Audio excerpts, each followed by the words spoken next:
It's a dream chased by thousands of expats, setting up new lives in Europe. It couldn't be any different than Scotland. I feel like I've just been born. There's great weather and property is amazing value. Something like this in the UK would be well out of our reach. But nothing in life is for free. Look at that swimming pool. Yeah, wow. it's way too much money. So to pay their way, enterprising expats are aiming high. That was amazing. And going into business. Oh, you've done brilliantly. On this series, we're with a new group of Brits. I think we just have opened a flower shop. Setting sail and serving up in Spain. Always happy customers here. Running fishing lodges and B&Bs in France. Oh, the door's not on. But will business boom? Or go bust? We are quite literally dead in the water. And will these new expats find happiness in the sun? So proud of you and what you're setting out to do. On today's show, a big booking for an expat-run guest house in France. Today is D-Day. It is now 1 o'clock. Are we ready? Are we, Helen? Can these new hoteliers handle the pressure? Oh, Richard, oh, I'm going to get in trouble. Put the things for the door handle down on the bedclothes, and we now have a dirty mark. As a new restaurant nears opening, it's time to choose the menu. So if you want to start yours, it's like ready, steady, cook this, isn't it? Yeah. Will these rookie restaurant owners taste success or failure? The worst thing you can have is a restaurant where the people that own it do not know anything about food. And a British-run boat charter in the Med hits a rough patch. There is a slight rattle developed on the engine, which could be something very, very serious, which would mean a new engine. That would be under 25 grand down the drain that we haven't got.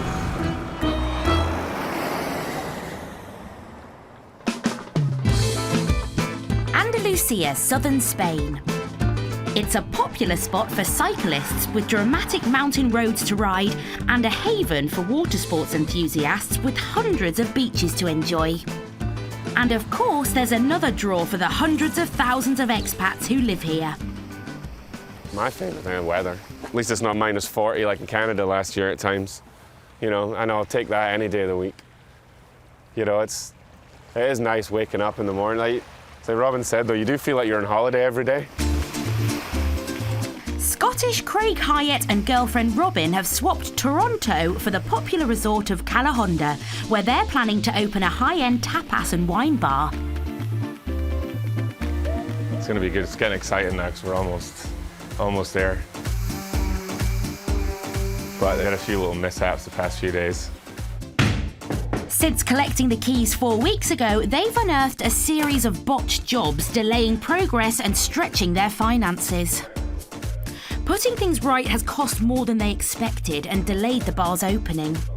Fortunately, with help from expat builder Steve, they're now moving in the right direction. That looks better. Oh yeah, it's clean, it's easier. So we're on that a little bit. Some white paint on there, it'd be perfect. I love it, I just paint that as well. Yeah. And then if we ever want into it, just screw it, right? Yeah. Perfect, yeah. I think he might just run a little bit late, but hopefully he gets opened on time. It's, we shall see. With builder Steve busy with repairs, Craig can turn his attention to another crucial aspect of this new venture, choosing the menu. An area he knows very little about. Fortunately, Craig can count on Dad Steve and stepmum Alison, who run their own restaurant here in Spain. Then we're going to do now some grilled asparagus. So we've got a piece of white and 2 green. And we're going to grill it in a little serrano ham. Craig's not really been involved in food production before. I mean, he's been front of house, but he's never been involved in the actual kitchen management. The worst thing you can have is a restaurant where the people that own it do not know anything about food. Down at their restaurant, Steve shows Craig how he could be more creative with the tapas dishes he's planning to serve. I mean, Spanish tapas are really lovely. That's just meatballs stuck in a bowl and stuck down, and I don't know, it just tastes nice, but it just doesn't look great. But a little bit more effort, and you've got really nice tapas. Really, really good stuff. What makes these better? The quality of the produce, and the presentation. That's what makes it better. I remember the mango salsa, God, from the 90s when I was a kid. They used to do it, and it was so fresh, delicious, the bright colours in it. For Craig's new tapas menu, Chef Steve is trying an innovative take on Scotch eggs, which he's decided to make using quail's eggs. This is a tomato concasse. It's just tomatoes and onions with herbs, and you reduce it so it comes down like a stew. But Robin and Craig aren't Steve's only pupils. They've brought along German chef Yves. If things work out today, they're hoping to make him part of the team. We're looking at employing a chef too, so Yves here, coming along, seeing what kind of thing we're looking at doing, and he's gonna learn a few things from my dad as well, so we'll see how that goes. Got to make sure we're a fit for both of us. Yves has spent the last few years catering for the British Army and is keen to make a new life in Spain. But can he make a good impression today? This is what you're looking to do, right? Something different, what you used to do. Yeah. The world's your oyster. It really is, you know, and you can develop everything. Tapas is something that I haven't really done before, so I'm quite excited about that. And obviously, we're going to be doing some different tapas, not the box standard that you get in every other tapas bar. Yves may be looking carefully at Steve's work, but expert chef Steve is also observing his pupil. My dad's in there quizzing him right now. Obviously, he's interviewed hundreds and hundreds of people over the years, and I'm sure he'll be judging his character right now. So if you want to start yours. Yeah. It's like ready, steady cook, this, isn't it? Yeah.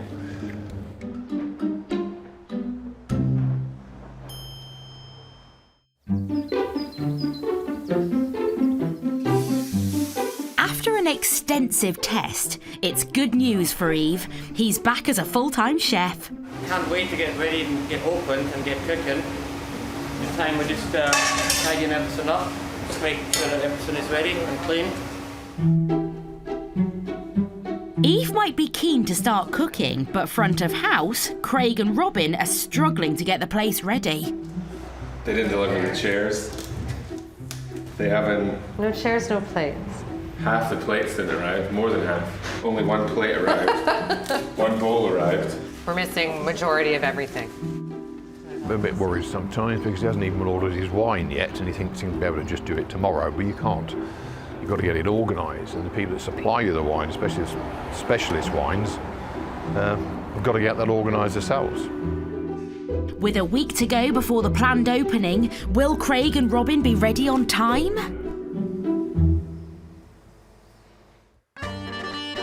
France.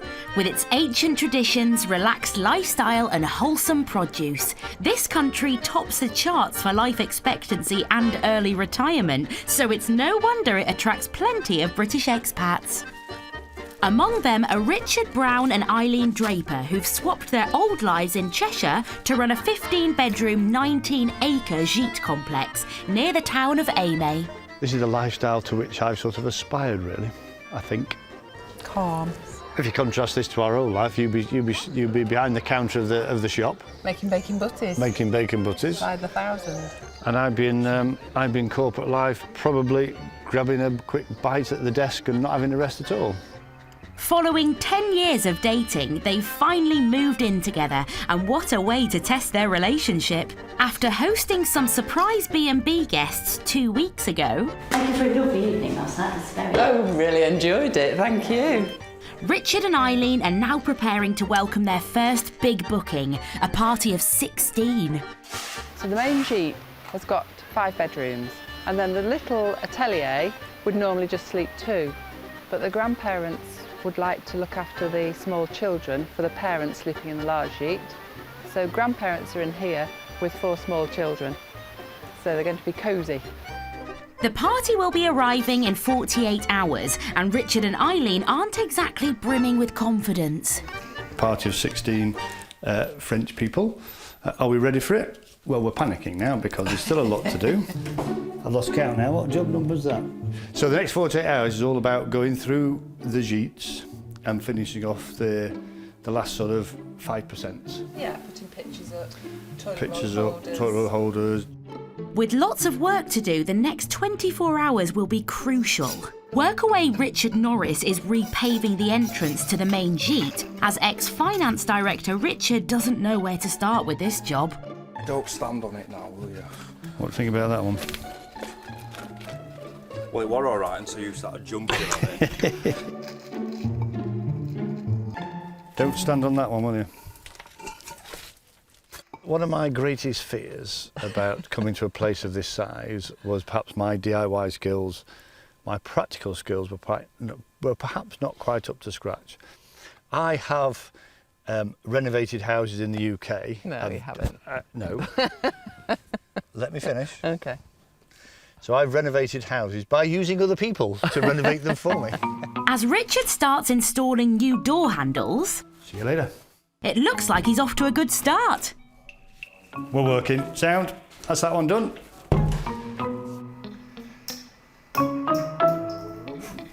Oh, Richard, oh, I'm going to get in trouble. Ah. Oh, it was going so well. He's marked the duvet that Eileen's only just washed. Put the things for the door handle down on the bedclothes, and we now have a dirty mark.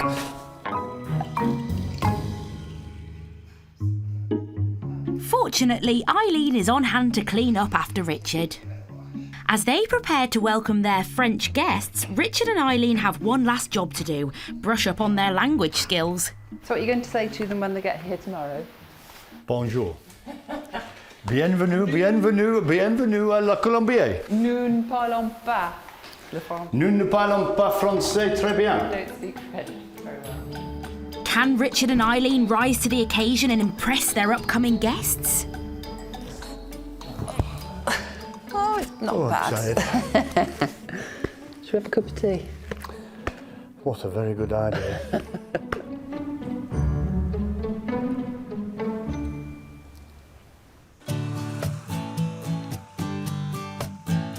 Denia on the Costa Blanca.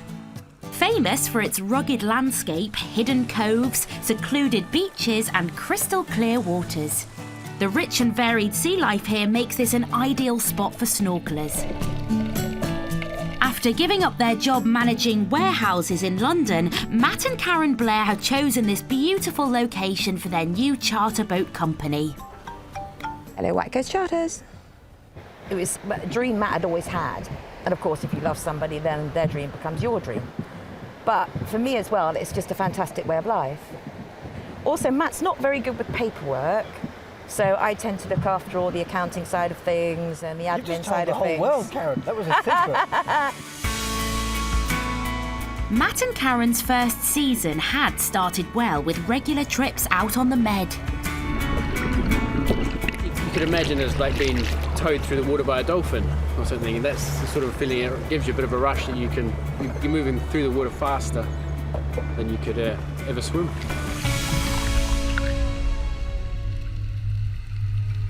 But right now, they are stranded.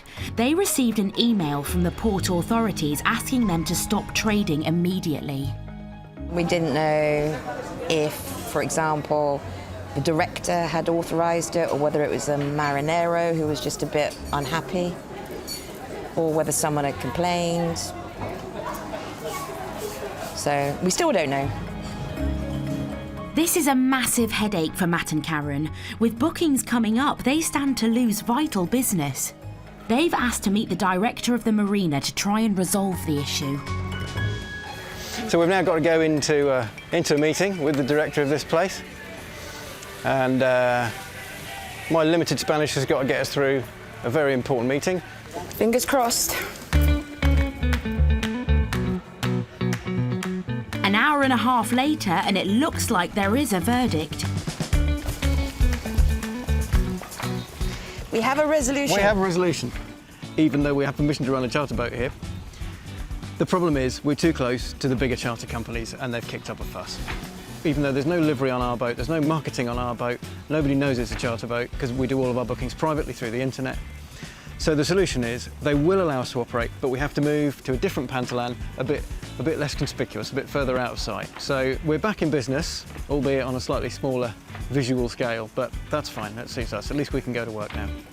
By simply switching their boarding point to a more discreet jetty means Matt and Karen can honour the upcoming bookings and get back to business. Really, really relieved. So we thought we were going in there today and they were just going to say, absolutely no way, you have to stop operating as a charter boat.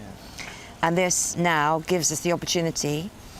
We can still operate, we can still run the charter business.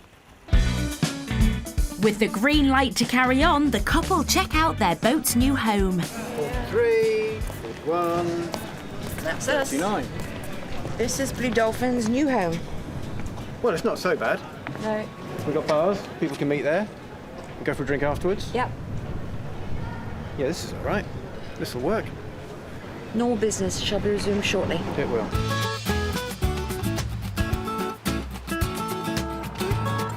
But just when one issue has been sorted, there's another problem that could scupper the business. Engine trouble. I'm a bit concerned because there is a slight rattle developed on the engine, which could be something very, very serious, which would mean a new engine. That would be under 25 grand down the drain that we haven't got. We'll just have to fix it somehow. With the summer season in full swing, could a dodgy engine sink Matt and Karen's fledgling business? We wouldn't have the money to cover it, so we'd either have to find some financing or think of something else. So we really are keeping everything crossed. That it's not serious. That it isn't serious.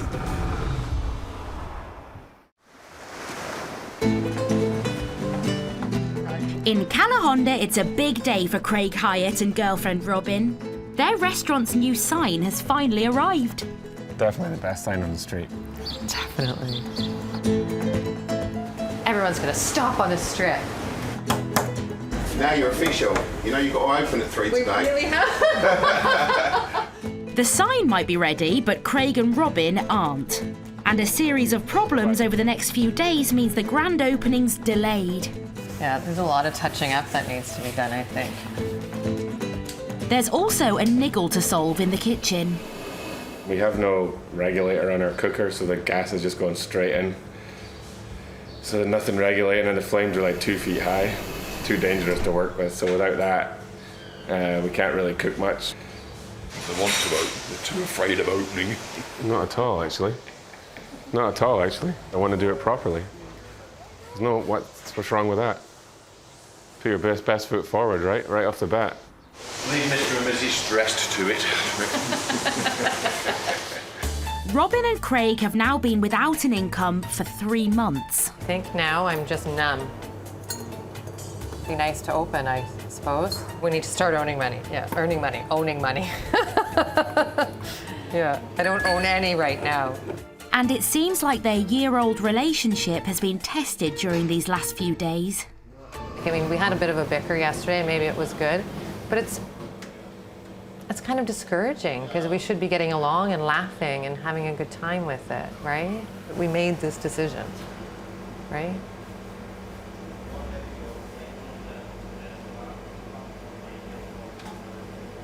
Just makes you think, like, are you going to be happy when it's all done, right? Hope so, I think so. If you don't enjoy it, then why are we doing it? With the niggles eventually ironed out, they're almost ready to open. But before they do, they're having a dry run. Yeah, we got some people coming over tonight. Just people that have helped us a little, just passing hors d'oeuvres. No, meal, just our choice of wine. We're only doing a rosé, a white, and a red. Our choice, and Eve's choice of food as well, what he wants to put out. 6 p.m. and the doors open on Craig and Robin's first ever business venture. Vacation is over, officially.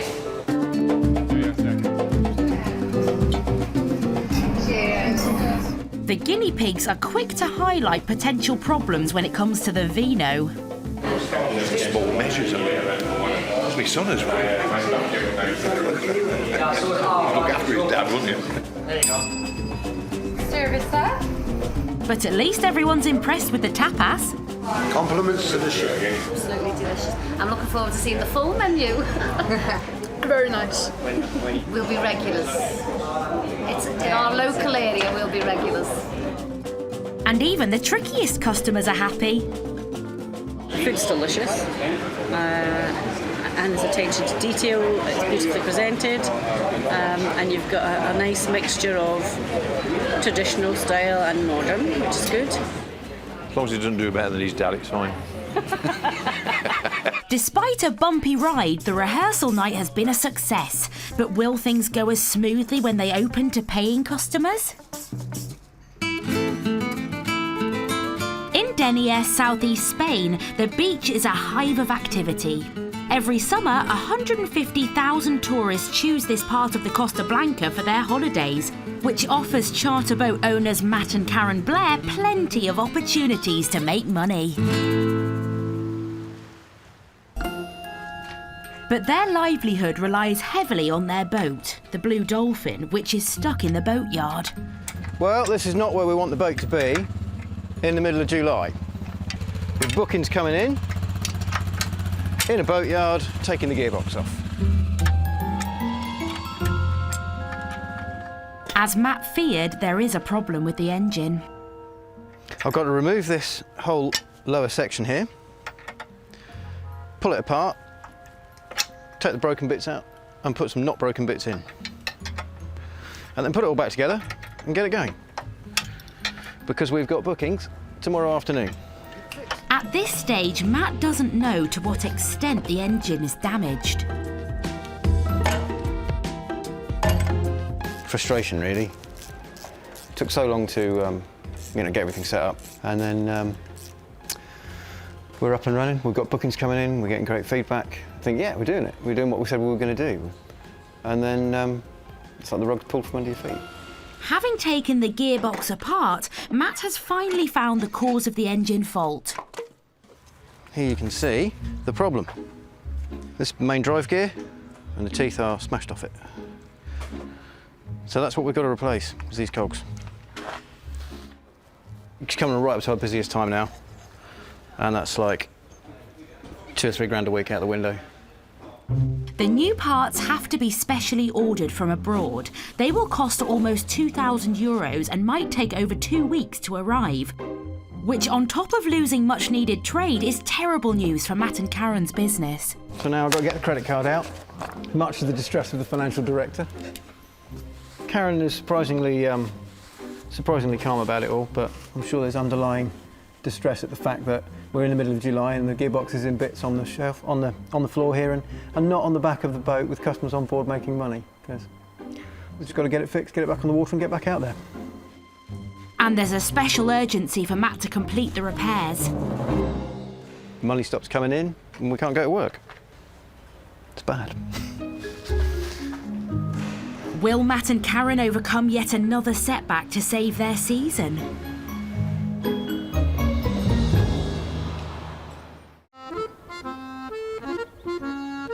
The Dordogne. And at Eileen Draper and Richard Brown's Gite complex, they're anticipating the arrival of their first ever big group booking. Today is D-Day. It is now 1 o'clock. Are we ready? Are we, Harris? They're probably on their way now on the motorway. 16 French people on the way, expecting a wonderful holiday. And guess what? They're gonna get a wonderful holiday. As they prepare to welcome this large party, there is one concern. None of the guests speak much English, and Richard and Eileen's French is not quite there yet. Feeling a bit nervous. Mainly because I don't speak French very well. Language barrier does worry me. To help smooth the communication, the couple have enlisted the help of an interpreter, who'll be on hand to help when the guests arrive. We have Paul, who's a linguist, on contract for 12 months. I think it's about 110 hours over the 12-month period he'll help for us, and it's €3,000. And actually, I'm sure he's saved us more than €3,000 already. But Paul's not here yet, and the first guests have turned up. Good luck, guys. Or rather, bonne chance. Je vous ai dit bonjour, merci, chevalier. Madame Rossinol, who booked the week-long holiday, and her son have turned up earlier than anticipated. But interpreter Paul is not due for another hour. It's a bit of a curveball that's been thrown to us, so we'll have to muddle along in franglais till Paul comes, till we can sort of explain. Maybe some of our other family will talk English, a little bit of English. I don't know. Nous avons ramp? Oui. L'arbre avec des fleurs. Oui. Est-ce que c'est un catalpa? Je ne sais pas. Monsieur Roux non plus. Non. Le Indian bean tree. Oui. I struggled a little bit, but we were okay. We understood each other, and she was saying that it's beautiful. She loves the countryside, and it's beautiful here, and she was glad there's some shade because it's going to be very hot this week. Le commune. Oui. Oui, d'accord. Lundi, mardi, mercredi. Ah, oui. The French guests are all smiles, but Paul the interpreter can't come a minute too soon. We've waited a long time for this. It's been a long time in coming, and here it is. Wow, we're here. Scary. Scary, with a capital screw. With the rest of the family turning up. She speaks English. Bonjour. Bonjour. Bienvenue à la Colombie. Merci. Finally, interpreter Paul arrives too. So c'est mon ami, Monsieur Muxlow, qui parle français. Très bien. Bonjour madame, c'est un plaisir. Enchanté. Bonjour, Enchanté monsieur. madame, enchanté. Voilà. Il est le cavalry. Le cavalry. It's time for the guests to explore Richard and Eileen's sheets. Bien accueilli et 5 chambres. And she's got 5 bedrooms, she said, so she's really happy. At the end of their inspection, the guests have chosen their bedrooms and have some feedback for Richard and Eileen. She is sure that they will be delighted with what they find here, and she says in particular that Richard and Eileen have welcomed them in such a manner that it makes them feel very, very at ease, and they're thoroughly looking forward to spending their week here. It seems Richard and Eileen's efforts have paid off. I'll tell you what, I'm absolutely cream cracker, but cheers. Well Cheers. done, you. Well done, you. Should be proud. Proud, Who'd have proud, thought? proud. Who'd have thought? Who'd have thought this time last year, that this time this year, we'd be welcoming 16 Francaise? It's smiles all round, but will the party of 16 still feel the same way at the end of their week-long stay? Cheers. Well done today. Yeah, well done, you too.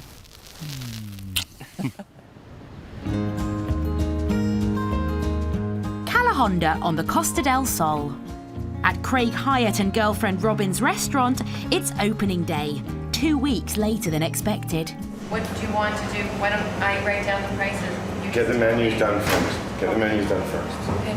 Please. In 4 hours' time, they'll start serving the public. It's right there somewhere. But clearly the locals can't wait. The menus aren't even printed yet and the first paying customers wander in. Your first time or you come every year? This is the fourth time in a row. Yeah. There's a lovely table in the shade there under the brolly. Just nice for you. I've got some cushions on for you. Thank you. Oh, that's cute. At 4 o'clock in the afternoon, their first customers are served. But is Craig happy? He doesn't look it. I'm sorry, are you upset with me? I know, neither do I, but they were here and they're lovely people.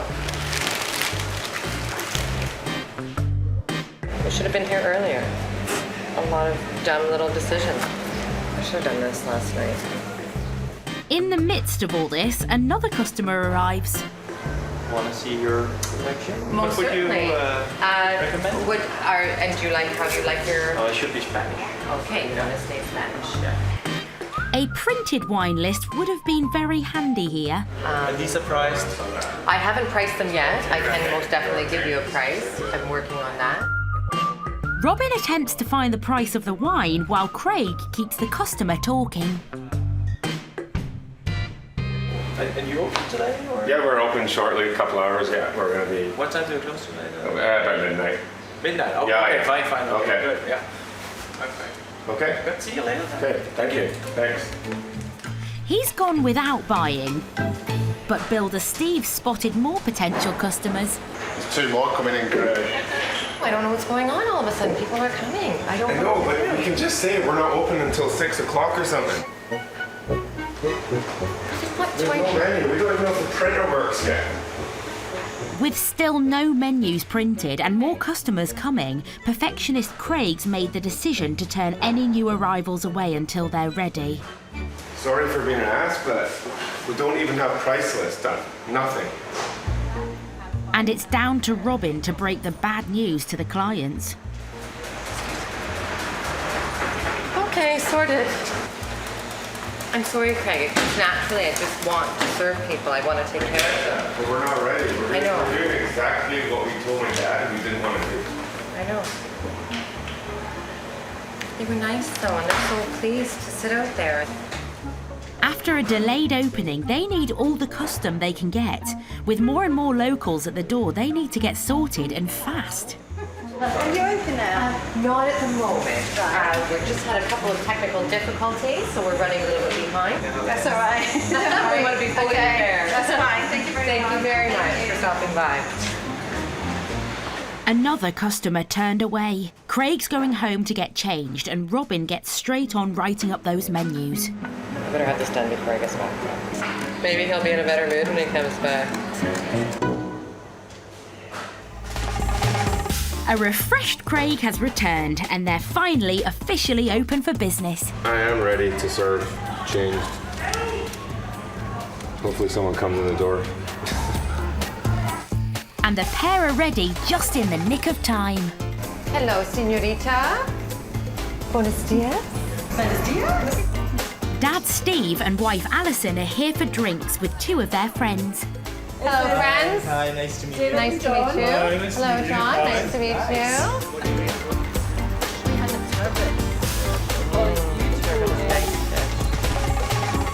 Oh, sorry. Oh, jeez. My first day. Stop it, Craig. He's giving me the look. It's the napkins. I was going to give you a napkin. I decided against it. Thank you.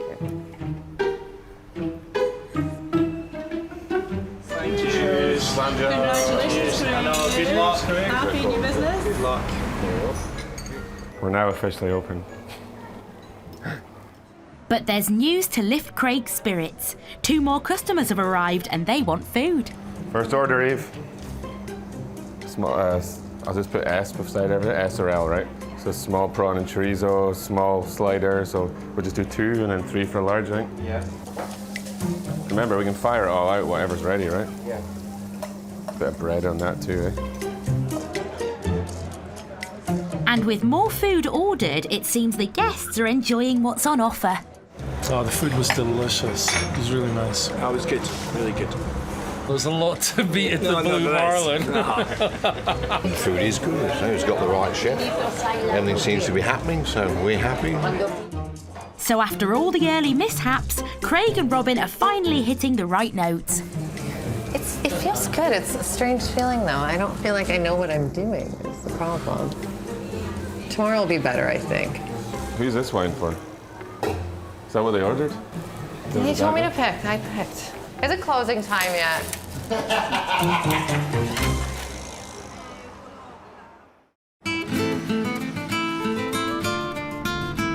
In Denia, southern Spain, it's early August and there's finally good news for charter boat owners Matt and Karen Blair. Marina Denia. This is Blue Dolphin, over. Yes, this is Marina de Denia, I copy. Hola, buenos días, Marina Denia. ¿Se puede gasolina, por favor? Sí, avisamos al marinero. Muy bien, gracias, adiós. They're back in the water quicker than expected. Matt found a spare gearbox which allows their broken engine to work. It's extremely convenient, and that's one of the reasons why we felt happy about going into this business, because we knew that Matt could put his hand to any problems that occurred with the engine. There's only one downside to the temporary repair. The new engine is guzzling way more fuel. 343 euros to fill it up. The gearbox parts we've put in are a slightly higher ratio, which means the engine is revving a bit higher, the acceleration's up, the top end's down, fuel consumption's up, not good. At least, though, they can be back on the water ferrying their customers.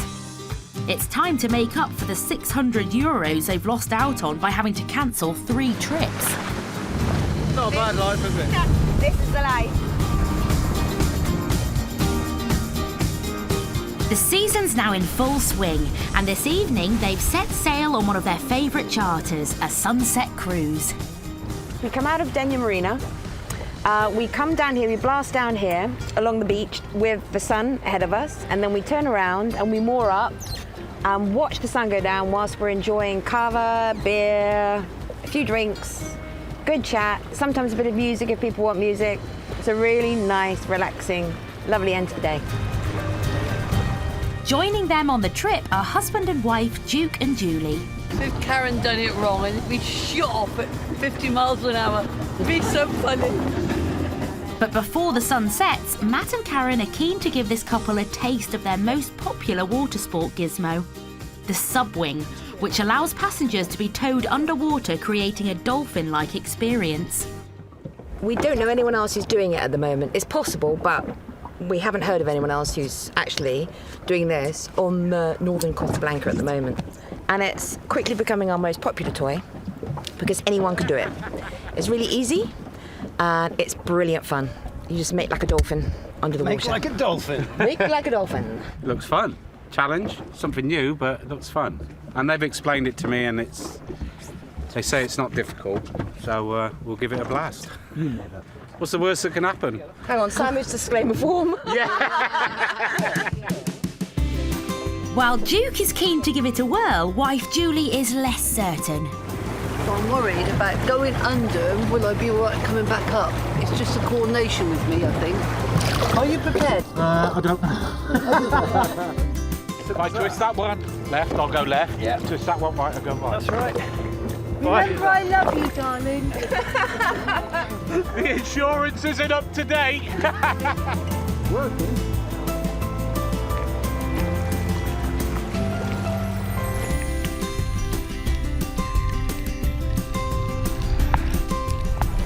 Wow!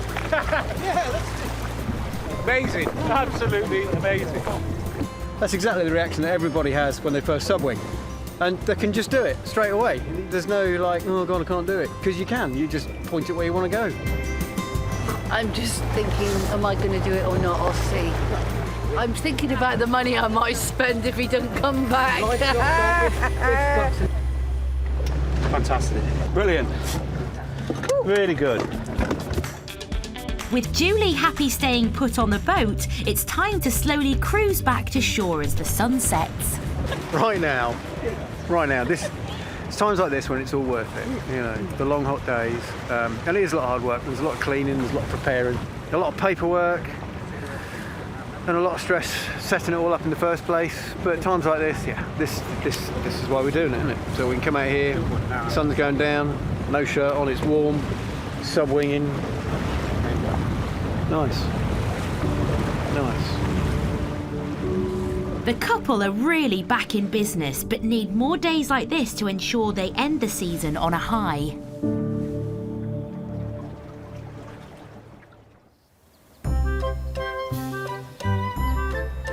The Dordogne. At La Colombière Gîtes, a large group of French guests are nearing the end of their week-long self-catering stay, whilst its owners, Richard and Eileen, have been joined by visiting daughter Stephanie. This is our first picnic. Together with workaway Richard Norris, they've walked to the banks of the Dordogne River for lunch, and it's the first time Stephanie experiences her parents' new life. It's very special to be sat here in the sunshine with Stephanie. We certainly wouldn't have thought Having our picnic. Yeah, we wouldn't have thought it probably even this time last year, would we? No. Being able to relax outdoors on their lunch break was one of Richard and Eileen's dreams, and it looks like it's coming true. It's been brilliant. Afternoon in the sun has been absolutely marvellous. And this is why we moved to France, wasn't it, really? It was. To do this. The next day, and it's back to work with a bang for Richard and Eileen. Well, I've got a list here for Richard and Stephanie, so they know how to start off this morning. Strip beds as they go around, bring the towels out, and they've got a blue bag for the bed linen and a blue bag for the towels. Today, the family of 16 French guests are ready to check out. I'm going to get confused if there's two blue bags. I won't know which blue bag to put them in. After working so hard to get their business up and running, Eileen and Richard are hoping for some good feedback. So yeah, the next couple of hours will be hopefully hopefully, will be quite revealing and positive. What you want is positive critiquing is basically what you want. That's what we're looking for. You know, human nature is people will say, you know, yes, it's been a lovely place, but then actually go away and think, God, I'm not going back to that place again. So they won't actually tell you. But if you approach it in the if you approach it in the right way and say, you know, hope you enjoyed it, you know, is there any sort of hints, tips? To make sure nothing gets lost in translation, the couple have once again called on the services of interpreter Paul to pass on the guests' thoughts. Overall, fantastic. Had a very nice week. She said the house, everything lovely, even the bedding, very good. C'est toutes les petites attentions qui sont super. Right, and she C'est says vraiment bien. they really don't find that in the other places they've rented. They've not found that, Yes. and they say that's really much appreciated. But it turns out there was one petit problème. Les beds, c'est en quoi? Scolopendre. Scolopendre. Ouais. C'est un peu long comme ça, il y a plein de pattes et 2 grandes antennes. Oh, it's the centipedes. Non, il n'y a pas de... Really? Il y a pas Centipedes or d'antenne. millipedes? Non, il y a pas d'antenne. Loads of them. Just last night, there were some uninvited guests in one of the rooms. Ah, les petites bêtes partout. They had a lot of problems with insects in the bedrooms at the back there, where the children were sleeping. They were in the beams. And, no. She's saying it wasn't a problem, but she said she wanted feedback. As the group leaves, it's reflection time for Richard and Eileen. Apparently it was centipedes and millipedes all over the walls last night in that bottom room. They're probably only there for one night. Well, they've probably just they've just come out. They said it was only one night. Yeah. They've been in there several nights, so it could be that they've just hatched and come out. Yeah. But what you want to do is possibly put a treatment on the wall. Go to Tridom or Bricolage and just ask if there's any treatment that you can just so the stone doesn't encourage any more of it to happen again. They've left things beautifully. Yeah, clean, tidy. And I mean the feedback is all really very positive. So a good start, but they need to sort that minor insect issue before the arrival of their next guests. Can Richard and Eileen put things right?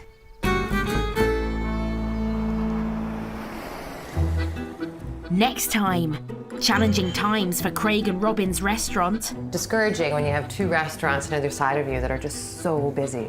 As they spend big to turn their fortunes around. You're going to be talking about 500 and some for supply and then fitting. Not cheap. No, I just think it'll look better. Richard and Eileen prepare to welcome a full house. She's like the conductor of an orchestra. But will the facilities let them down? On the stairs and on the left, it smelled a little not good. The bathroom, the toilets. And a couple falls in love with inland Spain. I walked in here and I said, this is absolutely going to be my house. But are their renovation dreams a bit too ambitious? This ain't going to be finished for mid-June. No, it's got to be finished.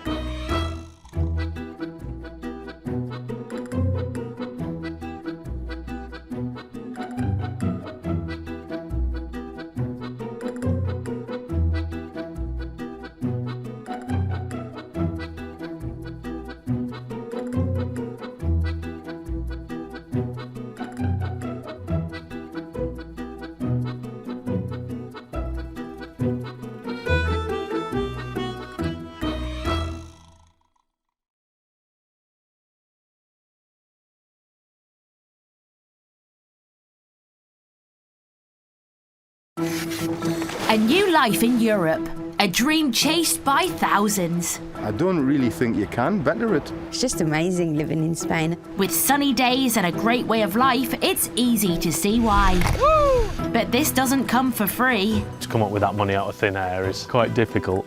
So to fund this life, oh my God, expats are setting sail. He's out, he's gone. And setting up businesses. There's mushrooms growing on the wall. Okay. On this new series, we follow a fresh group of expats. Every day's like this at the minute, it's just non-stop. Run, run, run! Launching paragliding and restaurants in Spain. I think there's a future in this for us. B&Bs and villas in France. Look at that, like a Ferrari toilet. But will it be profitable? There was a lot of happy people here. Or simply painful? I want a piece of Spain, not a piece of Chernobyl. And can the new expats really make their new life in the sun pay? Job well done. I'm so happy. On today's show, Challenging times for a British-run restaurant in Spain. Discouraging when you have two restaurants on either side of you that are just so busy. As its owners spend big to turn their fortunes around. You're going to be talking about 500 and something for supply and then fitting. Not cheap. No, I just think it'll look better. This large French B&B prepares to welcome a houseful. She's like the conductor of an orchestra at the minute. The captain of the ship. But will the facilities let them down? On the stairs and on the left, it smelled a little not good. The bathroom, the toilets. And a couple falls in love with inland Spain.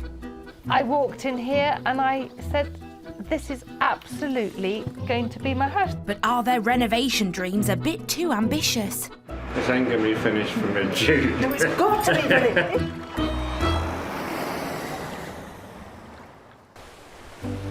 The Costa del Sol, a prime destination for expats looking to start a new life. Here, stunning properties are located just minutes away from the Mediterranean coast at very affordable prices. Here we have a 3-bedroom penthouse apartment, really nice swimming pools, tropical gardens. On the lower level you'll find 2 bedrooms, 2 bathrooms, the kitchen, utility room, and upstairs you have the master suite, private balcony with panoramic sea views and ensuite bathroom. The price is 209,000 euros. This area of Spain also has more golf courses per capita than anywhere else in Europe. Oh, pulled it. These attractions have drawn Craig Hyatt and his girlfriend Robin to seek a new life here. They've swapped Toronto in Canada for running a restaurant in the town of Calahonda. You learn to relax here. Like, it's so nice living here. Like, it was the right decision, wasn't it, for us just now? Wasn't it? I think so. To come here. Seemed right. Craig and Robin's opening night at their new restaurant made them a good profit. Oh, the food was delicious. It was really nice. Oh, it was good. Really good. But that was followed by a tough 7 days with hardly any customers coming in. The one day we were really down. We took 28 euros. Like, we were really, really down, the 3 of us that day. I didn't even bother doing the till. I just put the till. I just didn't even bother doing it. I just left it open for the next day. Just one of those nights, isn't it? It's discouraging when you have 2 restaurants on either side of you that are just so busy, so busy. So that's a bit of a hard thing. But Craig thinks he knows one reason why diners prefer the restaurants next door. They offer sun shelters. 2 metres is here. That's perfect, isn't it? Craig's called on expat builder Steve to quote for a new canopy. Oh, we could go 250, but it's going to be coming lower and lower and lower. I'd rather have done properly. You're going to be talking about 500 and something for supply and then fitting. Not cheap. No, I just think it'll look better. Not cheap. Black. I think it's worth it. When you go by, you can see it. It sticks out. As well as investing in the business, ex-hotel food and beverage director Craig has introduced new offers to attract customers. And we started a feature menu, which is there's 8 tapas on it, and you pick 4 and you get 2 glasses of house wine with it as well for 15 euros. The same night, the mussels are quite fantastic. You could go on to something and have like the cheese. Very nice with this wine. The first signs are encouraging. See, all it took was one person to sit there. Then everyone came in. The place is busy. We got another table? 2 guys just walked in. That's the Swedish lot. I think they're Swedish that were in the other night. They spent a lot of money last time. So Chef Eve has his hands full now. We'll use that one next. Yeah? Meatballs, yeah, ready to go. The plan is to get Eve a helper. Someone that can do the dishes and like do like the bits and pieces that I do, like the cold stuff and like I plate up some of the plates for him and then all he has to do is drop the hot food on it. That's the plan. It's just it's too inconsistent right now. I can't really afford to hire another body. Without that extra pair of hands, is the kitchen still producing the top-notch food Craig set out to serve? It's excellent value, it's superb food. They've paid attention to detail and we like their kind of food. And very good quality wine. They're very welcoming as well, aren't they? Very welcoming. We hope to eat here again this week because it's so value for money. Cheers. As darkness falls, business continues to be brisk. It's a very busy night. I'm melting. In the best of ways, though. This is what we wanted, and I want it to be like this every night, but unless I get it perfect outside, then it won't be like this. People won't come back. But I'm trying my best. But Craig and Robin need many more nights like this to make the place a going concern. How will the rest of the season pan out?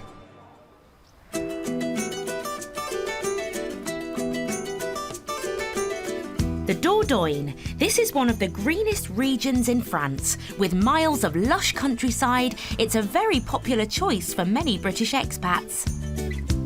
Near the town of Aimé, former finance director Richard Brown and his partner Eileen Draper We'll have our own field of sunflowers next year. That'd be nice. have bought this 15-bedroom gîte complex and are getting used to their new life in France. And round every corner, there is heritage, there's a beautiful village. There's a cafe, there's French life, there's a village fete. Round every corner that was going on, wasn't it? I thought, that would be a very, very pleasant life to go and lead. They've just said goodbye to their latest set of guests, but they need to sort out a problem they have reported. Les petites bêtes partout. They had a lot of problems with insects in the bedrooms at the back there, where the children were sleeping. They were in the beams. Richard and Eileen monitored the room, but haven't seen any centipedes since. And they're confident they're free of insects, in time for the next French guests. It's a beautiful place, with a lot of space, it's quiet. I think we'll spend 3 very good days. And student Greg and 3 of his friends from England. We're down here for a long weekend, effectively. It's a friend's wedding. But yeah, we're just making the most of it, really. It's like a little mini holiday. But their time's nearly up. For both sets of guests, it's checkout day, and Richard and Eileen have got another huge challenge ahead of them. Our first big changeover. So the French family that are in there at the moment, hopefully will check out. Then we've got to get it ready for the 18 guests that will arrive this afternoon. So it's just about cleaning bathrooms, changing beds and just sorting the gîte out. It's another big booking, and it'll be a race against time to finish. Fortunately, Richard's daughter Steph is still here to help. Would you just iron me a single sheet and pillowcase? And his eldest daughter Sophie and her husband arrived this morning. So I've got 2 daughters, a son-in-law, myself and Eileen, and maybe Rich the workaway may get stuck in as well. So it will certainly take a bit of the stress off. So warm in here. Perfect. But a host of helpers doesn't solve every problem. We are a sheet short that's on the line. So hopefully the sunshine will be all right. No, frantic. More frantic than like the first week. You've got like a very short period of time to get it done and you know, done to the standard that you want it in. Fortunately, Eileen has taken charge of organising the changeover schedule. She's like the conductor of an orchestra at the minute, the captain of the ship. So just do the final few sweep-ups now, then we're done. Everyone's worked hard. Got it all done. That's good. But before their new guests arrive, Richard and Eileen need to say their goodbyes and get feedback from their current set of guests. Bonjour. How are you doing? Bonjour. Very well. How are you? Fine, thanks. Good. Brilliant. So have you enjoyed your stay? Yeah, loved it. We're definitely going to come back next year. I think we're going to make an annual thing, really. It's just been just what we're looking for, a great, relaxing long weekend. But it turns out that there is a problem with one of the rooms. It was in the room, on the stairs, and on the left. Yeah. It smelled a little. Oh, okay. Not good. I think it's the toilet bathroom, or? the Okay. toilets. They In that say room. that there is a little smell. Okay. I think it's la fosse septique. Maybe. Maybe. It will be. This is not good news. The wastewater at La Colombière isn't connected to the mains, and it rests in a septic tank, or fosse septique in French. And it's producing some very unpleasant aromas. Oh yes, we're going to have to get some stuff down the fosse, I think. Sometimes just from the fosse you just get you know, the backwash, the smell in the foss. I mean, it does happen when you got foss septics. With new guests almost upon them, Richard needs a quick fix. It's just a matter, you know, you buy granules that help the organic stuff. That's what you have to do. That's what you have to do when you've got a foss septic. Where's the granules, Eddie? Are they in the in our house? Yes, they're on. Well, they usually are. Right, okay. But it seems like the smell hasn't brought bad reviews. I'm going to write something very good for Ellen. Yes, very good time. Okay, cheers, take care, thank you, and thanks. Cheers, bye. And they're ready just in time for their big booking. Will the rest of the summer bring any more problems for Richard and Eileen? Well done, sweetheart. Well done, you. Yeah, well done, you.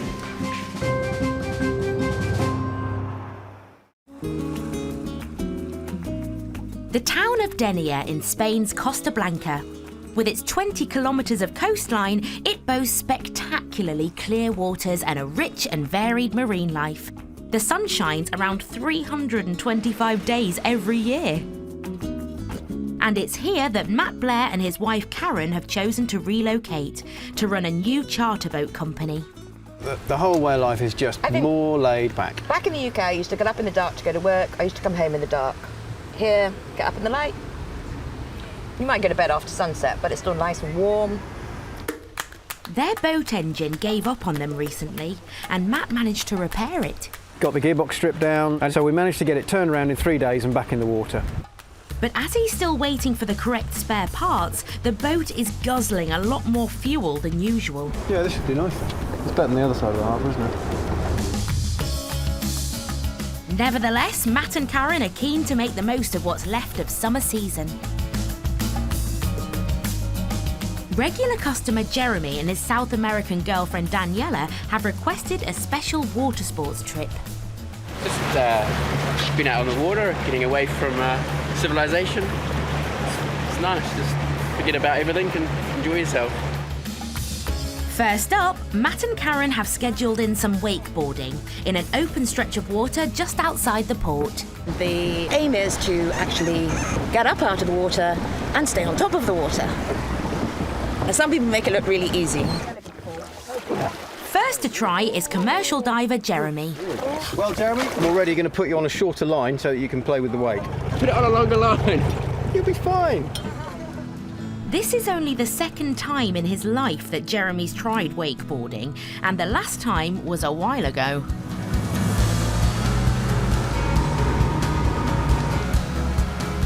But it looks like he's a natural.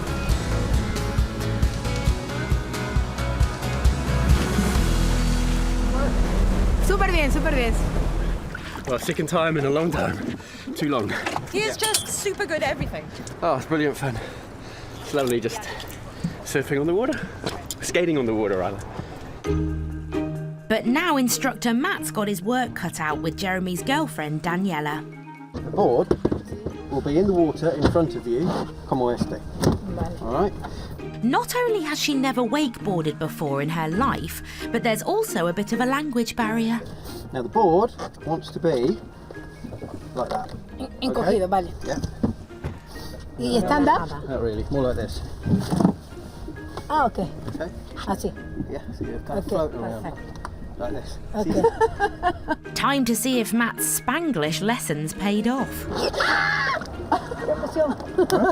Hopefully she can pick it up from a bit of the skills from snowboarding. But I know Matt says it's very different, but hopefully there's a bit of something there.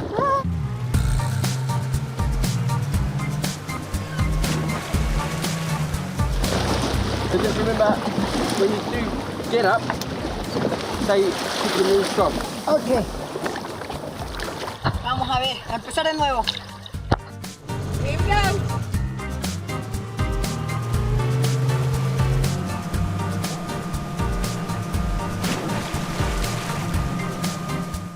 Oh dear, it seems like Matt's instructions are still getting lost in translation. ¿Cómo fue? Guay, pero tragué agua. Will it be third time lucky for Daniela?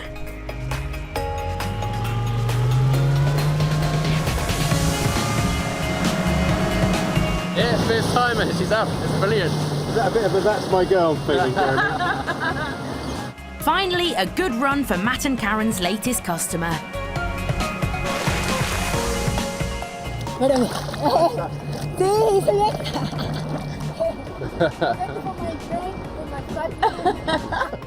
Yes, he's very good water sports teacher, particularly wakeboarding, which is where he's got most experience. Hey, amazing. Another successful trip for Matt and Karen, even though their profits are being affected by their fuel-guzzling engine. We figure about 30 to 40% more than the old gearbox. So it makes quite a big difference, obviously, because all our bookings include fuel. It all comes out of any profit we might be making. Yep, the parts are still on order for the gearbox. And I'm sure they'll arrive one day. And when they do, we'll be back in the workshop, gearbox apart, put all the right cogs in, and then hopefully use a bit less fuel. The takings may have been affected for Matt and Karen, but not their customers' enjoyment. At the end of the trip, Jeremy and Daniela are beaming. Oh, fantastic day out on the water. Can't think of anything better to do while you're on holiday than a bit of wakeboarding and playing in the water. Today we enjoy a lot. We may exercise. We have great day. Brilliant holiday. Brilliant. With the end of the season now looming, can Matt and Karen make up for their thirsty engine with more profitable bookings?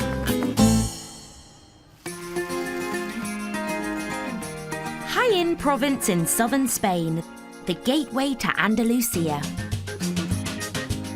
Its inland traditional villages boast some of the cheapest properties available in the country. It has the largest proportion of national parks and some remarkable Renaissance architecture. It's the perfect location for those looking for artistic inspiration. Hey, buenos dias. Such as Lottie and Pete Nevin, also known as Pedro, who moved here 2 years ago. Oh, fantastico, gracias. You ring up people you know in England, they go, oh, it's raining again, it's foggy. Then they go, look at that blue sky behind you. And you go, yeah, oh yeah. So Horrible, we rather take it for granted. Yeah.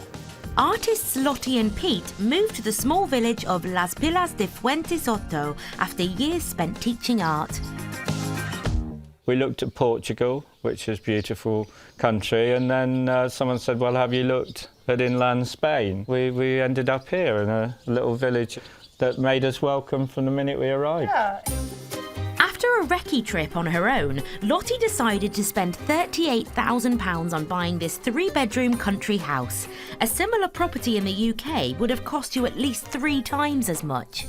So I rang Pete up and I said, I've just bought us a house. And I was so busy working, I went, yeah, go on. What I didn't tell Pedro they didn't was have a back door. No kitchen, no back door, no bathroom, no water, no hot water, and that basically it was a shell. Over the course of the last 2 years, Lottie and Pete completely renovated their property using reclaimed second-hand materials. Our budget was tiny. We actually had about £40,000. But actually, I love old things. I like improving things. I walked in here and I said, this is absolutely going to be my house. But now Lottie and Pete have a new project on the go that they hope will earn them some money. They decided to cash in their pension and buy this derelict townhouse in nearby Alcalá la Real, which they want to turn into a B&B, providing art classes as well as accommodation. Hey, hola. Hola. Buena. Hola. Hey, ¿Qué tal? ¿Qué tal? Bien. Yeah? Well, there were steps I'm there actually getting originally. backache thinking about getting in here. But you're going to have the boiler in there, you're going to have the washing equipment. But I'm going to be using that washing machine an awful lot. Yeah, so even if you've got steps, there's going to be a lot of... This is not This is not an architect designed home, is it? Lottie had the vision more than I did. I could just see money I going... did actually. I did have the vision. I could just see money going out of the door. I was actually a little bit disappointed in him because he didn't have the same vision as me. And normally we both have the same vision, but for once I was on my own. This apparently is where they put the pigs and they'd slaughtered them and cut them up. And sold them. And salted them. Artist Lottie hopes to turn this into a commercially viable property while safeguarding its traditional quirks. The Keeping this rustic feel, that's coming out. What does rustic mean? You know, badly made. No, rustic means exactly like this. Okay. So you don't get these in non-rustic. Oh, no. But tiptoeing around the original features means that the build has been moving at a sluggish pace. It's late April, and with their first guest due in July, the pressure is on. So basically, we've now got 8 weeks and 5 days to finish this project. You've got all the electrics to go in, all the plumbing to go in, and the heating. Patio, the garden design. Lottie is confident that they will hit their completion date target of mid-June, but Pete, not so much. Lottie, this ain't going to be finished for mid-June. No, it's got to be finished. It's got to be finished because we've got people coming in July. I know, but we've got guests. A lot of we've work. got guests paying good money coming in July, work. so we have to have this finished. Yeah, I know, but that's a lot of work. That's a lot of plumbing. Bring it on. Come on, we're going to do it. You're optimistic. We're going to get this show on the road. About it. I think it's going to take a bit longer. With lots to do and very little time, will Pete and Lottie manage to host their first paying guests in their new property?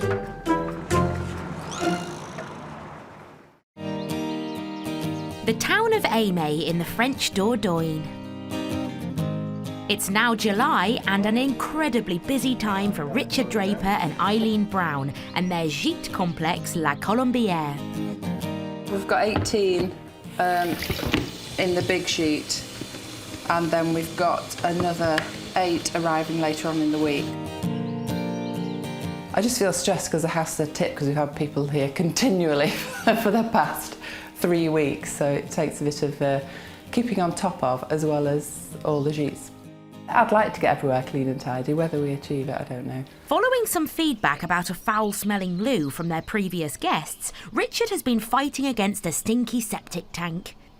But it seems the problem is finally sorted. We spent a very enjoyable trip in the Dordogne. The house is beautiful. We enjoy the swimming pool and the outside area. Eileen is very nice. What about Richard? Thanks a lot. But right in the middle of the season, Richard and Eileen are about to receive 3 more important visitors. Later on this afternoon, Richard's mum and 2 sisters are coming. There's a few hours before her ladyship arrives. I mean, that's the first time she's seen it. So nobody's failed to be wowed yet. But after vowing 40 years ago that she'd never come to France, Richard's mum Helen, who's 84, promises to be a particularly tricky customer. I think she fell out with the French when they banned our lamb. So she boycotted all French food, so she won't eat Golden Delicious. I'm sure she's probably had the odd glass of wine every now and again. Finally, with her son making a new life in France, she's relented and reluctantly agreed to visit Richard. This is Richard's car, I think. Hello, sweetheart. Helen looks pleased to see her family, but not the locals. Are you all right? I am now after my awful experience at that airport. Why was it? Why? What happened? They pushed her through on her own and abandoned me and abandoned me all on my own. And I didn't know nobody, and it was so frightening. I just burst into tears. Oh. She had this French person in alarm lock. Let me through. Whoops. So Helen wasn't a fan of Bergerac Airport. Let's hope she will like her son's new home at least. Cheers. Cheers. Cheers. Welcome to La Colombière. Where am I going now? We're going for a swim. There you go. There's the pool. Helen's not exactly a Francophile, but after seeing La Colombière, it sounds like she might be changing her mind. It's absolutely gorgeous and can't blame him coming here, can you? Absolutely beautiful. I think they've done the best thing he could have done, definitely. And after imposing a 40-year-long ban on family holidays to France, there's another emotional reason for Helen's trip. I'm going to sort of scatter my dad's ashes. My dad sort of, He was quite a linguist actually, but never really pursued his dream. My mother refused to come to France, so my dad never got to France. Well, we refused to have our lands. The family have chosen a pretty spot in Richard and Eileen's 19 acres of land for his father's final resting place. Now, don't forget the wind's blowing that way, so don't chuck it that way, else you get a mouthful. You'll get a mouthful of Dad. Who wants handful? Yeah, pots. There you go.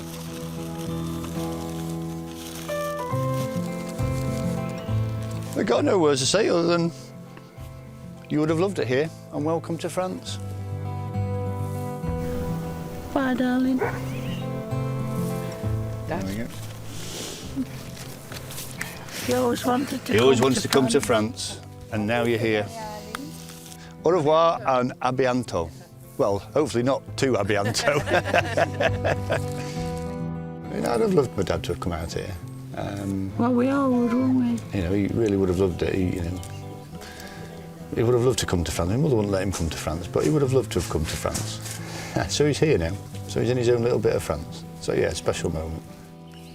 And Helen's finally won over with Richard's move to France. I didn't want him to leave, and that's the gospel truth. But now I've seen this and seen how happy they are, I am so glad he's bought it. I really am. Well, think about it, see, any of the family can come any time, and that's the beauty of it. Yeah, yeah. But anyway, Mama, I'm glad you've come, and welcome to France. Thank you, dear. I've always... Mother. Even though I'm 57 and you're 84, you're still my mother.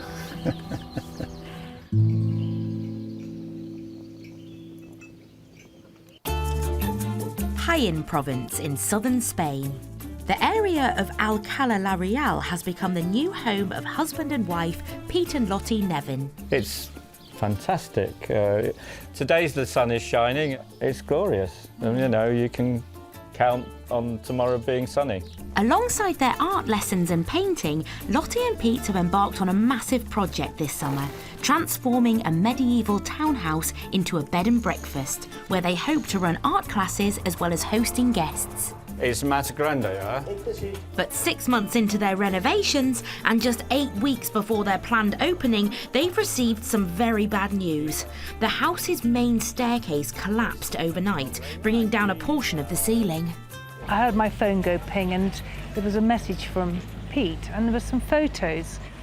And he said, "What did you think about the collapsed stairs?" And I said, "What?" It would have been a bit of a surprise, really, wasn't it? Because they both collapsed. It wasn't just the one downstairs, but the one leading to the room at the top. Simultaneous collapse. Yeah. Kiko, es problema aquí structure. Ah! It looks like some kind of straw or sort of hamster belly, doesn't it?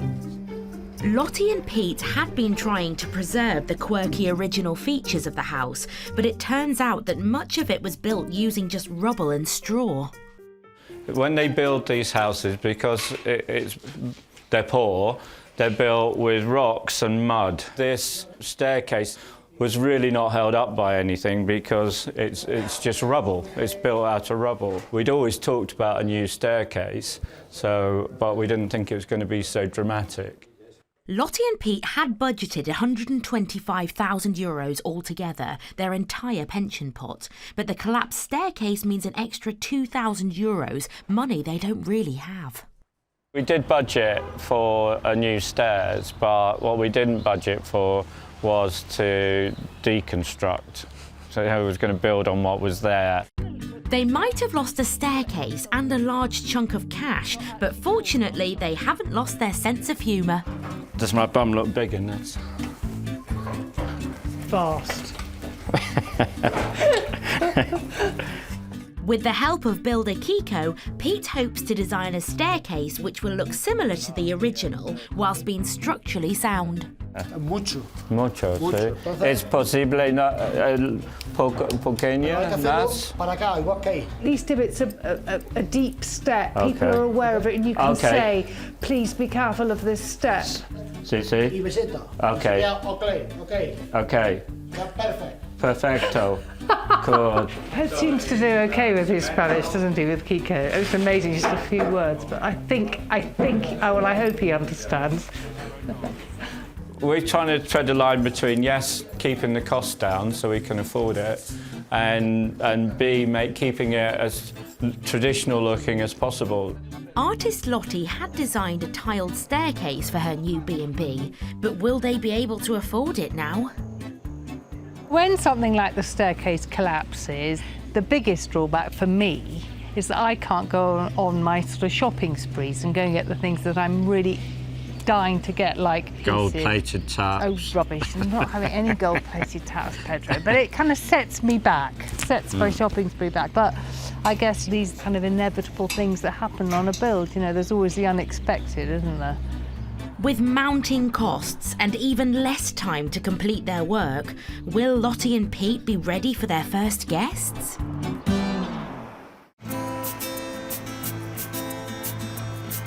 The Costa del Sol, and in Cala Honda, it's been a time of change at Craig and Robin's newly opened tapas restaurant come wine shop. That's lovely now, because that draft now, I mean, you can go out a bit further there, so you got these tables here and here. You're right, so now we have 4 shaded tables plus the umbrella. People come to Spain to be in the sun, but then they want to be out of the sun. The canopy cost Craig and Robin around €800, but they're hoping it will lure in more customers. I think that looks really nice. Looks really nice. Like, makes a huge difference. It does, doesn't it? And the couple now have smart new uniforms, courtesy of Robin's parents. Her stepdad, Neil, that's their business at home, Sandra's and Neil's business. So they made us some T-shirts, so they had some ladies' fit golf shirts. Business has continued to be hit and miss in the weeks since opening. Last night being a particularly bad one. We had maybe 4 people come in, and that was a bit of a letdown. It's kind of discouraging. Despite the ups and downs, Craig has once again decided to make an investment and hire a new member of staff, kitchen hand Saffron, who will help Chef Eve. We're working pretty well together, so that's always a bonus. She starts at 7 till 11. The brave decision to hire Saffron will cost Craig and Robin a couple of €100 a week, but they think it will allow them to concentrate on paying more attention to the customers. Feels like we have more of a routine and a system and working out the kinks. And so I'm actually kind of happy that we're not super busy, because then we can perfect our service.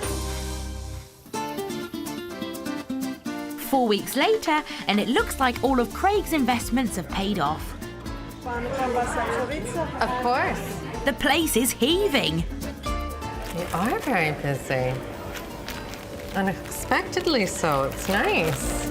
It's full house on the terrace right now. But there's an added challenge for Craig and Robin. His dad Steve and stepmom Alison, who run their own restaurant, are among tonight's customers. Well, we're waiting for our friends to join us tonight, so we thought we'd come to Tapavino because they're not long open, and obviously we want to support the family. We normally just finish at the end of the night, and then we pop in and have a drink at the end of the evening. And we don't want him to feel as if we're like checking in every Monday. You know. He thinks we criticise and if we come too often. But Craig's not too pleased about having his award-winning chef dad among his customers on this busy night. What's wrong? Sitting there watching every move. Oh, I know. I'm going to say something. Don't say anything. Just stop it. We can handle this. They already picked out where they would sit. They already knew because they could watch the whole thing. We already knew. Like, it's so predictable. Okay, well, we have to focus on this now. The prawn chorizo to table 7, please. We don't suggest anything anymore. We just wait till he wants to know. With Steve and Alison to serve, as well as a full terrace, can Craig and Robin keep their cool? Welcome to Tapavino, my wee boy's place. This is lovely. This is lovely, isn't it? Robin, can you go and get those ladies drinks? Please, they're just waiting. In the kitchen, Chef Eve gets to work on Steve and Alison's order of king prawns, ably assisted by Saffron. But will it please the pros? Slap the juice out the head. That's where the flavour is. The most expensive prawns in Spain, the Spanish eat not for the meat, but for the what flavours in the heads. Beautiful. They're happy so far, but Craig wants to make sure they stay that way. Robin, what food is my dad and that waiting for? Scotch egg, the Spanish egg, and I think that's it. Okay. At the end of the night, it looks like Craig and Robin's punters are happy. It's just a lovely, relaxed atmosphere with food that's just that bit above a lot of the others. We'll be back. First time here, very nice. It's everything they put in front of me, which is a first for me. But we'll definitely come here again, definitely. With all the other diners full of praise, as Steve and Alison's table receive their final dish. These are Scotch eggs. Spanish Scotch egg. Pudding. Are they equally impressed? That's amazing. It's lovely. Lovely. It's lovely. Really nice. Beautiful. Really nice. Really nice. Delicious. Yeah. Oh, we're really proud of what we've achieved, aren't we? Yeah. Both of them have done so well. They really have done so well in quite a short space of time. And they will do well.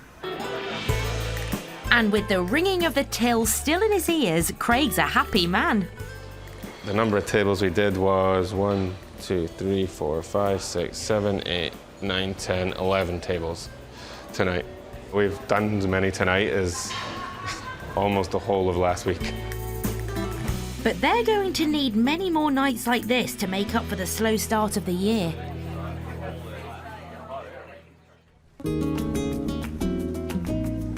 In Denia on the Costa Blanca, Matt and Karen Blair's charter business is quietening down as the summer season comes to an end. We're now in September, early September, so the main tourist season has now finished. So most of the bookings we're likely to get from now on are going to be from people who actually live here or who have got family out to visit. Having spent €35,000 on setting up their company, it's now time for Matt and Karen to decide if their charter business is a viable one. In the peak season, if you like, which would run us through from beginning of June to end of September, we would need to be averaging €1,900 a week in order to cover costs for the year. That hasn't quite happened this year, but we're really happy with the way things have gone, and they've gone better than we could possibly have hoped, really, for our first year. We're probably at around, what, 65, 70%? Yeah, I would say so. Of where we wanted to be, which in reality is actually quite an achievement. It's quite good. Bookings may have slowed down now, but Matt and Karen still regularly run their successful plastic patrol operation. Matt is setting sail on the night cleaning trip of the Med this season, and expats Roy and Dean have joined him after reading his appeal on the Plastic Patrol social media page. And so if you come backwards a little bit on your left. Very good. There's lots of volunteers, so lots of people put their names down. There's a large inflatable thing over there. It's probably a fender, actually. No, it's a balloon. It's a balloon. Matt and Karen have taken more than 30 volunteers on their cleaning trips this season, each of whom contributed to the cost of the fuel. Right then, Dean, you're up.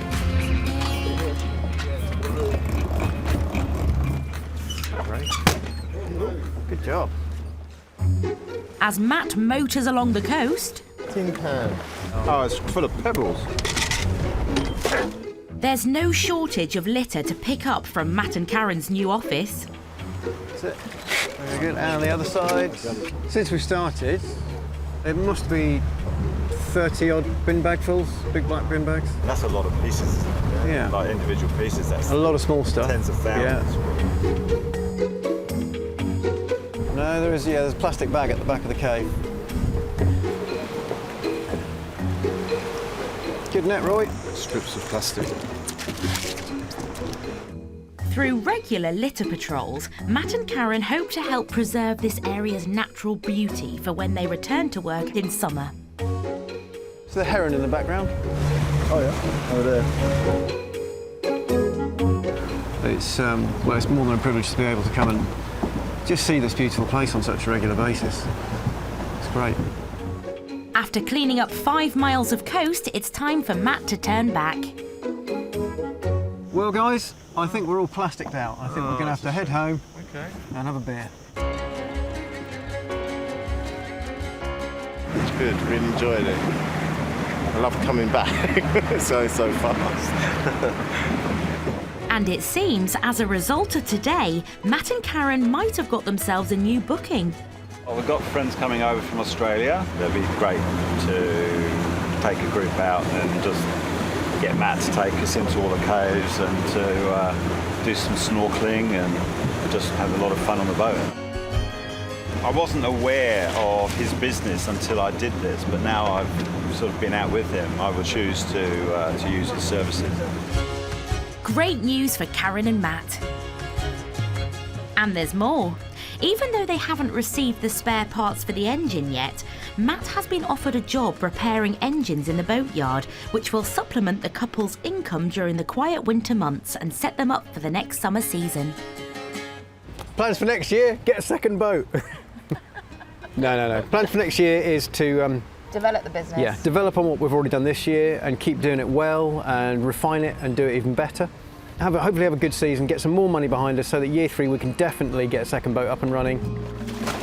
And after spending the season taking out customers, it's time for the couple to enjoy their new life and all it has to offer. When you get days like this, we can come out and enjoy the boat ourselves. How lucky we are to have all this around us. Fantastic.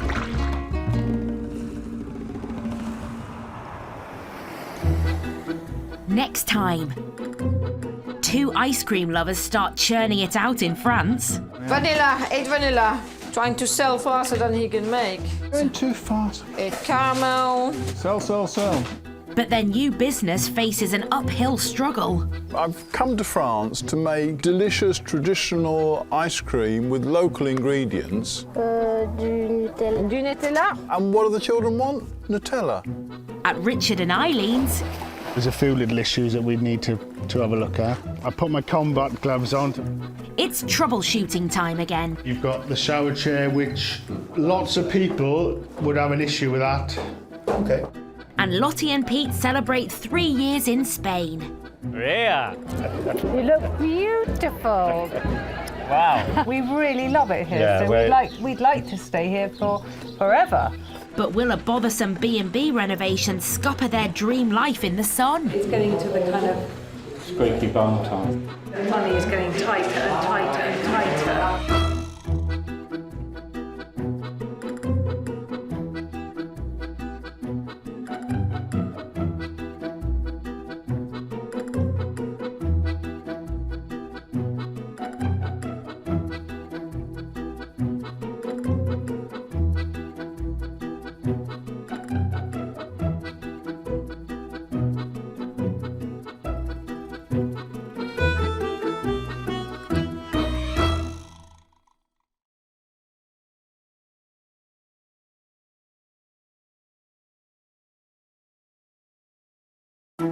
Every year, thousands of Brits leave the UK in search of a dream in Europe. Look at that sunrise now, beautiful. I could almost die and go to heaven, and this is what it would be like.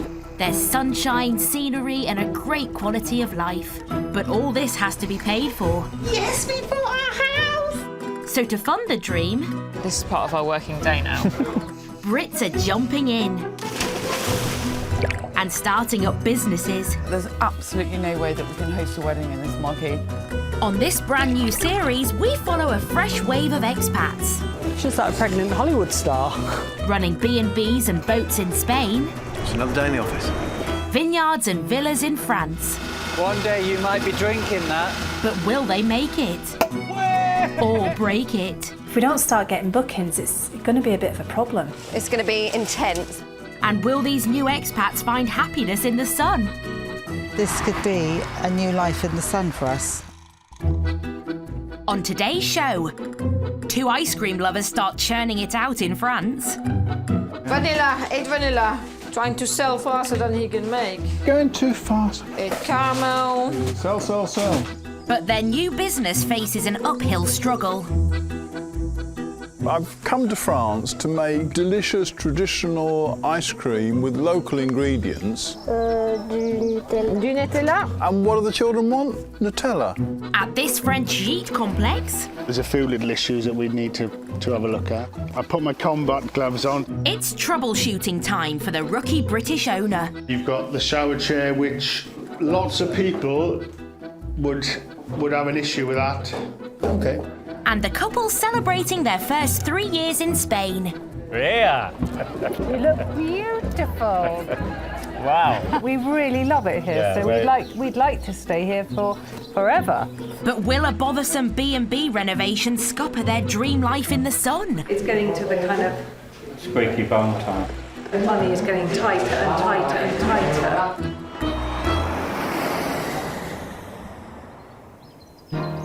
The Dordogne, southwest France. With 7 Michelin-starred restaurants scattered around the region, this area is a food lover's paradise. 10 months ago, Richard Brown and Eileen Draper chose this part of the world to start a new life. Oh, smell the honeysuckle. Oh, wow, yeah. Running their 15-bedroom gîte complex, La Colombière. Would I be rather doing this at 8 o'clock in the morning or sat on the M6 in a big queue? Tough one, that. It's fully booked now all the way through till the second week in September.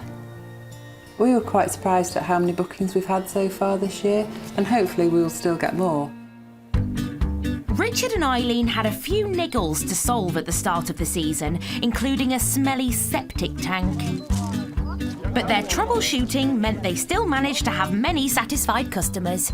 We spent a very enjoyable trip in the Dordogne. The house is beautiful. We enjoy the swimming pool and the outside area. Right, you coming to the pool then, Jess? Yeah. Right, let's go then. And their latest guests seem to be settling in nicely too. Andrew and his large extended family have booked the main gîte for a fortnight. You going in, Cormac? Oh, it's fantastic. Look at the surroundings, the weather's fantastic. So we're having a great time. What's you gonna bomb me? During renovations, Richard and Eileen ensured there were disabled features at the gîte. It seems that this decision is paying off. It has attracted people this year. You know, I think it's important to Eileen and I that we build on what we've got and are able to offer that sort of access for people. But not all of this 19th century house was built with wheelchair access in mind. And at the end of his stay, Andrew has some constructive criticism for Richard. There's a few little issues that we need to have a look at. Have you got a couple of minutes then just to sort of walk through your issues? That'd be great. Yeah. Bro. I put my combat gloves on to push, so... As they head back to the house, guest Andrew points out his first concern. So they got rid of some of the gravel and made a little pathway. Yeah. Which has worked well, but again, I'm not sure that I'd recommend it for other wheelchair users. And this little lip as well. I have to jump over it, which I'm quite capable of doing, but maybe others may not be able to do that. Inside, Andrew also thinks the disabled access bathroom requires improvement. You've got the shower chair. Lots of people would have an issue with that. Would you get a seat? A drop for you down with a seat, drop down there? Or, well, maybe a bit lower, which comes off the Down wall. there, yeah. And then someone could slide onto it with the handles. The key, Richard, is people like to come away, have no hassles, be as independent as they possibly can and make sure that everything's in place for them to enjoy their holiday. Yeah. Excellent feedback. Some good tips and pointers there. Is it warm in there, Jess? Plenty of food for thought there.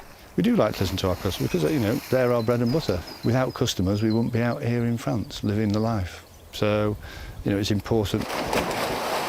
And also some more work for Richard and Eileen. For us, it's a little bit of manual labour. And actually putting a path down to the pool is quite a big undertaking, actually, so it's not going to be resolved overnight. But hopefully in the autumn over the winter, we'll address that. With yet another set of niggles to put right, Richard and Eileen's quest for perfection carries on.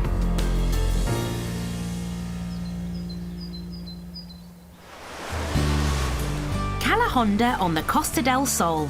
This southern Spanish region is a regular destination for fans of the great outdoors.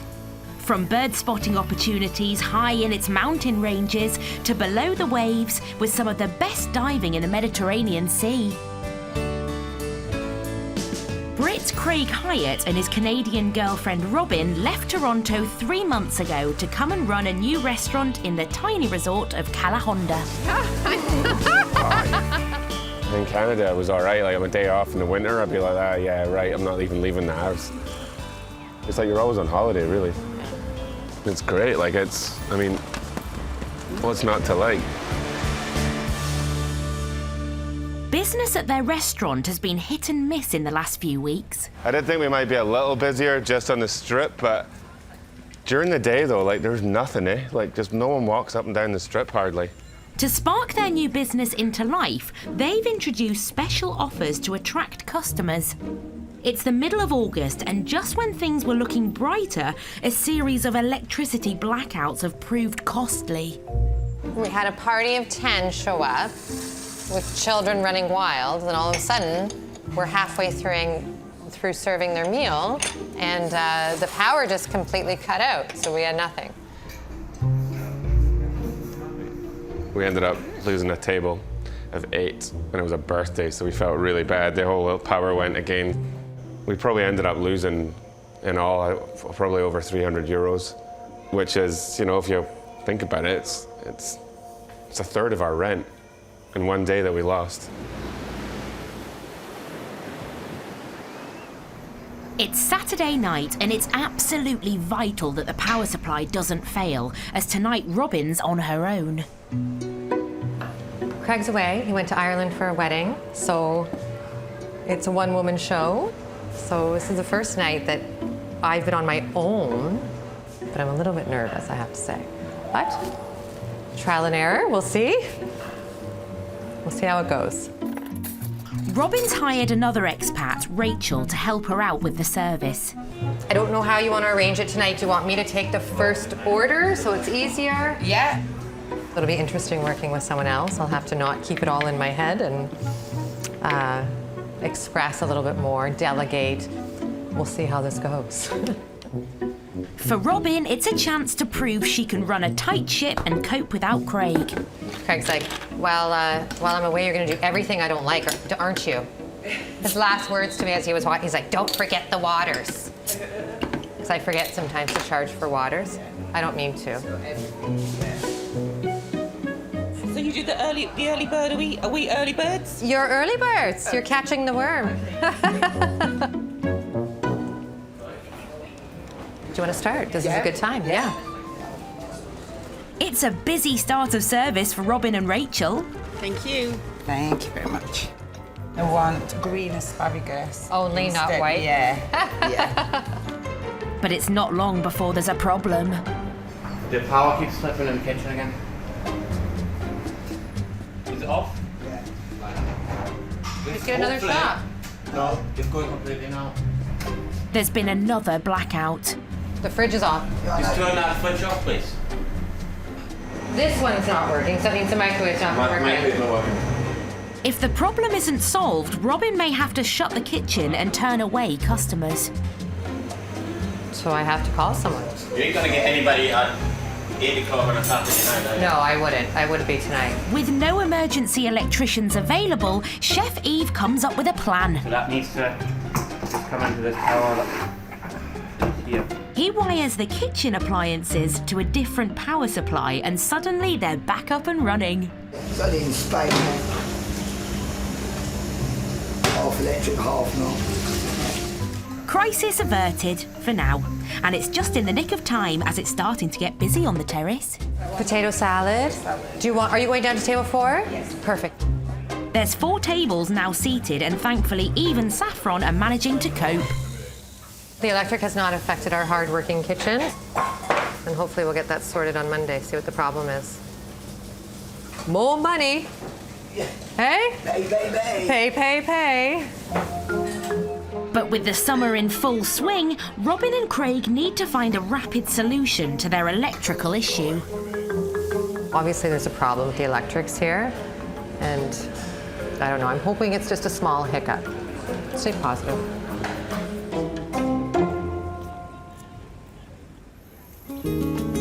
The province of Jaén, inland Spain. This region produces the largest quantity of olive oil in the country.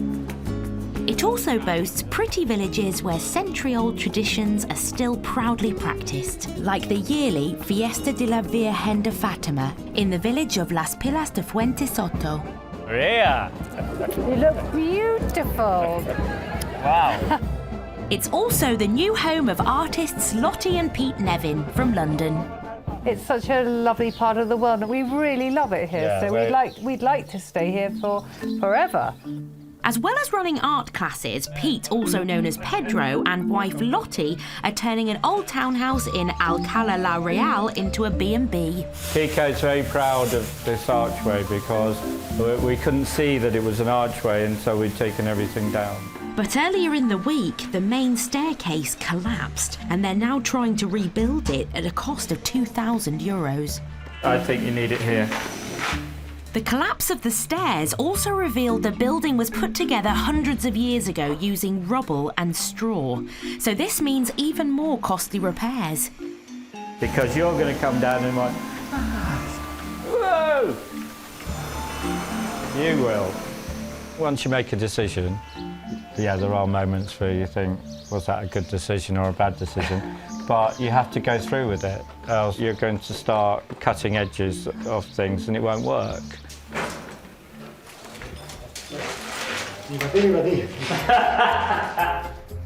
Bravely, Lottie and Pete have decided to stick with their vision. Lottie wants an extravagant tiled staircase, but their budget is getting tight. Quiero... what is it called? Azulejo. Azulejo para escalera. And what you should look at today is what designs they've got. Okay. Pete is in charge of making sure Lottie's design will be implemented without going over budget. Why don't we have a look at the book, darling? Yeah. Okay. Pedro's having a lot of sleepless nights at the moment because what he's done, which I think is so sweet, he's actually hidden all the bills from me and he just says, right, we have X left in the bank.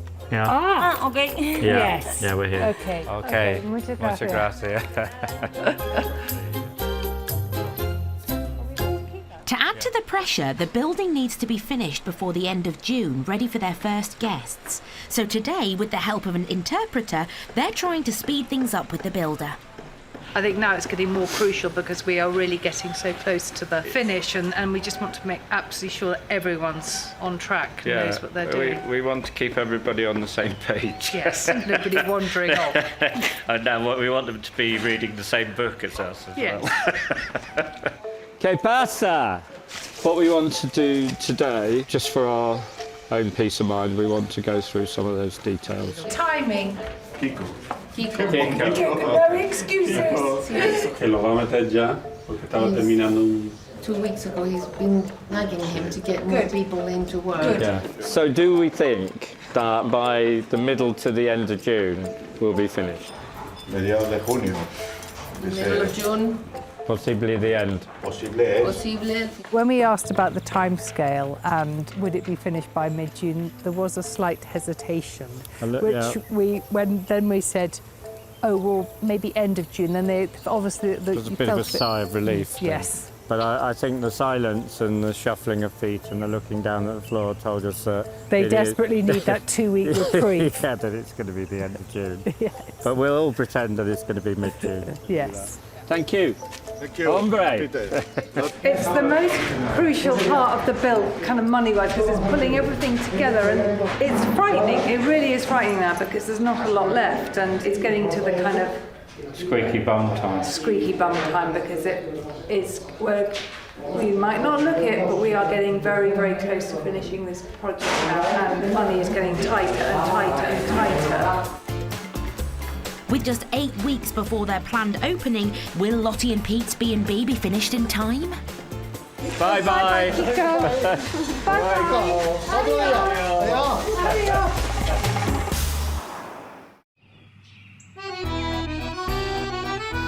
The small market town of Tivier in the north of the Dordogne boasts a beautiful medieval centre and 12th century church and prides itself on its traditional regional foods. And down the road is the tranquil village of Vonac. This is what we fell in love with. A tiny village with a church and a little square. Now home to Chris Cutler from Reading and his Belgian wife of 30 years, Ariane. Last year, the IT consultant and marketing executive came to live in this two-bedroom house to open a new ice cream company. There are two ways that Brits can come out here. One is to look for business opportunities within the expat community. We didn't want to be like that. We wanted to be fully integrated into the community. Chris makes ice cream on the ground floor of their house. This is the heart of the business because this makes ice creams and sorbets in 5-litre batches. There are 3 words that characterize our business: traditional, natural, and local. So with these 3 words, off I go on my tricycle selling these ice creams. So when I sell, I put on my apron and I put on my hat, and then I stand by my tricycle, and then people know I'm the ice cream seller. As well as selling from her trike, Ariane has been trying to sell to local cafes. Je pense qu'il n'y a pas besoin qu'il fasse chaud pour en vendre. He's saying there's no need for it to be hot to sell these ice creams. And they've just started supplying 5 shops in the area too. So, an order: 8 caramel, 8 vanille, 5 fraises. Going too fast. Et crème. 6, 7. Right, after caramel. Come on, you're going too fast, Ariane. Vanilla, 8 vanilla. Trying to sell faster than he can make. Sell, sell, sell. The first season will be crucial for Chris and Ariane as they've invested €60,000 in starting up the business. So ex-marketing executive Ariane has decided to drum up some publicity. Okay. Yes, hi, good morning. Hi, we're almost there. She's hired in a camera crew to film an advert, a €250 investment which they hope will get their name out. They're coming to film and I need to get the trike out, the tricycle. Right, do you want me to help? Yes. Wait. Okay, go. Yeah? Here they come. Hold the bike. I'm holding the bike, dear. Yes, come on. Down more, that's it. Ah, my foot. Okay, that's it. Yeah. Got it. There. Easy peasy. Don't know what all the fuss is about. Expats Dara and Tony offer corporate filming at €250 a day, but Ariane thinks it'll be money well spent. We were delighted to move down to this wonderful little village and do what we love doing. Elles sont naturelles, on utilise des produits, des fruits locaux, les framboises viennent de 7 km. Now for the action shots. That's the tricycle. Do you cycle with it or not? No. Don't, okay. No, would you like me to cycle? I will have to, because it's a... You could come downhill. Yeah, exactly, Huh? but then I can't stop. All right, okay. Good luck, Ariane. It's okay to cycle on a very flat surface for a very short period, but not on hills like that, so I hope I don't fall over. See you later. Oh! With the huge freezer on the front, the tricycle is very unstable to ride and is normally just used as a static shop. Here we go!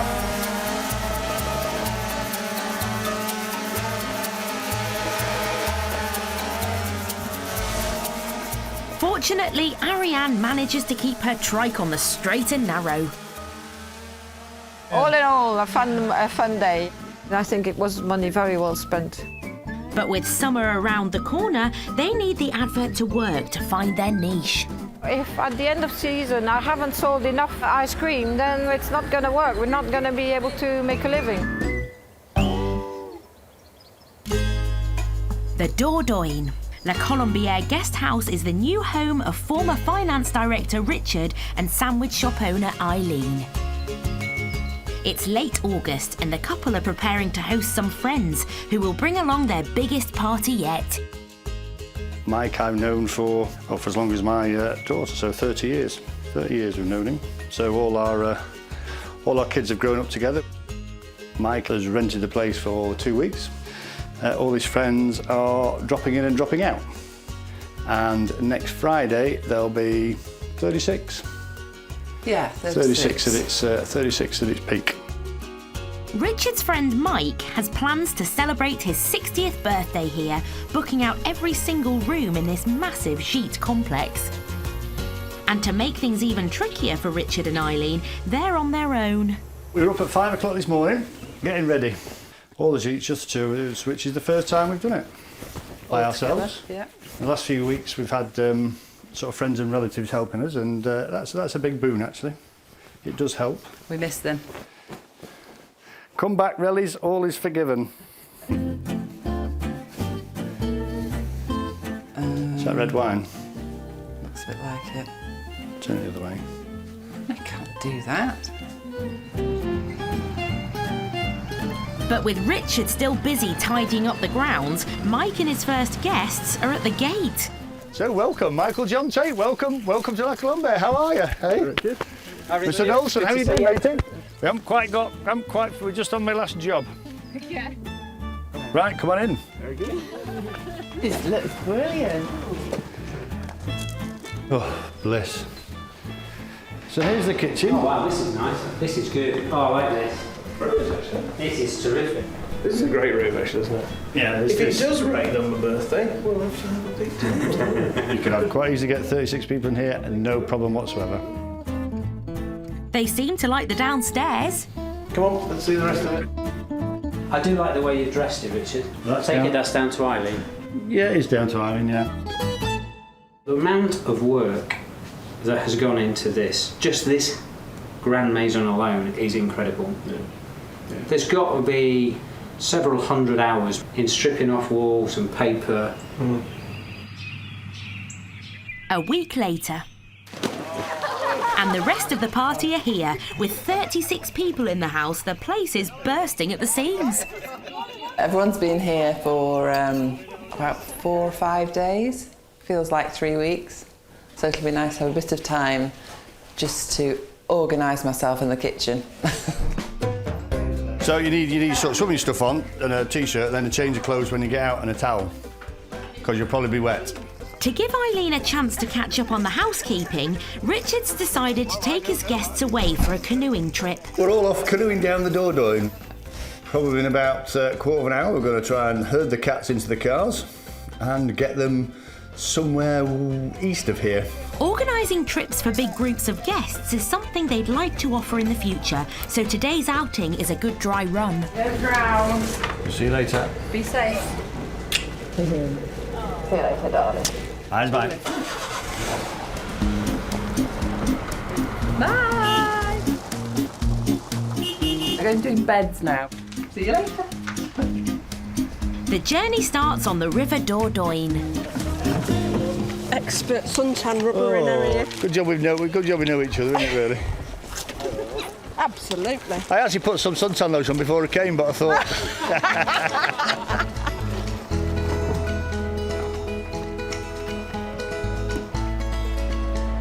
The 14-kilometre journey takes them along a scenic route to La Roque-Gajac, one of the most beautiful villages in France.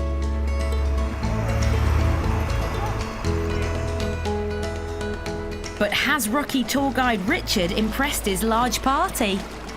Well, Richard's been a very good host. He always has been. He's that type of person. Everybody enjoys his company. Oh, absolutely fabulous. The views are wonderful. Not so good at the canoeing. I've just headbutted myself from the paddle and nearly locked myself out, so good fun. As they head home... We'll see you in Bordeaux.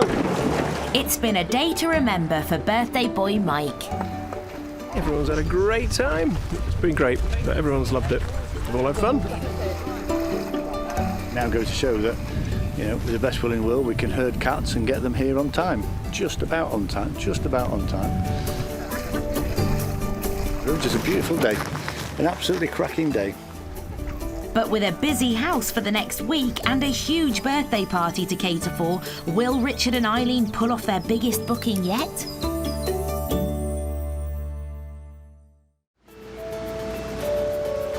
In Cala Honda on the Costa del Sol, it's been 2 weeks since Craig's trip to Ireland. And no matter how hard he and Robin have tried to fight electrical gremlins at their new restaurant, they're still suffering from power cuts. We had an electrician even in the other day. He put in a new cable because he tested it and the cable wasn't good. So he put in a new one, and since then, one of the main sockets we use doesn't work anymore, and he was supposed to come back on Friday to fix it, and he never did. If it's any consolation, Craig's dad Steve and stepmum Alison have been fighting against dodgy electrics at their own place for 2 years now. But it's part of living here. The electric's still on and off. You phone an electrician and they say, no, we're not coming, it's your dishwasher, change your dishwasher. It's like, how do you know that? I just think that it's going to happen again, and we're getting busier, and it's just really frustrating the hell out of me, to be honest. Fortunately, they're managing to keep the restaurant open, and it's a good job too. With the end of the summer, families on holiday have returned home, but there are plenty of couples visiting the Costa del Sol, and Craig's classy setup is proving a hit amongst them. We've done better in September with all the couples. We've been doing really well, which I'm happy with. To keep the regulars coming back, Craig and Robin have decided to introduce a new autumn menu from today. It's kind of exciting. It keeps it fresh, I suppose. We've got a new menu. Well, not a whole new menu, but 8 items or so. Come cod and pancetta fish cake, pimento pate with the jalapeno jelly, Chinese 5-spice marinated chicken with ginger through it. It's a bit of a departure from the Spanish tapas available in the area. We've got a lot of people that just come for the early bird, at least it keeps it fresh for them. So we've changed up that, we've switched out 4 items on there. Craig and Robin will soon find out, as one of their regulars, Yvonne, is in the house tonight. What will she think of the changes? I'm going to do the pancetta fish cake. Excellent. The black pepper Spanish pate intrigues me. Lovely, very good. Excellent selection. Thank you. Yeah, this is our pate. We made pepper pate, like black pepper. Robin made sweet red pepper and jalapeno jelly to go with it. This could be a hit if Yvonne likes spice. I'm going to lend you mine in a minute because this is off the new menu. Try the Dijon. Whatever is in this jelly is divine. Great news. Meanwhile, in the kitchen, Craig and Chef Eve are working on the presentation of the next set of new dishes. There's 2 fish cakes here. How do you want to do this? I thought about maybe going over it like that and then take that off. I don't know, maybe just a little swirl. Like that? I don't like that. Sorry. The presentation might not be to Robin's liking, but what about the taste? When I ate my fish cake, I did find a bone, but actually that made me feel better because I knew that actually this is someone who's actually pushed the fish apart, and it's just made with that little extra thought that makes it yummy. It's another thumbs up from Yvonne, and as the terrace fills up with even more couples... Yeah, it's a family recipe. Is this the start of a promising autumn season after Craig and Robin's difficult summer? We have a full terrace. It's lovely. Really nice. Hopefully this keeps up. It would be really nice. I'm pleased. I'm very pleased.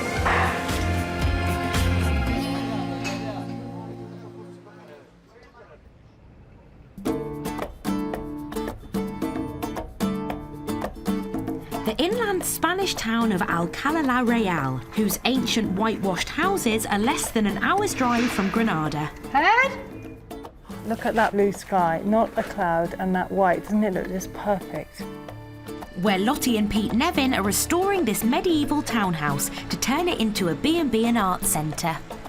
I do love how they do that, isn't it sweet? Little assembly line. And they never wear those hats, ever. I think they've worn them once. It's now the beginning of August and the deadline for opening has come and gone, so they've had to cancel their first booking. We're thinking we're so nearly there, but not quite, as the goalposts for the finish keep changing. April, May, June, July, and now we're the 1st of August. With another 8 weeks before it's finished, they've now lost 2 months of potential business. So wanted to get this off the ground and have, start the business by the 1st of July. And then I think about 2 weeks ago, I kind of had a moment when I just of acceptance, this isn't going to happen on time. Don't get in a state about it. Stop being so impatient and just go with the flow. This is really transformed, isn't it?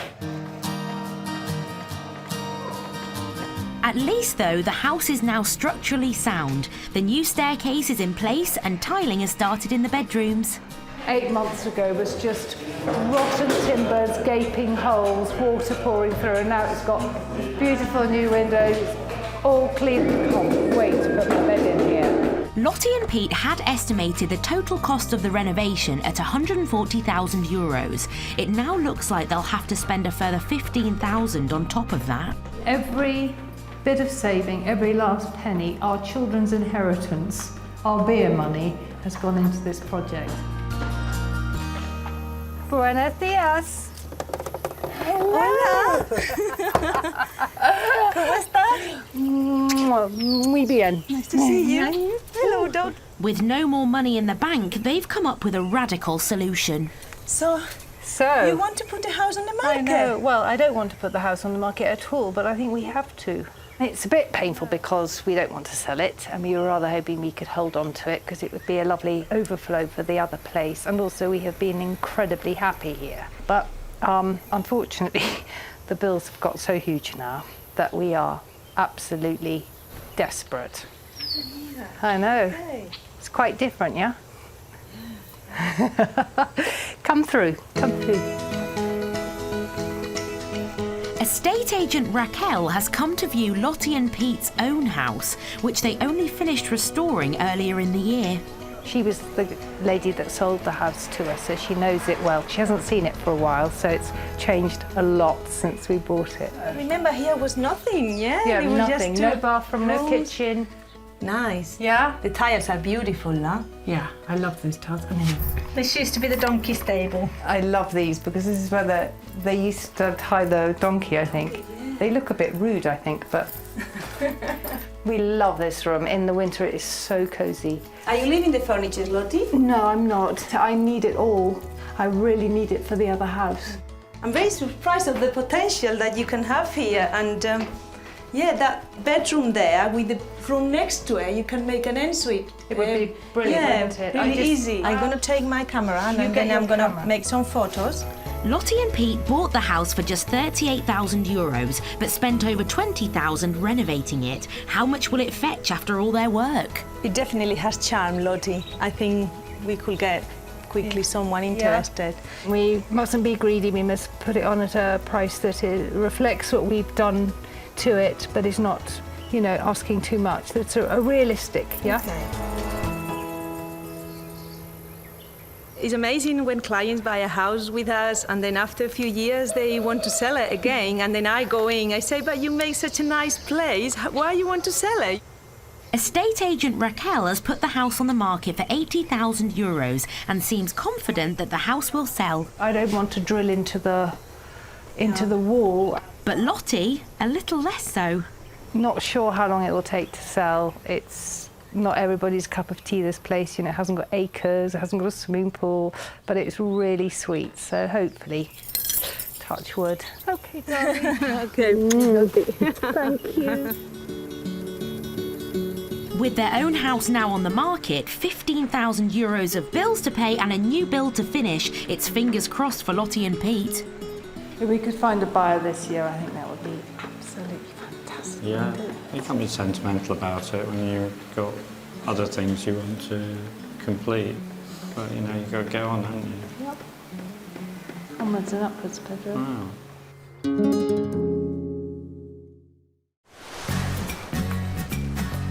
Cala Honda on the Costa del Sol. It's been a tough summer for Craig and Robin, but with a new autumn menu, business is starting to boom. We're constantly getting repeats, constantly. It's been great. We've got people that owned the bar here, and now they've found us about 4 weeks ago, and they seem to come every Tuesday now.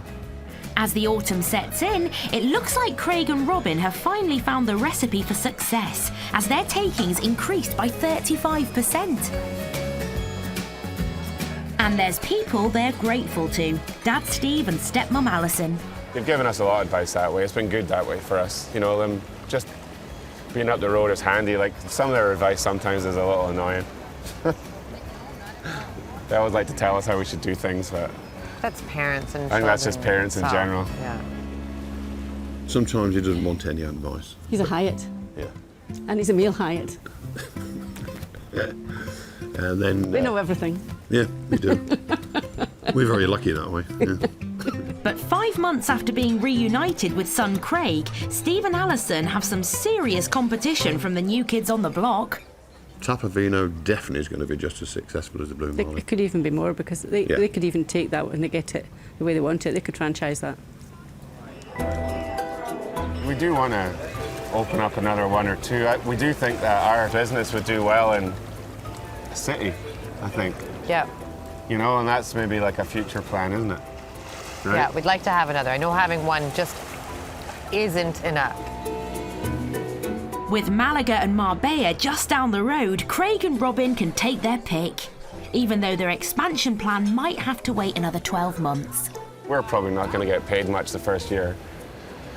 We didn't expect to either. I mean, people come here and think they can just open a bar and just think, okay, money's going to start rolling in. Well, you know what? It doesn't, unfortunately. We're doing way better than our daily costs.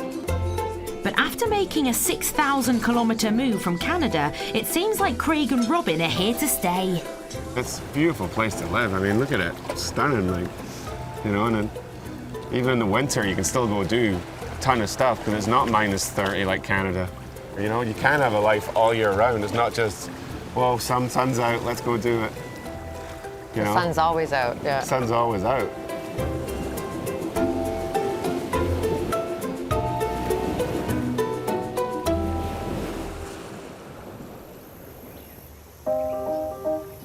Vonac in the Dordogne. Chris Cutler and his Belgian wife Ariane are now into the summer season selling ice cream. Ice cream is about being happy, and if you're not happy making it, then you're not putting that happiness in the pot. We watch this together. Chris and Ariane have just received their promotional video. It was a thing of genius to do it in French as well. It's cost them €250, but they're happy with the results. It was quite a lot of money, and it was something that we didn't have to spend, but then marketing's like that. Yeah, it's always like that with marketing. I think it was really worth doing, and I think it came out really well. Chris and Ariane plan to publish their video online, and hopefully this will earn their money back. Time for Ariane to go out and try to sell some ice cream at the local swimming pool. Chris, these two things, but you hold them both together. Yeah, I'm doing all of that. Okay, never mind. We are not a well-oiled machine yet. J'ai Nutella, j'ai fraises et crème, j'ai un sorbet de fraises, j'ai du chocolat intense, de la vanille, de la poire. I've come to France to make delicious traditional ice cream with local ingredients. Du Nutella. Du Nutella. And what do the children want? Nutella. Ouais. Et voilà. But just as things were starting to go well for Chris and Ariane, a health inspection has shown that their ice cream samples contain some bacteria.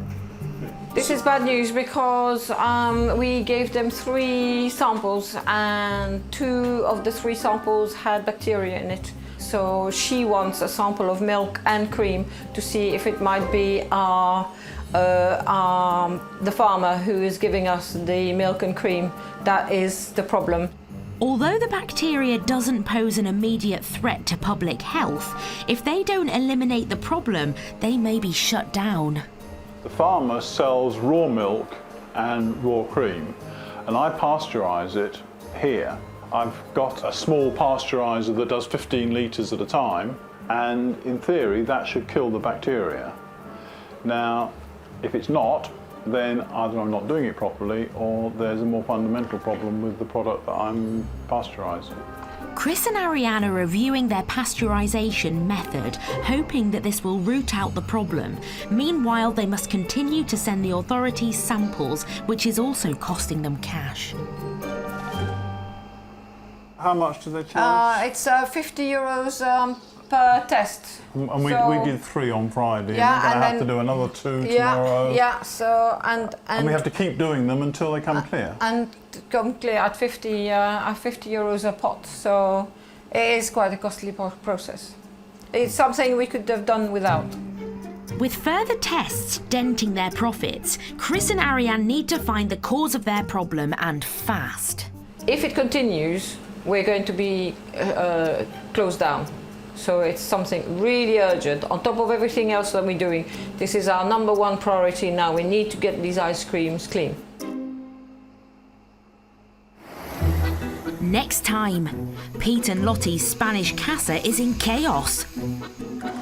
I've said to him categorically that we're moving everything in whether or not it's finished. But will this decision be a good move?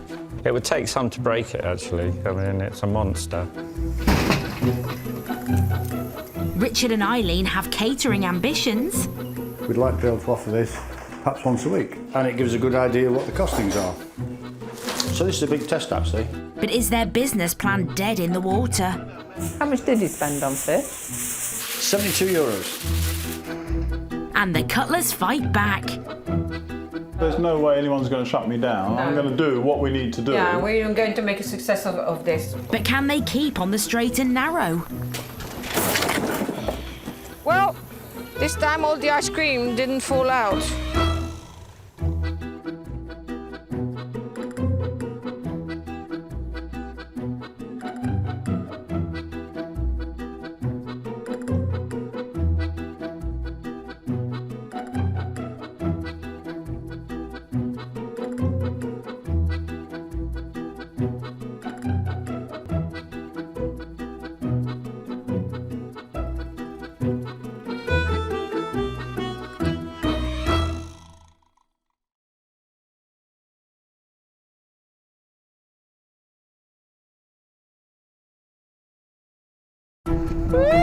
It's a dream chased by thousands of expats, setting up new lives in Europe.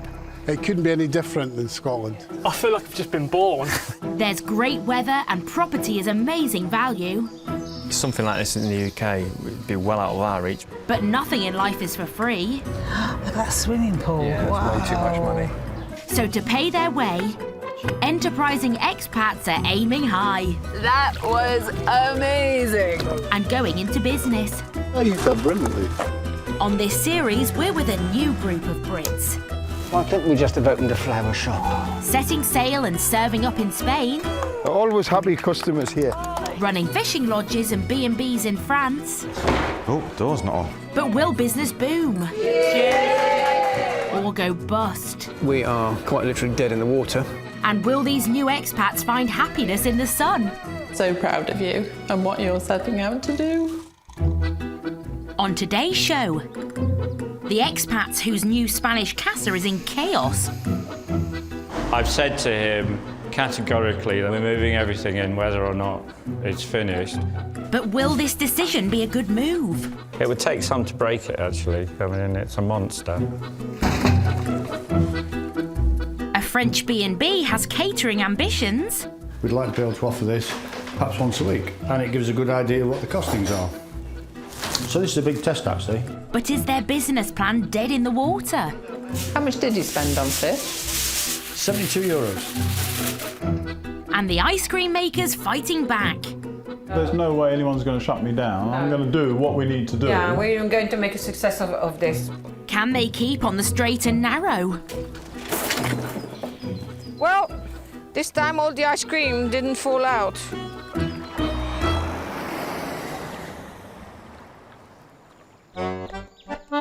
The Dordogne. Some of France's best wines come from this lush region. It's one of the favourite areas for British expats to relocate, with thousands living here already. Among the latest arrivals are former finance director Richard Draper and sandwich shop owner Eileen Brown, who are running a gîte complex, La Colombière. It's about the change of life. So it's about doing something that we want to do, something we're doing that we want to do together. Cheers. Cheers. Changing the way we've done our life before and being in control of our own destiny, and doing it in a beautiful place that's warm and sunny. Richard and Eileen are midway through handling their biggest booking yet. Their friend Mike has come to celebrate his 60th birthday and brought 35 guests with him. Here he comes. Here's the birthday boy. Happy anniversary to you. Happy birthday, Michael. What's it like being 60? Similar to 59. Richard and Eileen are determined to make a success of Mike and his friend's stay, so they've got their hands full today. Brunch about 11, we've decided. Cocktails by the pool at about 4 o'clock. And then the big birthday barbecue. It'll be a challenging dry run for Richard and Eileen, as next year they plan to cater for their guests too. We'd like to be able to offer this perhaps once a week. So we'll do the big barbecues, we might even do the big paella pan. And it gives a good idea of what the costings are. So this is a big test actually. With plans to make catering a commercial enterprise, they need to spend wisely on the ingredients for today's dinner. We're off to the market in Miramont to go and get some provisions for the barbecue and some provisions for brunch.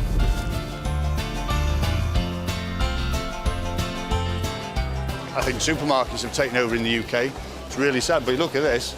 All the produce is fresh and it's in season. So, yeah, we love coming to these markets. Fish is top of the list for tonight's barbecue. Monsieur, le toit de basse, s'il vous plaît. Le filet.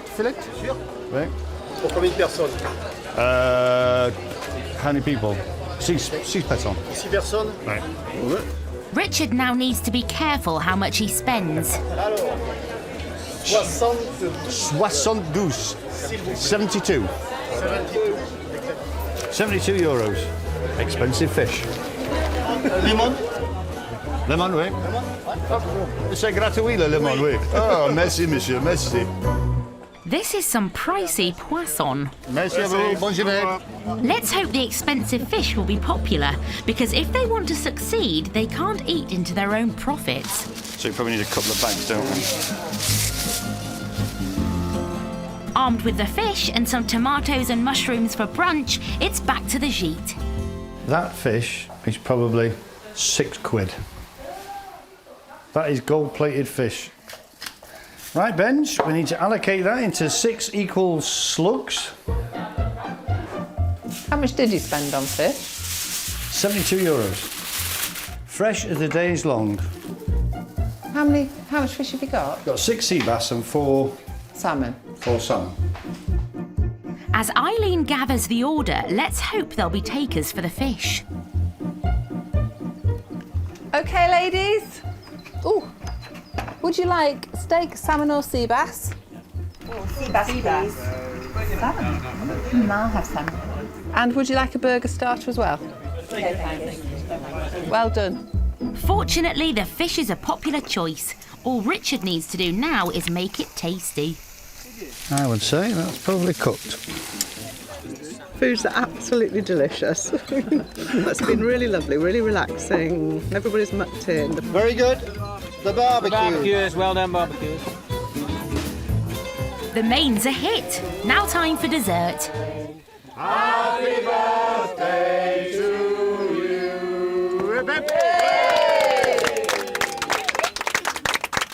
It's been the perfect climax to a week of celebrations. It's exceeded expectations. It's been fantastic, really. What can I say? Sun going down, nice company, nice wine, good food, fabulous. We've been so welcomed by Richard and Eileen, and I think they're going to make a huge success of this. And I think we've been extremely fortunate to be the first big party here. It's just been so special. But has Richard and Eileen's catering service been a success? And can they make it a going concern? It's definitely been a test as to whether we can pull this off. Yeah. And every big journey starts with a small step. Well, we've taken a couple of big steps today. Brilliant. Yeah. Top dollar. Well done, Mrs. Well done to you.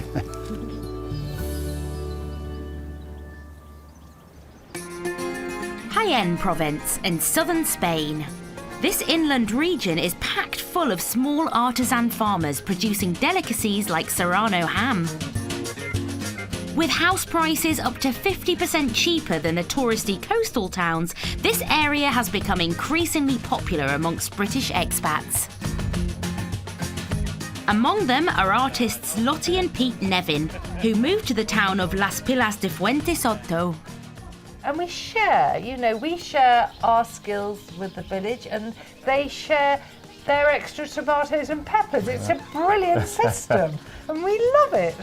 Lottie and Pete are turning a medieval house into a B&B in nearby Alcalá la Real, but are already months behind schedule and €15,000 over budget, forcing them to cancel their first booking. Lottie, what's up?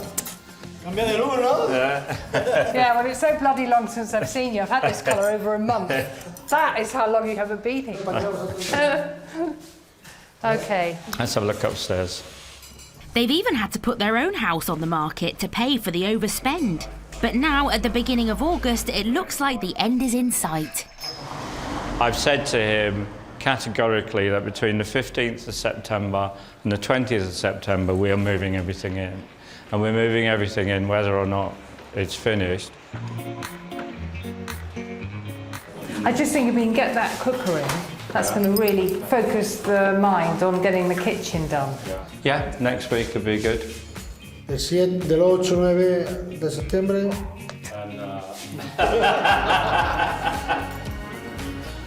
That's good. With a bit of luck, we might be in there in 4 weeks. Fortunately, builder Kiko has kept his word. The new kitchen has been plastered, and it's time for Lottie and Pete to move their expensive cooking range from their old house to the new one. Today is oven removal day. Yeah, very exciting. Actually, it's the most expensive cooker I've ever ordered. It's more expensive than the house. So exaggerate.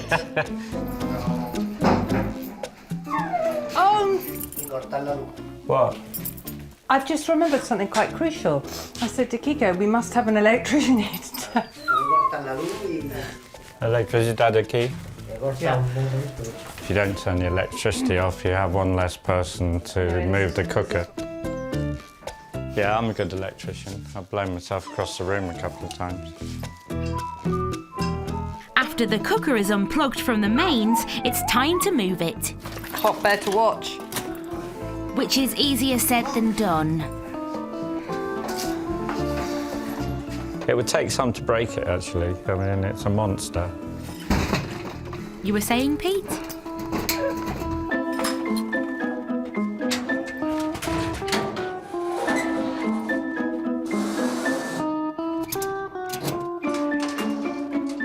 With the cooker finally on the lorry, Pete and Lottie can breathe again. Or maybe not. Last time we made marks on the floor, we got fined €13 by the council. A short time later, and with a little more manpower, Lottie's cooker makes its way safely towards her new kitchen. Ahí en medio donde está el enchufe.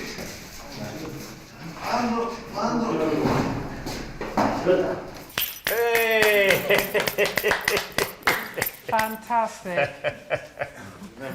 Yeah. Oh my God, look. Yes!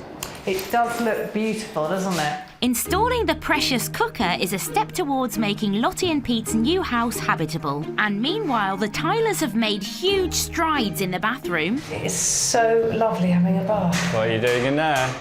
See you later. Not next week, but the week after, I'm actually going to be in there. I like your optimism. With the house progressing nicely, there's some more good news for Lottie and Pete. After just 2 months on the market, they found a buyer for their old house. Our lawyer told us that the people who are buying our house need to complete on Monday because their stuff has arrived from Dubai, I think, and is sitting on the port in Malaga. So they're very, very keen to complete, which is fantastic because it means the sale really, really is going to go through. But with the summer season now nearing an end, will Lottie and Pete finally be able to open their B&B and recoup some of their overspend? The Dordogne, southwest France. Its capital, Périgueux, has winding medieval streets, bustling markets, and stunning thousand-year-old churches. Chris and Ariane Cutler moved to this region to launch their traditional ice cream company, Glace de Vonac. Ah, oui. Networking. It's what she does all the time.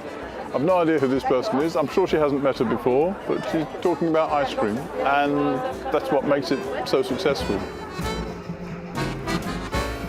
But right now, Chris and Ariane could face having to shut the business as environmental health checks revealed bacteria in their ice creams. They think using milk from a local supplier could be the problem. We came here to make ice cream with local products, and this farmer who's become our friend produces the milk and the cream. And so if we can't buy our milk and cream from him, it cuts across our philosophy of making a local product with local ingredients. Chris and Ariane have also employed an independent consultant and need to sort out the problem fast, or it could be curtains for their fledgling business. There's no way anyone's going to shut me down. I'm going to do what we need to do. Yeah, we're going to make a success of this. A few days later, they think they've identified a potential problem with Chris's pasteurisation process. I was following the process, but I wasn't cooling it down quick enough. And as soon as I cooled it down quick enough, and they retested it, it passed. That's such a sort of sense of relief, because we fixed the cause and it fixed the problem. Retesting has shown that the problem has now been solved, so production can restart, and importantly, they can keep using milk from their local supplier. The guy who does our milk makes every effort to have the least bacteria possible. But we could use sterilised milk, sterilised cream, and we wouldn't not have all this problem. But there's no taste to it, and it's not local. With production back up and running, they can concentrate on marketing their new ice cream lines, including a beer-flavoured ice cream designed by Chris. A lot of people do like beer, but they're not keen on trying the beer flavour. But yeah, Chris wants to persevere with that one. Yes, have you got vanilla, please? I can get you more vanilla, yeah. Ariane is about to get a chance to push their new product at a local festival. Are you full yet? Yes, and I think that's enough. But she's on her own as Chris has to continue producing ice cream to meet growing demand. Right, you off now? Yes. I've done the caramel. I'm going to do the strawberries and cream this afternoon, but then I absolutely need to do chocolate and Nutella for tomorrow because you're nearly out. Yeah, and don't forget my peaches. Peaches? Peaches. Yes. Yes, yes, dear.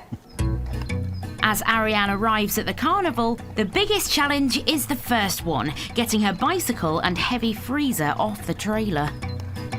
I need to find a volunteer, and as I am a woman, it's usually okay, and I can see one coming, so I shall go and ask. On y va.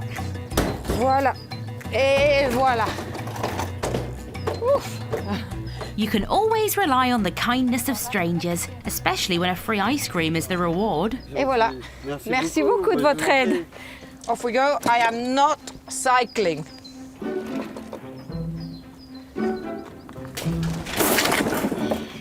Oops. Well, this time all the ice cream didn't fall out.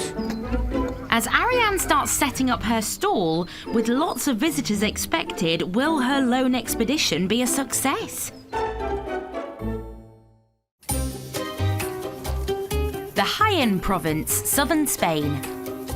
And artists, Lottie and Pete Nevin, are preparing for a big day. Hola. Today is the day I have been waiting for almost a year. After selling their current house, Lottie and Pete are about to shift all their belongings to their new home, which they've been restoring for over 11 months.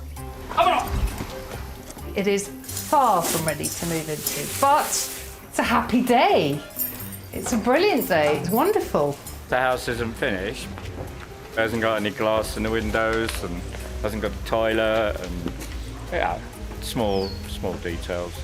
Builders are due to complete work on their new place shortly. But with the buyers of their old house desperate to move in, Pete and Lottie are having to move early. At least selling this house for €77,000 has put an end to their money worries. For the first time in months, Pedro's actually sleeping at night because he's not worrying about money, because the money's in the bank. A lot of tension for months and months and months, thinking, oh, well, I can afford this, can I afford that? And now pressure's off a little. Lottie and Pete need to complete the removals before sundown to allow the new owners to move in tomorrow. Why do I have to have so much crap in my house? You always say, I'm never going to move again. And you do.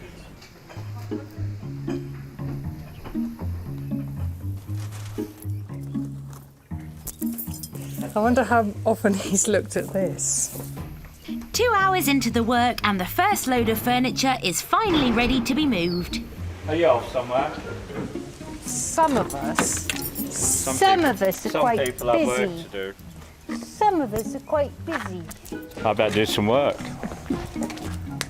10 miles away at Lottie and Pete's new house.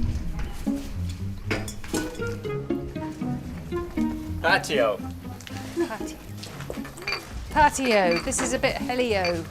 It was all going to be so perfect, and I was going to come to a clean house that I'd cleaned before, and everything was going to be finished. with a lovely flushing loo and a hot bath to look forward to, and the fridge already cooling a bottle of something nice. Yeah. It hasn't quite worked out like that.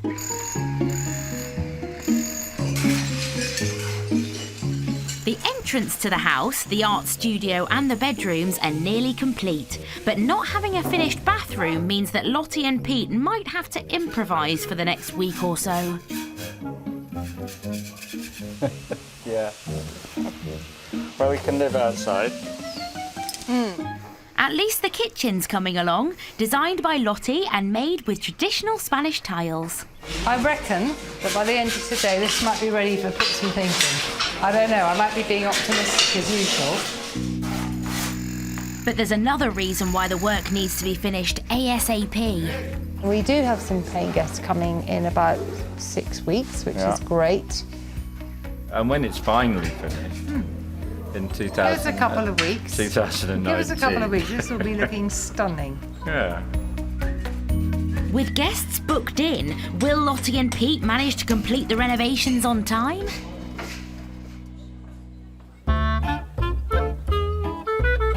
In the French Dordogne, it's mid-August and a very important day for Ariane Cutler and her husband Chris's new ice cream company. I am not set up yet. I haven't plugged in the electricity. So I've just been selling about 15 ice creams, just arriving like that. Ariane is setting up at the Nexon Carnival, a large village fete south of Limoges, with many visitors expected and temperatures of 32 degrees forecast. It's perfect ice cream selling weather. I've got about 200 pots on board today. So, I'm hoping to be empty by the time I leave tonight. Ouais. Bonne chance. It's a good start, but there's still Chris's unusual new flavour to sell. Right, here's the beer one. It's a blonde beer. It's disgusting. Ugh, I hate it. The caramel bertollet is the one that's going to make us a fortune. This one, no. Vous allez goûter ça à la bière? Non, il y a une glace à la bière aussi. À la bière? Oui. Non. Est-ce que vous voulez une glace à la bière? Non, non, pas de glace à la bière. Non, ça se boit à la bière. You only drink beer, you don't eat it as an ice cream. It's too precious to eat it as an ice cream. Voilà, exactement. So far, the beer ice cream has had a frosty reception, and if Ariane fails to sell any today, they may have to put this idea on ice. Time to break the news to its inventor, husband Chris. I am trying to push the beer, but I'm not very successful. Apparently, beer should be drunk and not eaten as an ice cream. Okay. I'm pushing, but without success. See you later. Bye. Whilst beer might not be the moneymaker they hoped, another of their speciality varieties, goat's milk ice cream, tempts a passerby. Voilà. Merci. Ah, you came straight for goat. We do ice cream with goat milk. It's a very subtle. Ah, elle est bonne. Ah, merci beaucoup. Merci. And straight after, it looks like another customer is willing to experiment. J'ai caramel beurre salé, miel et noix, mais j'ai aussi bière. D'accord. Oui. D'accord, ok. D'accord. Bon, alors goûtons ça. Oui, voilà. C'est vrai? Oui. Ah, c'est bon. Vous aimez? Ah ouais, c'est très bon. Parfait. C'est aussi rafraîchissant qu'une vraie bière. Ah oui. Success at last. It is tough to sell those beer ice cream. I have sold an awful lot of other ones before this beer one. As the day draws to a close, it's time for Ariane to take stock. It's been a very successful day for me. There's been a steady trickle of people, and I've sold about 100 ice creams. The beer has not been as successful as I would have wished, but I sold 5 of them. That's about €300 for a day's work. But will the rest of the summer be a success?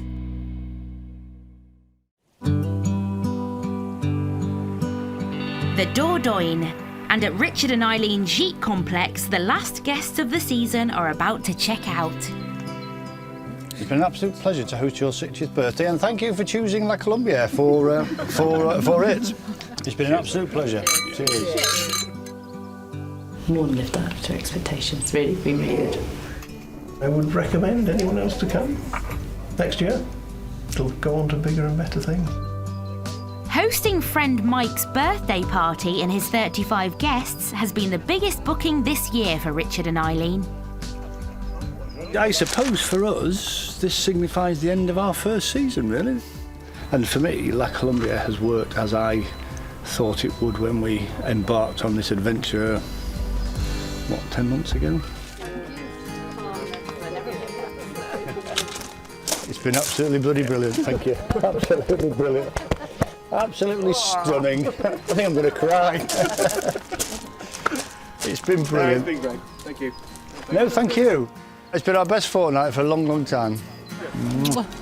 One in the middle. Bye. Au revoir. Woo.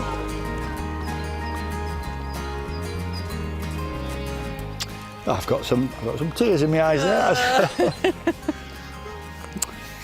Yeah, I'm dead sad. The house has been so full and so busy. Yeah. We've had 38 people here at one stage. Yeah. And then there were 2. And then there were 2. Yeah, me and thee. Yeah. But informed by reviews from their guests, work doesn't stop here. We've had quite a bit of feedback from people, so now we've got to go and sort of do the research, find the people, do it ourselves. So between now and the run up to Christmas, we'll be busy. With plans to improve their disabled facilities alongside general maintenance and painting, part of their profits will be reinvested back into the property. Rome wasn't built in a day, you know. Nobody has a bottomless pit of money, and we have to spend the money wisely, don't we? We have to make sure it goes in the places that's going to have the biggest impact, I think.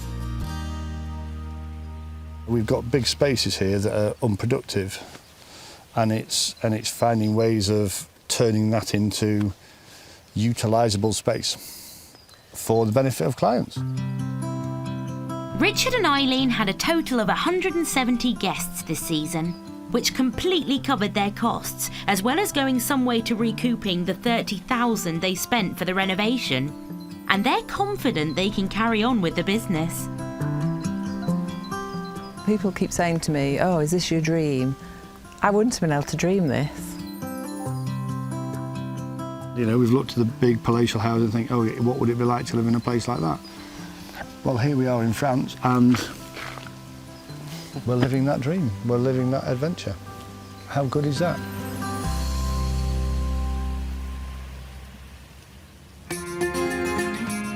In Alcalá la Real, work has finally finished on Lottie and Pete's B&B, just before their first guests are due to turn up. Yeah, it's novel to have a house that you can switch and it will be warm. And it's a novelty having a bath. There's a novelty not having to pee on a bucket at night. Yeah. The completion of the work has come 6 months after their original date. No, I think it takes a while to sink in because so much has been going on and we'd had all our furniture in the yard till about, 8-9 days ago. The house has a large downstairs entrance, which has been built around the pre-existing traditional features. What we love about this area is the beams and the walls, and for me, I love the space. Just 6 months ago, the staircase leading to the bedrooms collapsed, increasing the cost of the project and forcing Lottie and Pete to build a brand new one. This area here, which only a few months ago was a heap of dust and rubble because the staircase fell down. In hindsight, I'm so thrilled they did fall down because we've ended up with a much nicer thing than before. Lottie and Pete plan to run art classes as well as a B&B here, so they're converting the old dairy into an arts room. Right, studio. So this will be the studio.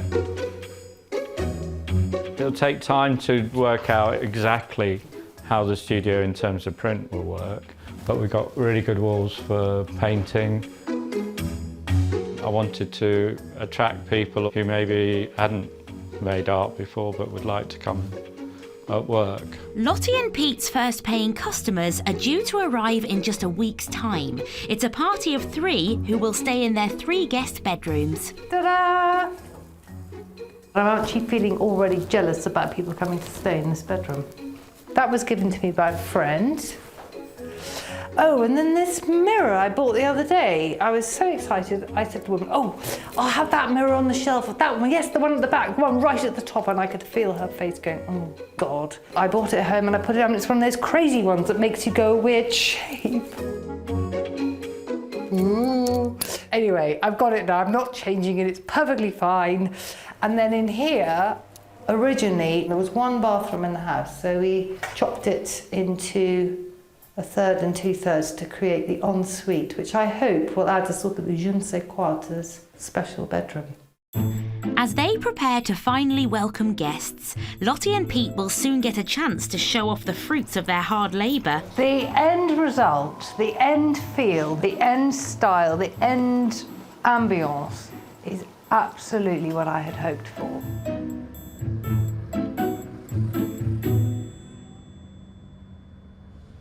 Later that week, and the house is a hive of activity as the guests will arrive in just 2 hours. Hoovering. Takes a while to master this machine, but eventually. Oh God, I'm making a pig's ear of this. See why I need that cleaning lady? Does it have to be totally shiny, do you think? And just as the final touches are complete, friends and first guests Bernadette, Yvonne and Denise arrive from the UK. And this is Colin, and this is Wilma. We've met, well, I put one cat out. And the other 2 are sat outside like, hello. Yes.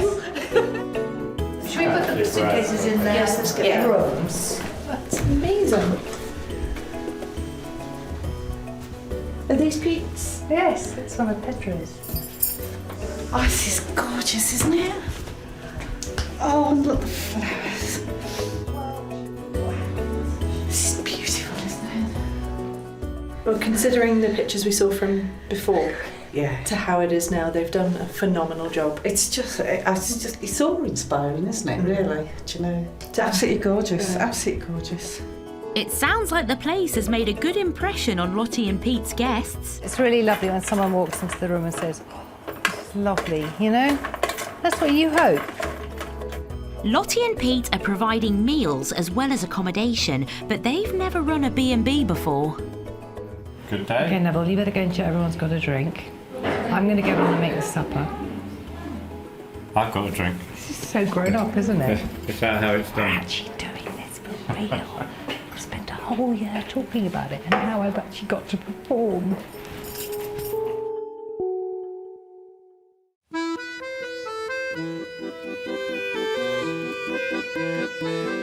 In the French village of Vonac, it's the end of the summer for husband and wife team Chris and Ariane Cutler, who moved here from Reading. With Chris relishing his role as ice cream maker and Ariane pounding the pavements to sell it, it seems the business has finally picked up after a tricky start to the season. Somebody asked me for 270 and they asked, can you bring us this ice cream this afternoon? And it's been absolutely fantastic to have this reception in our first year. Okay, up. Not content catering to traditional tastes, Chris and Ariane also experimented with new flavours. The beer one, it just tastes disgusting. Tastes lovely, I love it. It was just too hard to sell, and I always put it at the bottom of the freezer. Oui. No. I've got a soft spot for the beer ice cream, but my problem is that if the person in charge of sales, if her heart's not in a product, then it doesn't get pushed. It's disgusting. Ugh.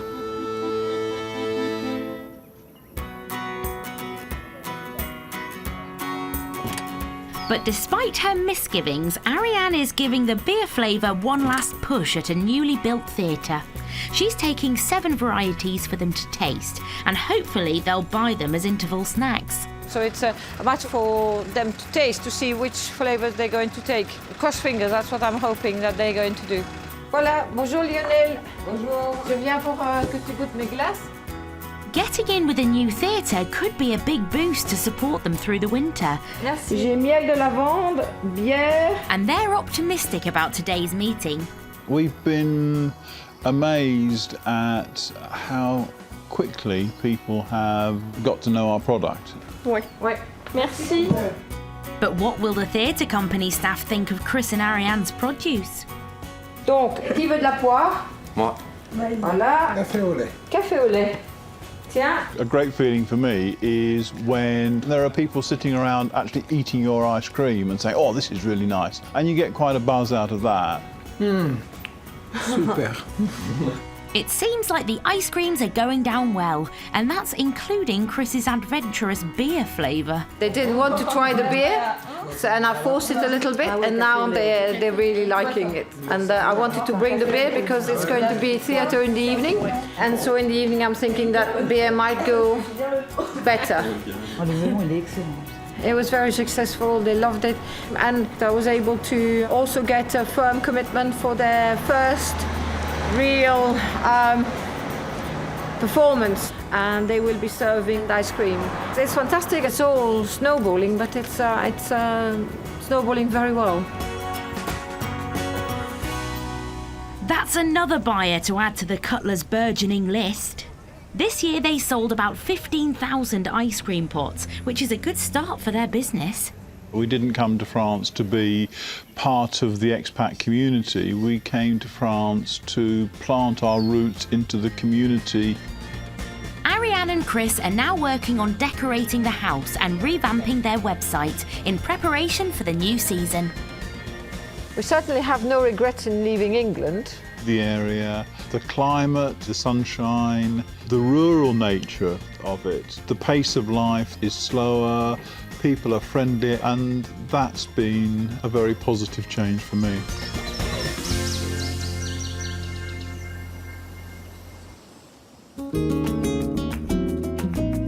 In Alcalá la Real, southern Spain, artists Lottie and Pete Nevin have been hosting the first group of guests at their newly restored B&B. So I've got a bit of cleaning up to do this morning. Yeah, there's lots going. We've had a really, really good time, actually. Guests Bernadette, Yvonne and Denise have been staying for a week now and are taking part in Pete and Lottie's art classes. The shadow here, you know, think about where you are in relation to it. What you get isn't just the food and the accommodation and the beautifully restored property. What you get is the energy from Lottie and Pete. I have said to them, listen, be honest with me, tell me, you know, what's not working or what. And I think pretty much everything's gone as I'd hoped. What I'm really pleased about is how the space works, because you never really know with a house until you've got a number of people in it, how it works, you know, and actually I'm really thrilled because it works how I'd hoped it would. You know, there are enough loos, there's enough bathrooms, there's enough space for people to, you know, if they want to go off and do something on their own, there's all of that, and I really am pleased. I'm pleased about that. There is, however, a slight problem. Lottie has booked in an extra guest, but she doesn't have any spare rooms. Silly Lottie overbooked. And I overbooked because when the lady said she was coming at the end of November, I assumed she meant in a week. So I said, yes, that's absolutely fine. And I didn't actually say the crucial thing, which is, oh, what dates? Because I just assumed end of November meant end of November. The double booking means that guest Bernadette will have to move into her friend's room, where there's a sitting room with an extra bed. Thankfully, she doesn't seem to mind. It's fine, and it's you know, it's one night. Bye-bye bed. Next door.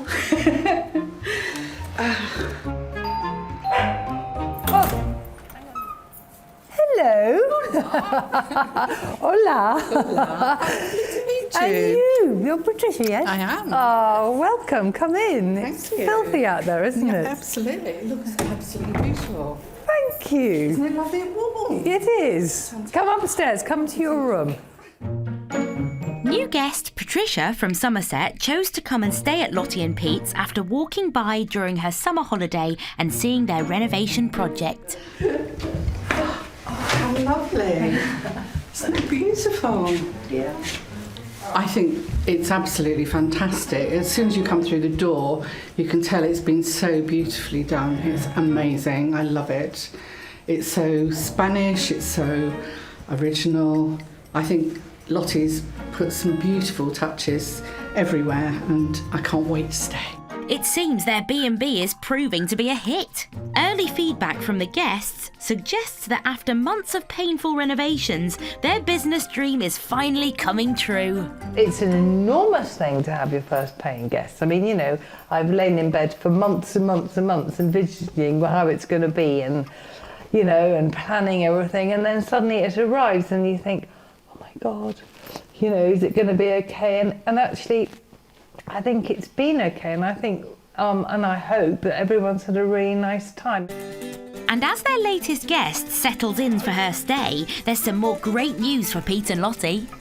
The architect, who we hadn't seen for months, came running up the street, flapping a piece of paper, and he said, I think you own half that building next door.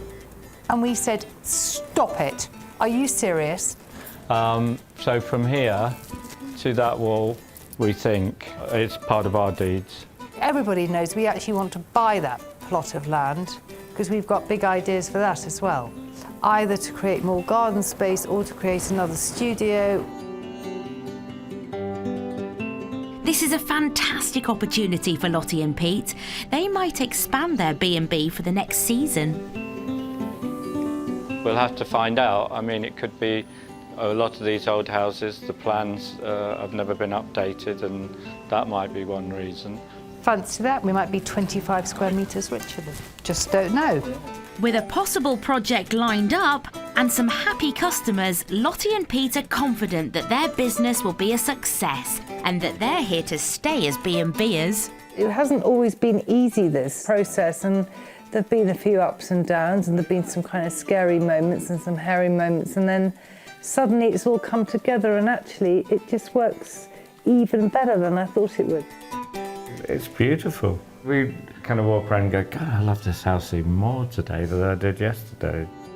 I absolutely love this area. It is, I feel totally at home here, and I can't imagine being anywhere else right now.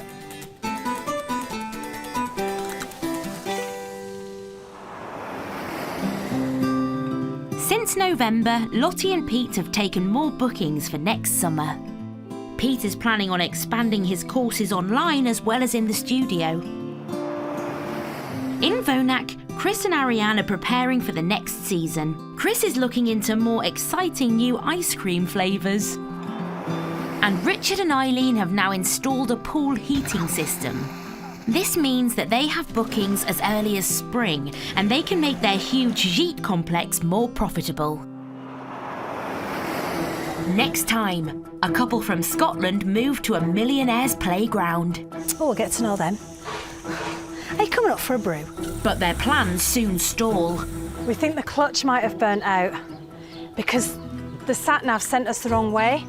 Can two restaurateurs in France I think that's hot enough. branch out into a new wedding business? We haven't got enough chairs. And that, we need to go and pick some chairs up. All cutlery. And that. All glasses. And that. And the adrenaline junkies, taking a financial risk by becoming holiday hosts. It did wipe us clean, but we knew it was a good move to make. Well, we hope it will be.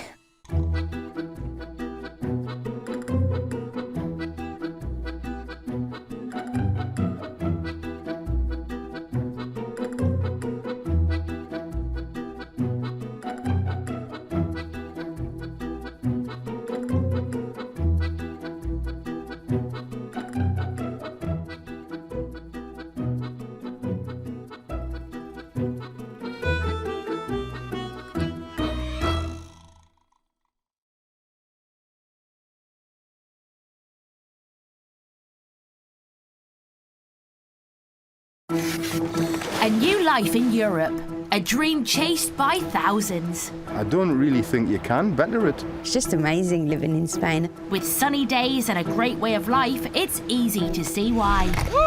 But this doesn't come for free. To come up with that money out of thin air is quite difficult. So to fund this life, oh my God, expats are setting sail. He's out, he's gone. And setting up businesses. There's mushrooms growing on the wall. Okay. On this series, we're with the brave Brits. Every day's like this at the minute, it's just non-stop. Run, run, run! Launching paragliding and restaurants in Spain. I think there's a future in this for us. B&Bs and villas in France. Look at that, like a Ferrari toilet. But will it be profitable? There was a lot of happy people here.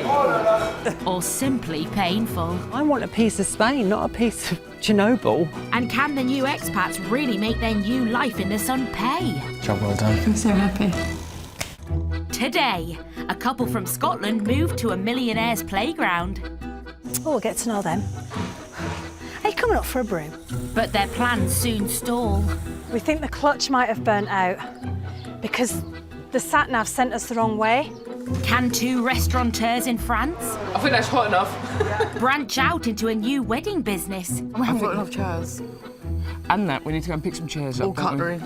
And that. All glasses. And that. And two adrenaline junkies take a financial risk by becoming holiday hosts. It did wipe us clean, but we knew it was a good move to make. Well, we hope it will be.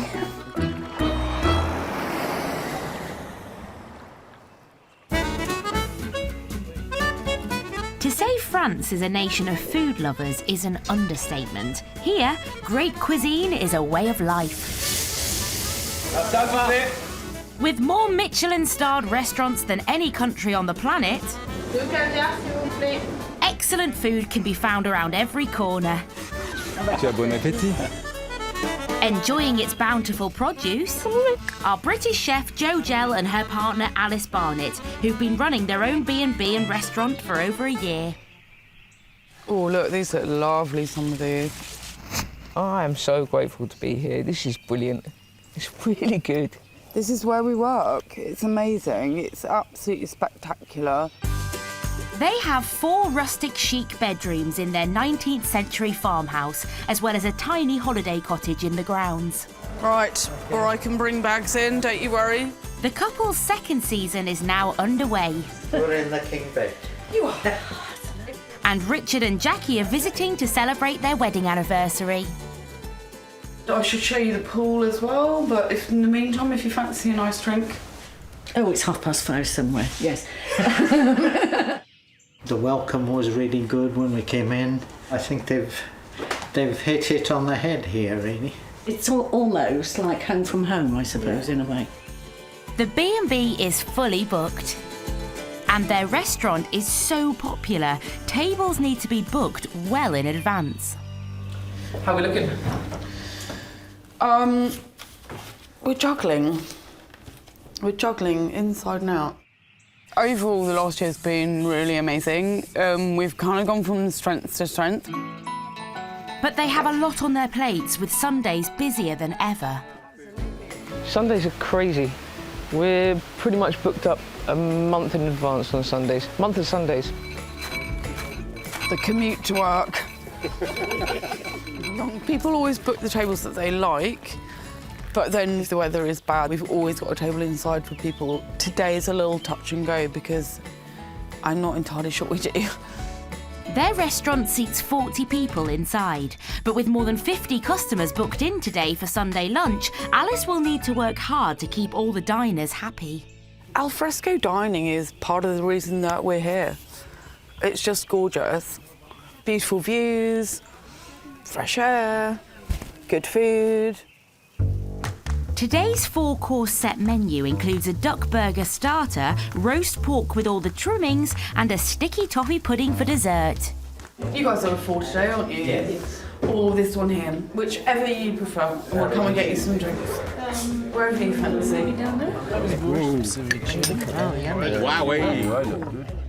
But as the customers all sit down and begin to eat, an air of calm comes over Alice. Oh yeah, that looks great. And the food is going down a treat. Enjoy that. It's got a lovely atmosphere. It's very laid back. It's super food. Would recommend it to anybody. But despite being busier than ever, they have ambitious plans to expand the business even further to cater for events. So we're really pleased to have our new outside dining room. Welcome. It's really strange what you buy. It's a bit threadbare as well, though, isn't it? What we're going to try and do is make it magical inside. Yep. We're going to put some gels in there. We're going to try and run fairy lights over it and just make it a place that looks like a sort of magical little place. It will. It'll be doesn't stunning. look magical at the moment. But Alice and Joe will have to work their magic fast. In just 1 week's time, they have their first big event booked in, a wedding party of up to 80 people. And we're not entirely sure that the kitchen will hold up to that. We've never cooked for that many. And we haven't got enough chairs. And that. We need to go and pick some chairs up. All cutlery. And that. All glasses. And that. This event is going to go really well.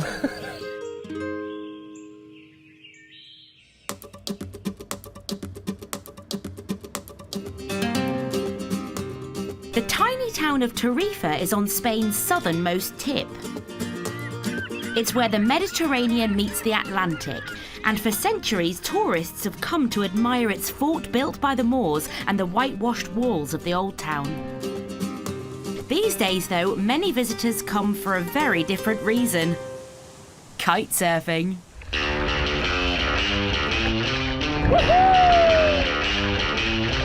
Kite surfing combines the art of surfing and paragliding, with enthusiasts harnessing the wind to power through the water. The unique wind conditions in Tarifa make it the most popular destination for kite surfers in the world, seeing the population double in the summer.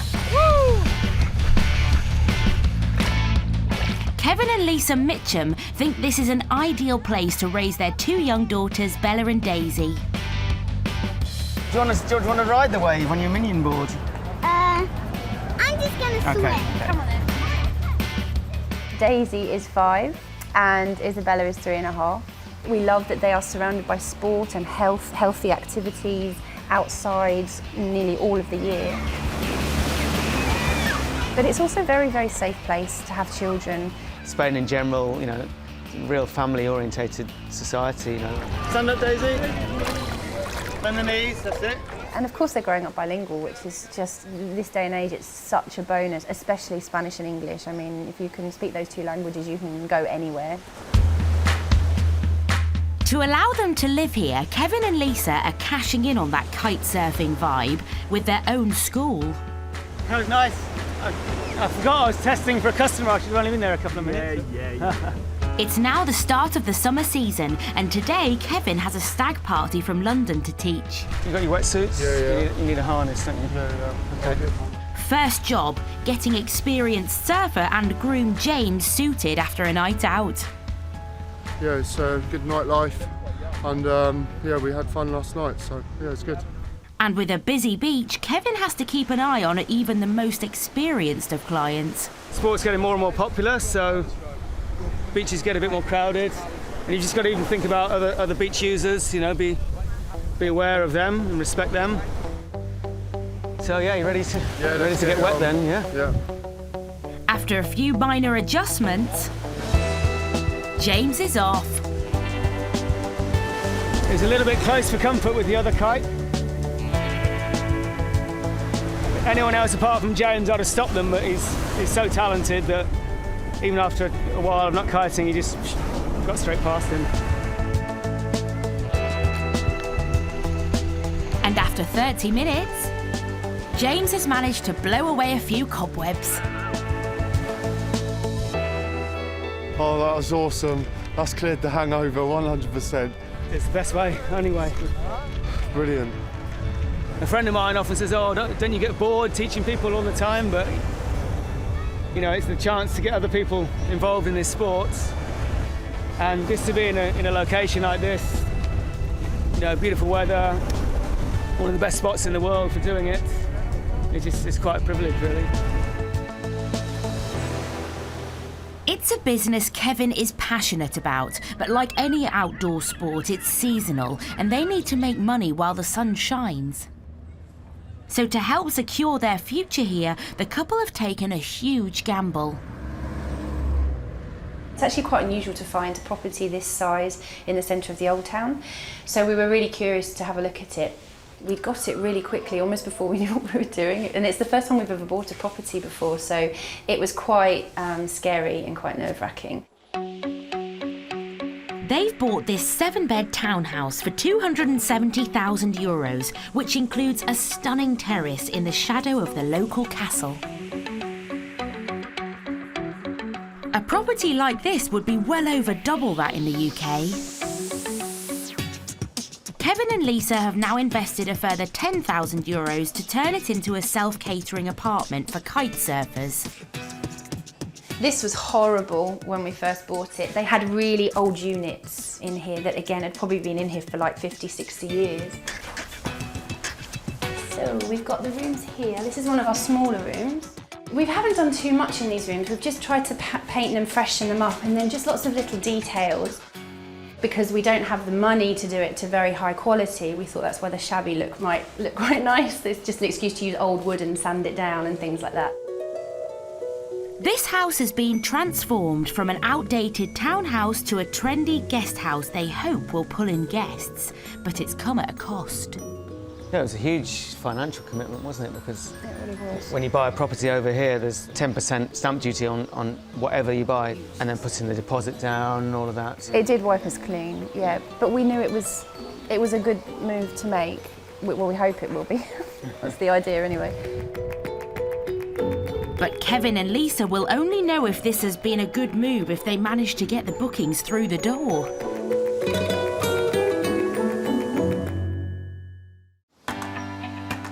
Andalusia in southern Spain, a playground for the rich and famous. There are the beautiful high-class marinas like Puerto Banús and Marbella mooring some of Europe's most expensive yachts. And there are traditional hillside villages that are magnets for millionaires. One such place is Frihillana, voted the prettiest village in Andalusia. It also boasts some of Spain's most exclusive homes. In fact, there is even a street known locally as Millionaires Row, with stunning houses for sale like this one. It's a lovely house. It was built 2006. It is about 286 square meters. It has 4 bathrooms, 4 bedrooms, a big pool. It's for €997,500. With properties ranging from €750,000 to over £3 million, most could only dream about owning a home here. They're all alarmed and everything, aren't they? They're British in there, aren't they? Because they've got to beware of the dog. But now 2 expats have a plan which they hope will allow them to hobnob with some of the richest people in this part of Spain. UK plate. Oh, we'll get to know them. Are you coming up for a brew? Got PG tips, cock. Derek and Donna Riseborough are about to swap a 4-bed in Fife, Scotland for this luxurious villa. It has 5 bedrooms, 2 living rooms, a stunning pool, and 4 outside terraces. Do you know what I'm looking forward to? What? Every morning, waking up, going to the terrace and pinching myself Yeah, that it's actually real. I know. But Derek and Donna aren't buying this, they're renting it. They'll live on 1 floor and lease the downstairs to holiday makers. The villa is actually on the market for 1.4 million euros. That's way outside our league, but we have got a long-term rent deal with the owners. Over the year, it's 30,000 euros. If we get 75% occupancy rate, we could make 30,000 euros. We have taken the other route, which was pretty clever, everybody thinks. As well as the villa, there are also 3 self-catering cottages or fincas, another income stream Derek and Donna think they could cash in on. People will say, why isn't everybody doing this then? Well, perhaps people haven't thought of it. You know, I don't know. It's now July, and today's the day Derek and Donna are saying goodbye to Britain. It's 10 to 2 already. Yeah. The ferry from Portsmouth to Cherbourg is ready to leave. Feels real now. Yeah, it's real. We've waited 6 months on this. Yeah. It's here. Leaving all our family, and that's hard. Family and friends, but yeah, it's exciting, isn't it? Crazy enough that we might miss the cold weather, the snow, Who knows? the rain. I don't think we'll miss much else, to be fair. Local chip shop. Maybe.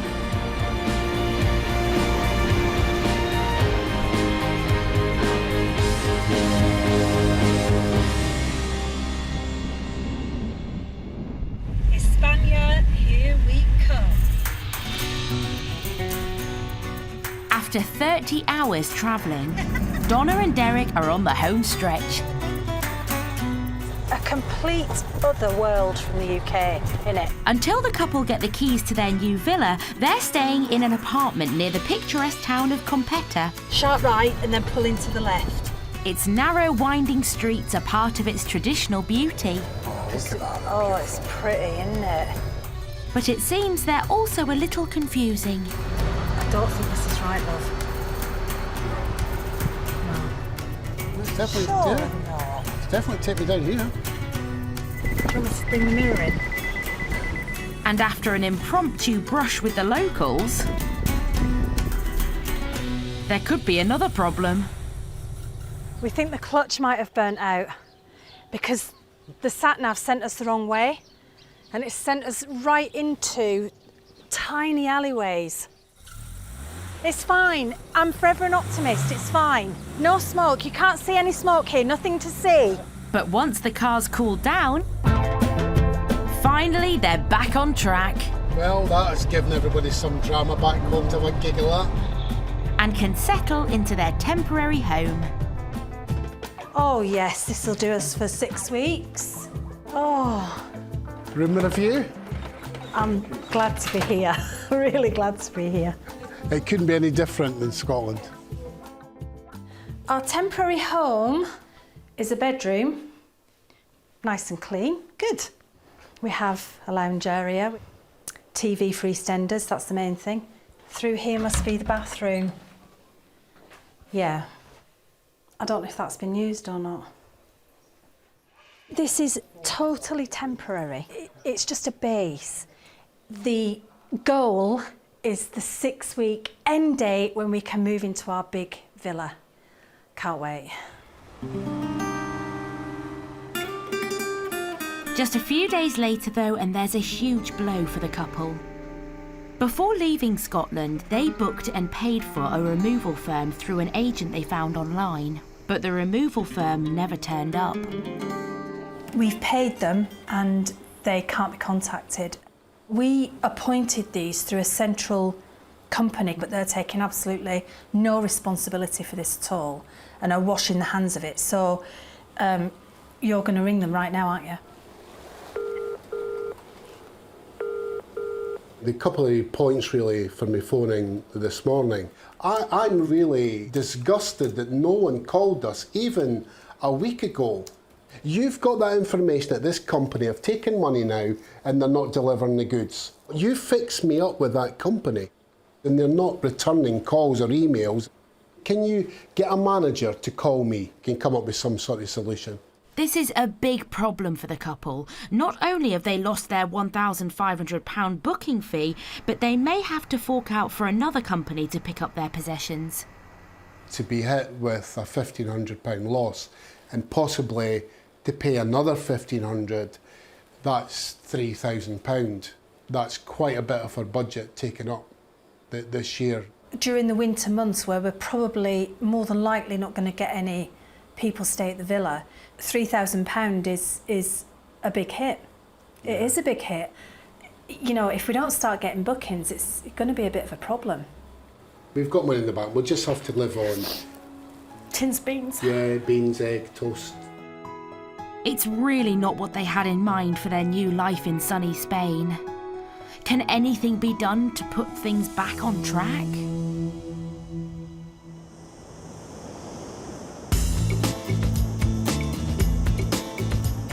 On Spain's southernmost tip, Kevin Mitchum and his wife Lisa are building a life in the sunshine. To diversify from their kite school, which winds down over the winter, they're renting out their newly renovated 7-bed townhouse. The views that you have, you've got the castle right there. I mean, it literally looks like you can touch it. And then if you come to the other side of the terrace, there's the big main, they call it the Alameda, the big main plaza is just here where the palm trees are. Just a great place to sort of sit and watch and be located. It's really central. It's now summer. I thought we'd do a salad. And they have finished renovating the property. There's another one of those. So Kevin and Lisa are throwing a rooftop party for friends and neighbours. Bella, do you want some agua? See?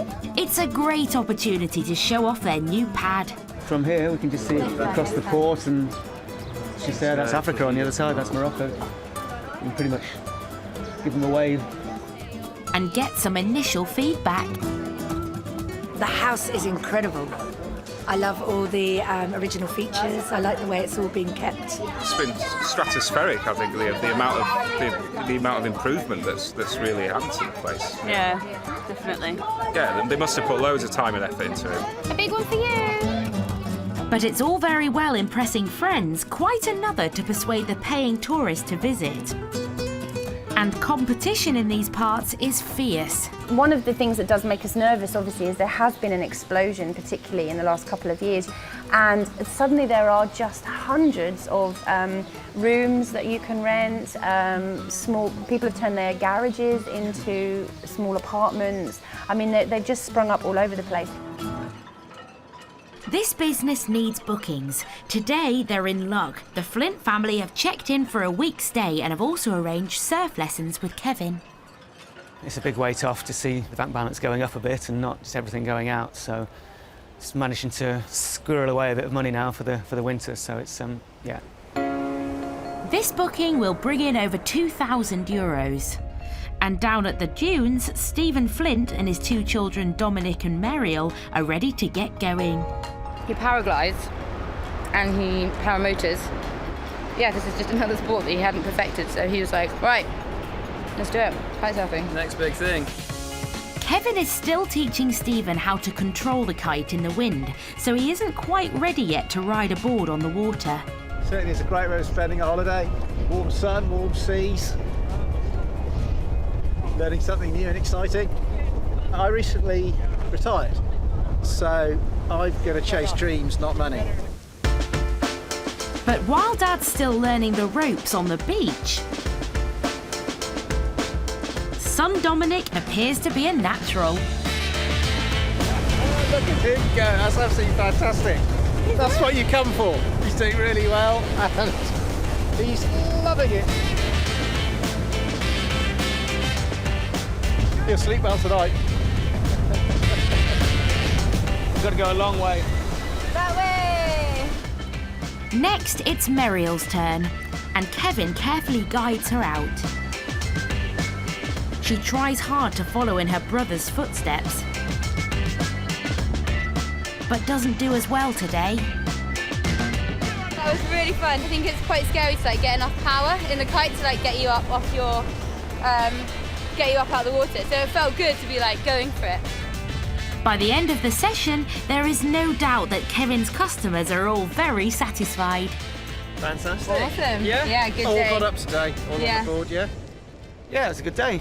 Everyone's quite similar and everyone's progressing along the right learning curve, so more of the same tomorrow and we'll get them really up and riding, I think. Tenerife is an awesome town. Like if you want to learn to kite surf, it's like kite surfing heaven. Yep, High Five's the place to be. It's all happening here. The place to be.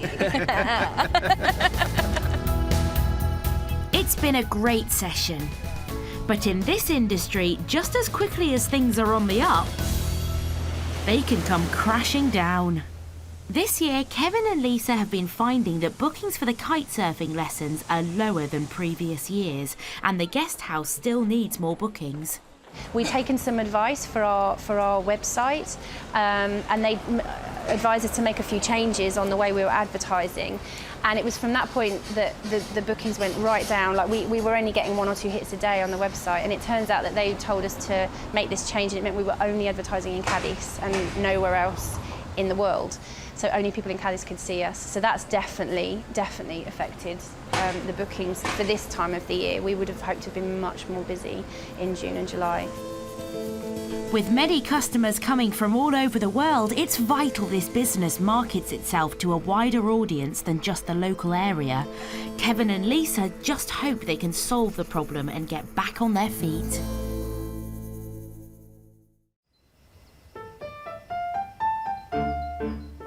Down in the Dordogne, Alice Barnett and her partner Jo are now almost ready to branch out from just running their restaurant and 5-bedroom B&B.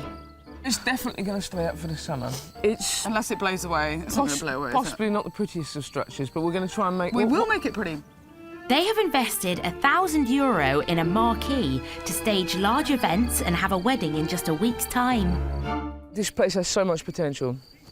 And it's brilliant that we've got all the different spaces, but you are always constantly wanting to expand to a certain level. We will stop at some point, right? And never wants to make it easy for themselves, Jo and Alice are expecting 80 people to turn up for the wedding. I think last year we were just finding our feet with the B&B. We still haven't got that right, but we're trying something new because obviously you need to kind of expand before you're ready to. It's just always a really nice venue for a do. And we have so many people booking for weddings and anniversaries already, don't we? On the plus side, this year the couple have a more experienced team. We haven't expanded our crew. What we've done is change them to adults rather than teenagers. Most of them have no sense of urgency, and you need a sense of urgency here. You know, when the stuff hits the fan, you really need to, pick up and go. And the team now are brilliant. Stop and put the sides up. I don't want those sides. They look horrible. OK, we'll go say. Yeah. Mel, she hates them. I hate the sides, yeah. Stop putting the sides up, please. I like it like that. It looks structural and it's nice. No more sides.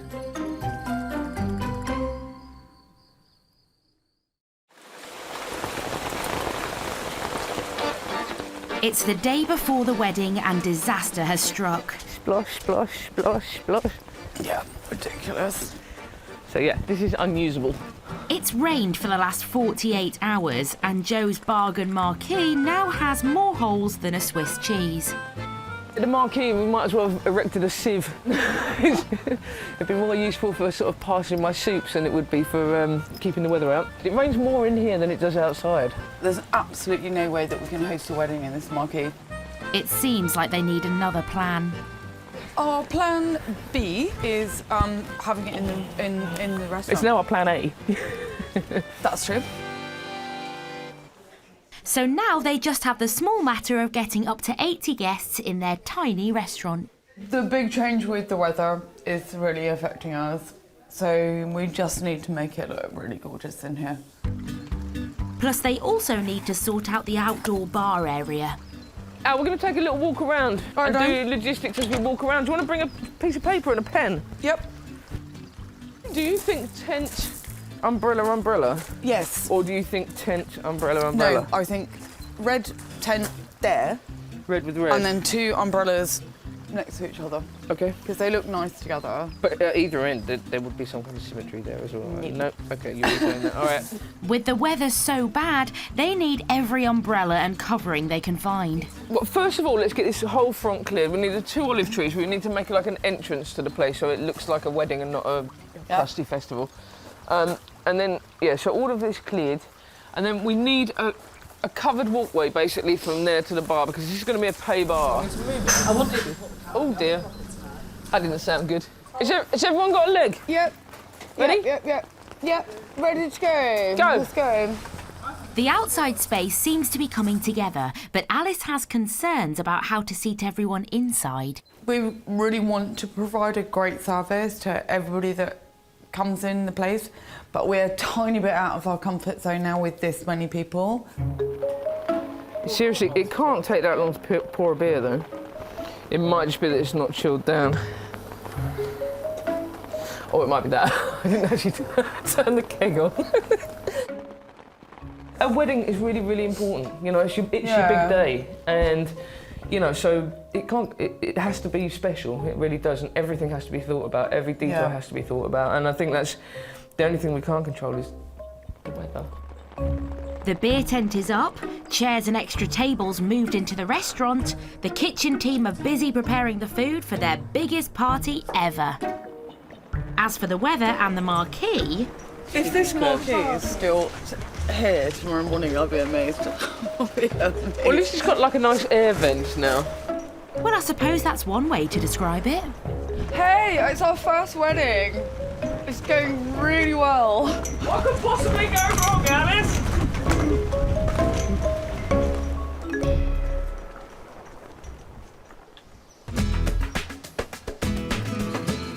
In the Andalusian hills, it's been a sleepless night for expats Derek and Donna. The loose goat that was crying up and down our street at 3 o'clock in the morning. Farmer Giles chasing the goat. I slept through all of that. Oh, my God. No, you maybe dreamt it. No, honestly, I didn't. Honestly, I wasn't seeing things. I saw a young goat. But it's not just the goats that have kept them awake. They've been waiting to hear news about their missing removal van, and thankfully the news is good. The agent they booked through refunded their payment. Them footing the bill for the removals now is just fantastic. Yeah. That would have been a bit of a disaster, really. Yeah, so that was really good of them. Get you right! With their money back in the bank and moving day edging all the closer, excitement is setting in. On September the 1st, when we get those keys. We've got the champagne on ice already. Yeah. Going to get the keys and I'm going to jump in that pool. Yeah, me too. And then we get our first guests the day after we get the keys. Following day. So it's going to be quite nerve-wracking. However, it's going to be fabulous. Fantastic. Isn't it? And now the big day has finally arrived. It's moving day, hip, hip, hooray!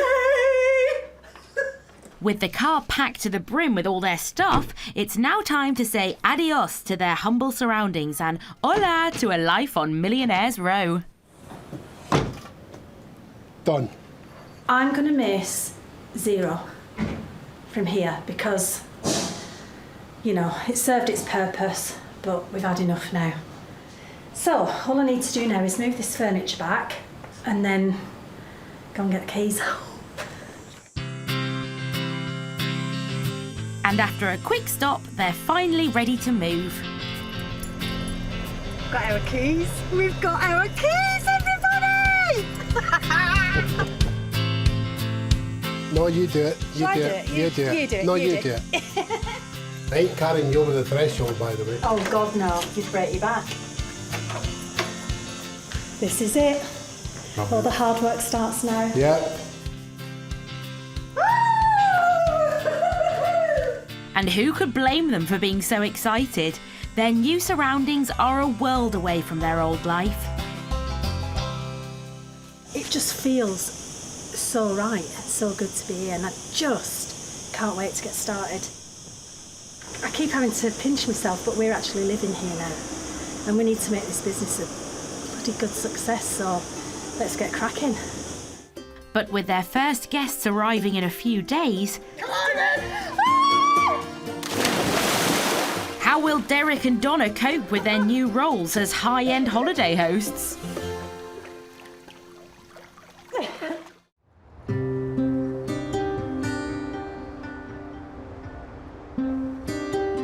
At Kevin and Lisa's kite surfing school, it's been a slow summer. Anytime you've got two hands on the bar, you're getting pulled further away from the board, so just get in that position early. Problems with their website meant the business has only been advertising locally, not globally, so worryingly, the bookings are at an all-time low. It came straight on the back of having to do the whole rewire of the house in the wintertime. So we were down to absolute zero. We were scratching around trying to pay the mortgage for a couple of months. It got a little bit tight, didn't it? It was a bit stressful. The website is now fixed, but they've lost 3 months of advertising. And now there's another problem, and one that's not so easy to solve. Gale force winds have brought a halt to all kite surfing, which means all Kevin's classes are on hold. The wind's just gone absolutely crazy in Tarifa. It's just way too much. It can happen at times. Kevin doesn't want to lose business, so today he's brought his customers 100 kilometres north to Marbella. But they're not going to be kite surfing. Today, they are wakeboarding. This involves being pulled along on a wire while balancing on a board. As long as you can get over the pull of the first few metres and get riding, it's really good practice. So, you know, you start to learn that skill of being on a board without having to think about moving the kite and that sort of thing. Kevin's students find that wakeboarding is easier said than done, though. And next up is Harmon from the Netherlands, who is a little wary. Harmonator.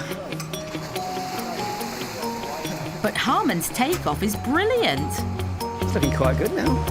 And he puts it down to Kevin's expert guidance. He's a really good teacher. Really calm, really relaxed. Yesterday was my first day that I did some riding and it made me really having fun in the water instead of being afraid of some stuff. The thing is, straight parts went really easy because I could just hold on one hand and relax my shoulder. It's important to be able to not just be on the edge, to be able to move yourself like that on the board. At the end of the session, Kevin decides to have a go himself. Lend your board out to people. You never get your car seat back to the way you like it. Oh, someone's really cute.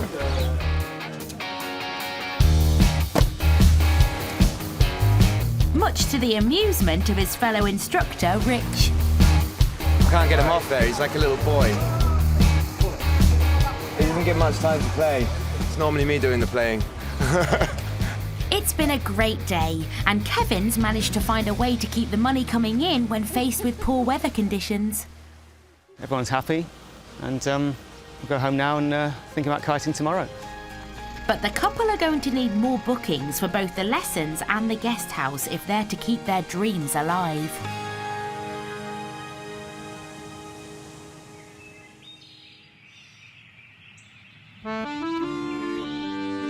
In the tranquil countryside of the North Dordogne, Alice and Joe are having a far from relaxing morning. What? I've got to fix the shower. In the garden room. Oh, is it probably broken? In just 7 hours, the wedding party will descend on Alice and Joe's restaurant and B&B. I think that's quite enough. There's a mountain of work to get through, and a few problems in the mix too. The shower in the bridal suite is leaking. Somebody sent me 3 different coloured washers. I don't know what to do with that.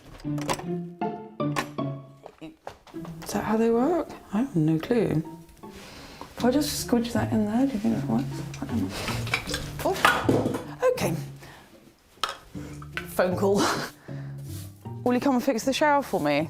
I gave it a really good try for about 30 seconds. Is that okay? With help on the way, Alice can focus on seating the wedding party. So numbers confirmed today of 52 adults and 7 children. But that's what we've had confirmed from the bride, and I think with weddings, a lot of people don't RSVP always. Most services that we do, a lot of people that turn up. So it's the turn-ups we're like, right. There may be fewer guests than expected, but Alice can't rest on her laurels. If another 10 people turn up tonight, I'm in trouble. No question. Jo and her team are working out how to serve so many people at once. The way we've designed the menu today as well is that it's not as complicated as it normally is. I think I have a tendency to overcomplicate things on a After an amuse-bouche of croque monsieur, mini Yorkshire puddings with beef and salmon blinis, Yes. the starter will be ham and melon that's been soaked in the local liqueur. Our main is a duo of duck. There's some magret, which is some duck breast, a manchon, which is the wing of duck which has been confit. It's also coming with a cassoulet, which is like a white bean and stuff. Some green beans, which will be tossed in garlic butter, and some dauphinoise potato. All of that followed by caramel eclairs, lemon tarts and chocolate brownies. Meanwhile, in the bridal suite, handyman Brian has come to the rescue. I know it's not my strong point. So. Right, now let's get a pair of pliers on that just to tighten it up. Right, let's see what's happened. What's wrong with that? Nothing. Nothing is wrong with that, Ryan. I'm deeply ashamed that I couldn't actually do that myself. There you are. Just in time for the arrival of the newlyweds. Congratulations! Look at that blooming frock! You look absolutely stunning. And there's good news. With no extra guests turning up, Alice can relax knowing everyone will fit inside. I think we have a party on our hands. Yay! But no, it's gorgeous. Plenty of wine. Really nice atmosphere. And the kitchen team are putting the finishing touches to the grand wedding breakfast. We wanted to go very French. We wanted to go very of the area, if you like. Hence the melon, which is from the Charente, goat's cheese, which is local as well, the duck, which is very of the area. It's been fantastic. We had a fabulous time. The venue has been magnificent. The food was outstanding. Best of all, obviously, the dessert. It was the best dessert I've ever tasted. Jo and Alice, they would never let you down. They would never, ever let you down. It's been brilliant. Now all 4 courses have been cooked and served to the wedding guests. Jo must turn her attention to the all-important wedding cake with a twist. They don't want to go to the expense of having a wedding cake made because it's incredibly expensive. The cheesecakes are good. It's like a cheesecake. I've got blue cheese going in the middle there. And I've got some heart-shaped cheeses. Oh, I've got this heart one to go on the top, but then I've got some more heart ones to go around the edge, in theory. I think I've even made the mice look sophisticated. It's been a tough few days getting this rural retreat ready, but their first big event is a roaring success.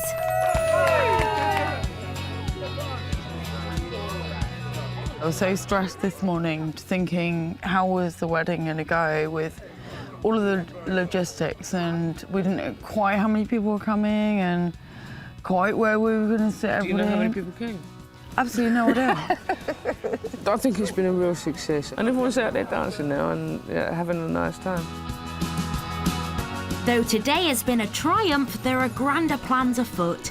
Can Jo and Alice keep up the pace and push their fledgling business in this new direction?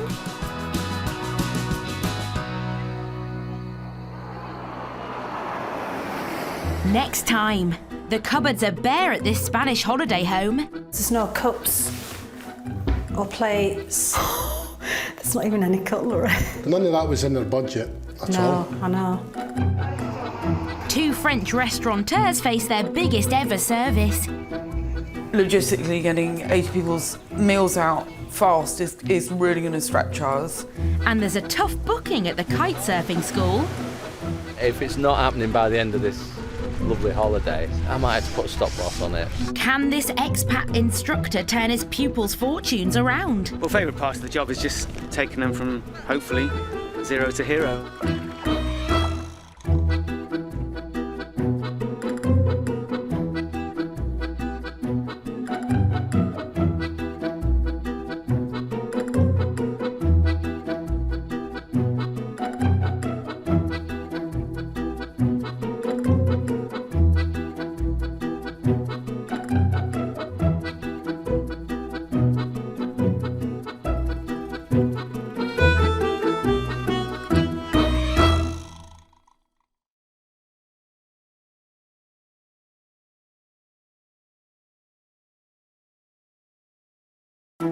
Every year, thousands of Brits leave the UK in search of a dream in Europe. Look at that sunrise now, beautiful. I could almost die and go to heaven, and this is what it would be like. There's sunshine, scenery and a great quality of life. But all this has to be paid for. Yes, we bought our house! So to fund the dream... This is part of our working day now.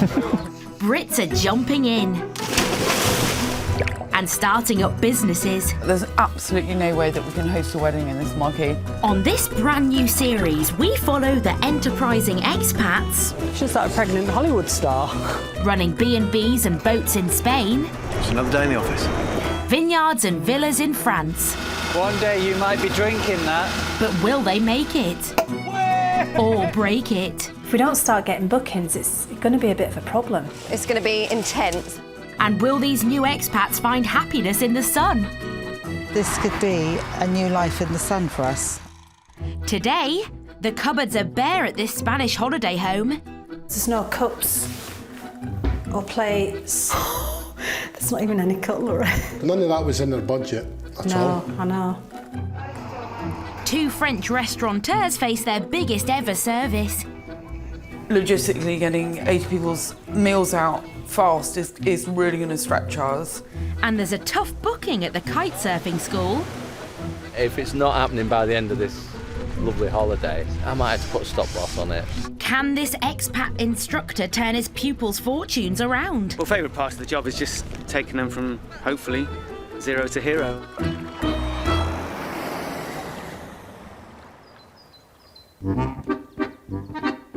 The Dordogne in southwest France. An area packed with miles of breathtaking countryside and pretty French villages that have stood for centuries. And for around the price of a UK semi, you could own your own piece of history. This 17th century house, for example, with 2 bedrooms, 2 bathrooms, a library, and views over the neighbouring chateau is on the market for €229,000. Thousands of Brits choose this lifestyle, including Joe Gell and Alice Barnett, who run a B&B and restaurant 3 miles from the quaint town of Vertiac. I come to work at 6 in the morning in the kitchen and I get to see the sunrise every day. From my kitchen window. Stunning, panoramic. So I get to see the sunrise there, and then I come out and I talk to some customers in the evening. I get to see the sunset over there. Mm. And this is every day. I mean, it doesn't get better than that, does it? We are so privileged. Are you supervising? Yeah, absolutely. How am I doing? Really well. After a busy first year... Escargot, anyone? This summer, they've decided to expand by branching out into the lucrative events market. So far, their new venture has been a success. But today, they'll be catering for their largest booking to date. So today is a birthday party, a very big birthday party for 80 people. Lots of locals, but lots of people flying in for the birthday party. 80 is absolutely way more than we've ever done here before. So I'm a little bit nervous about that. I haven't had a few sleepless nights about that. There's 78 people. Well, obviously we'll go for 80, yeah? Yeah, we'll go for 80. Yeah. Joe has a larger team for the event, but the kitchen is still relatively small. So getting 300 dishes ready for a party in 4 hours' time will be a huge challenge. We've got some canapes, so we've got some mini croque monsieurs. What's the other one? I've made some blinis to make some... Oh, there you go, blinis with... salad mousse. We have some vichyssoise going out for the amuse, so cold leek and potato soup. Then we have our starter. It's going to be the onion tart. Not quite done yet, but apparently we've only got 24 and it's almost 4 o'clock, so yeah, just panicking a little bit.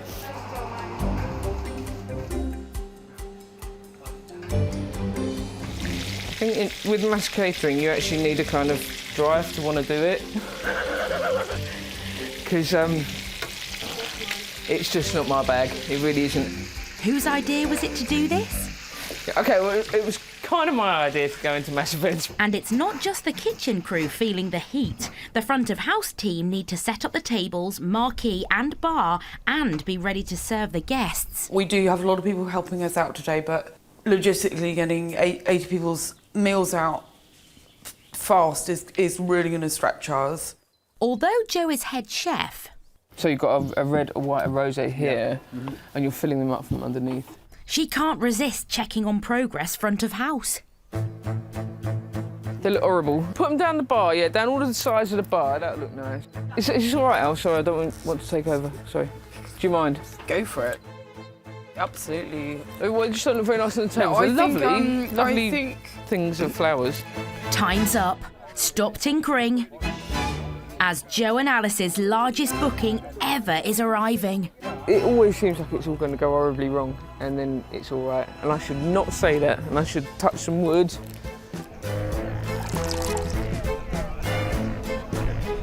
We've got some little croque monsieurs here.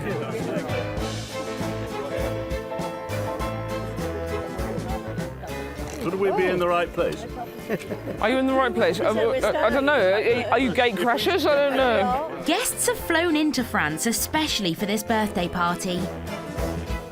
Chefs, want to go out, these ones? Yeah, come on. Let's go. Yeah. So the pressure to get everything right is immense. I'm not sure how it's going out down out there, but I think it's all right.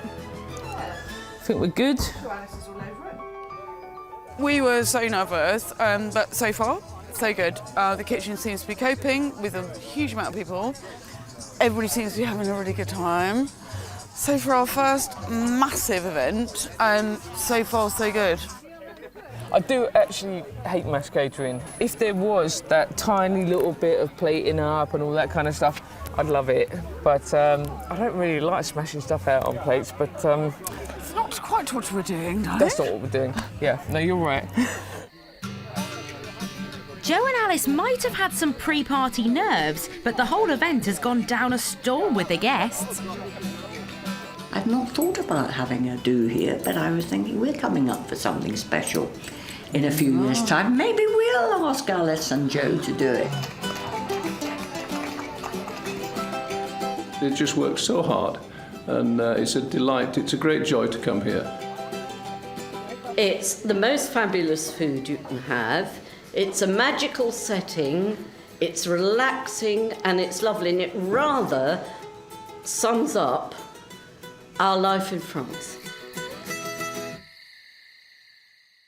The next day, after an exhausting 18-hour shift, there's little time to reflect on the party's success, as there's even more to come today.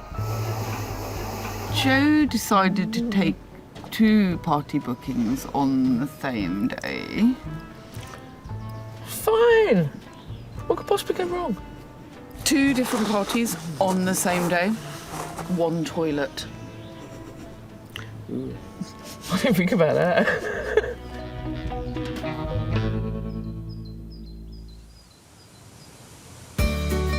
Tarifa, located on the southernmost tip of Europe. It's where the Med meets the Atlantic, and it's just a stone's throw from Africa. And thanks to strong winds that blow through the Straits of Gibraltar, it's also a kitesurfer's paradise. Woohoo! here where Lisa and Kevin Mitchum run their kite surfing school. Never gets a quiet lunch. Middle of a sandwich, there's always someone to help. But though summers are great here, winters are tough because business dries up. So they've invested nearly €325,000 in a 7-bedroom property which they've turned into a guest house. We've done a lot of the work that we needed to do. It needs to start paying back now. We need to start renting rooms, we need to be able to save money and not ploughing it all straight back in again. This year is important, it needs to work this year. Hopefully it'll show that it can work. It's now September and bookings are starting to pick up. Today, a group of 7 kite surfers from Cleethorpes are about to check in. Come in, guys, it must have been a long journey. Get in. Lisa has to be with the children tonight, so housekeeper Lucy is in charge of check-in. So our rooftop, we've got our little space up here. You can come for barbecues. We had some good barbecues last week. Most of these guys are experienced kite surfers, apart from Steve. My son. Aaron. He's brought me here to drown. Kite surfing. I'm a beginner. And this is the best place to come and learn. And you've never done kite surfing before? Yeah, I've done it in Cleethorpes, in the good old UK. Riverumber. Yeah. I'm just worried that I'm just going to be left, and he'll just be off, gone, and I'll just be left there.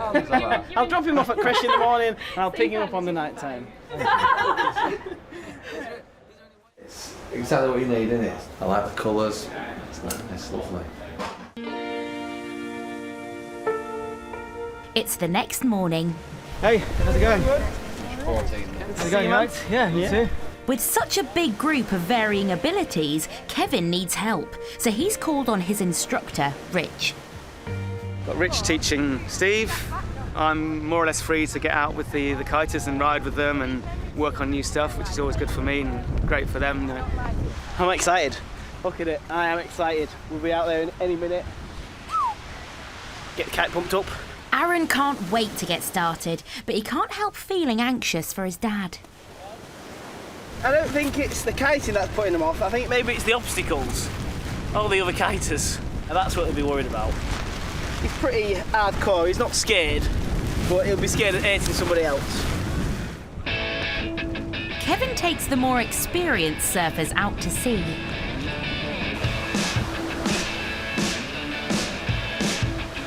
Leaving Steve... This is power, this is making power, look. With the bar. In Rich's expert hands. We can make power, okay? He's had lessons, he knows how to fly a kite, but Steve was just saying to me, a busy day in the UK, it's like 5 or 6 guys on his beach. This is a quiet day in Tarifa. So it's like, he's a bit of a fish out of water, so he needs those extra details and he needs that extra help to learn how to handle himself. While Kevin and the other surfers are enjoying all Tarifa has to offer, it's an increasingly frustrating morning for beach-bound Steve. Are we talking mostly you should be flying with one hand? Absolutely one-handed. And is there a time that you put your hand in that position over there at all? Here? Yeah. Definitely. Closer to the centre of the bar we are, the more movement we have either way. Look at the kite. For Kevin, sending home satisfied surfers is a must in this business. I went to Morocco. It's amazing. But he knows this is a difficult sport to master. You know, there's a lot of things that you have to combine, you know, the flying of the kites, the board skills, the sort of knowledge of the wind and how it's going to help you. Well, favourite part of the job is just seeing the culmination of people training over the week and, you know, taking them from, hopefully, 0 to hero. If it's not happening by the end of this lovely holiday, I might have to put a stop-loss on it and go back to freezing horrible cold skiing. Have you paid yet? As the group pack up, everybody is keeping their fingers crossed that Steve will rise to the challenge by the end of his holiday. But he hasn't got long, so will it be sink or swim?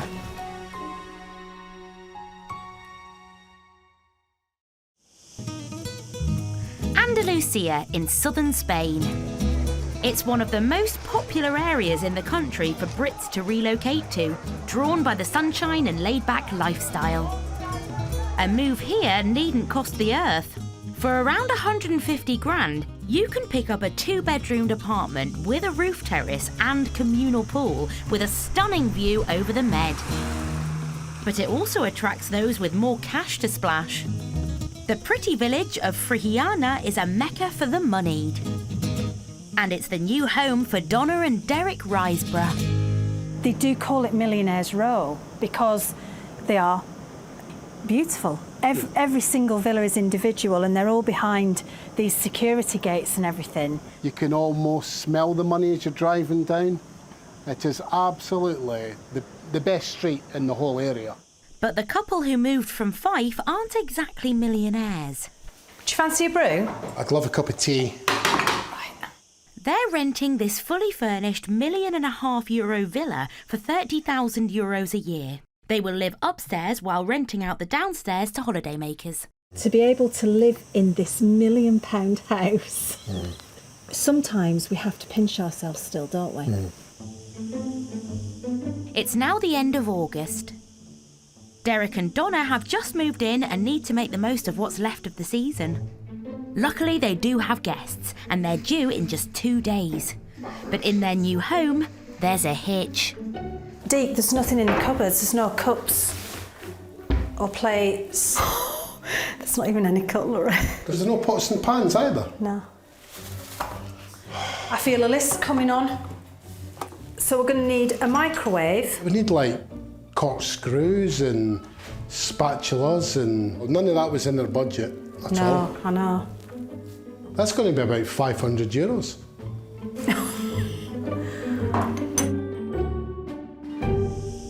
Finances are tight for Donna and Derek, and this is an affluent part of town, so bargains could be hard to come by. I'll grab a trolley. €6? I'm not paying €6 for a blooming egg slice. Colander, €7.50. Yeah. Stop showing me expensive things. We're not buying them. You're wasting time. I'm just not prepared to pay that. Time to move on and find a cheaper shop. Trolley each. Yeah. €2? They're all right, aren't they? Bargain. Kerching. That's about 30 cents a glass. €2. You can't beat it. Look, €2. How much is that? $3.95. $1.95. $1.95. Kitchen knife, 40 cents. That's about 25p. Bingo.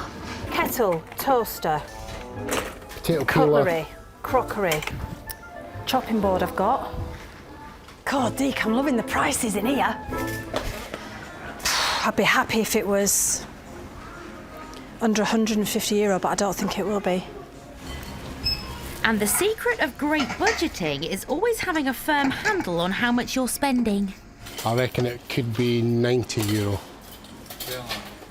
to 100. Yeah, we'll be about thereabouts. OK, that particular skill might need a little honing. Ouch. No time to regret their purchases. It's 2 days before their first guests arrive. And they need to make sure the place is spick and span. Maybe I'm just too fussy, I don't know. But I think if you're paying for what's advertised as a luxury villa, then you should get luxury. It's just as simple as that. And if it means me scrubbing the end of a shower tray, then so what? But with 3 ensuite bedrooms, 2 living areas and a pool to meticulously clean... Yeah, that's quite nice, actually. I'll leave it like that. Stop fussing, Donna. Donna and Derek have their work cut out. And the big clean continues well into the next day. With 3 hours to go before the guests arrive, there's still 3 outside areas to tidy up. And cots to construct. According to this, you just push this up. With time slipping away, last-minute nerves are creeping in. I'm apprehensive about it. I know Deke is because he's very, very quiet today. So I know he's a bit nervous. But Derek has more pressing matters on his hands. When in doubt, read the instructions. But eventually, with minutes to spare, cot construction is complete. Done it. I'd want to stay in here myself. It's looking good. And in the nick of time. Hello! We're here, Deke. Let's hope their first ever guests are impressed. Hola! Hola, Good, Roberto. yeah. Hiya, nice Spanish way. How'd you get two?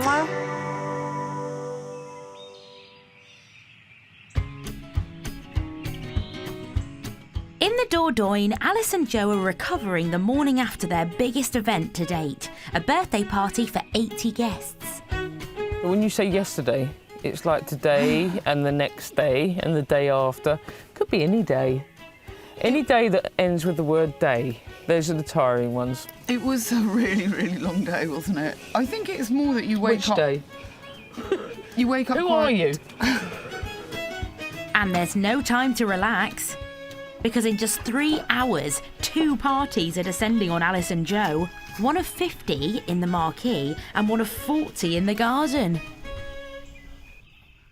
When we were initially approached for both parties, the hog roast was going to be about 25 people, I think, and another person that we know booked in for lunch for about 25 people as well. Once people have booked in, when they say, can I up the numbers to 40, you can't say no. So now, instead of 50 people, we've now got 90. Today's guest numbers will push them to capacity. How's breakfast? Tiny bit of baguette. But Joe's raised the bar even further. Why cook one menu when you can cook 2? Especially when you have a tiny rural kitchen. So, I have one sort of traditional Sunday roast here today, which is a huge birthday party. I haven't had exact confirmed numbers.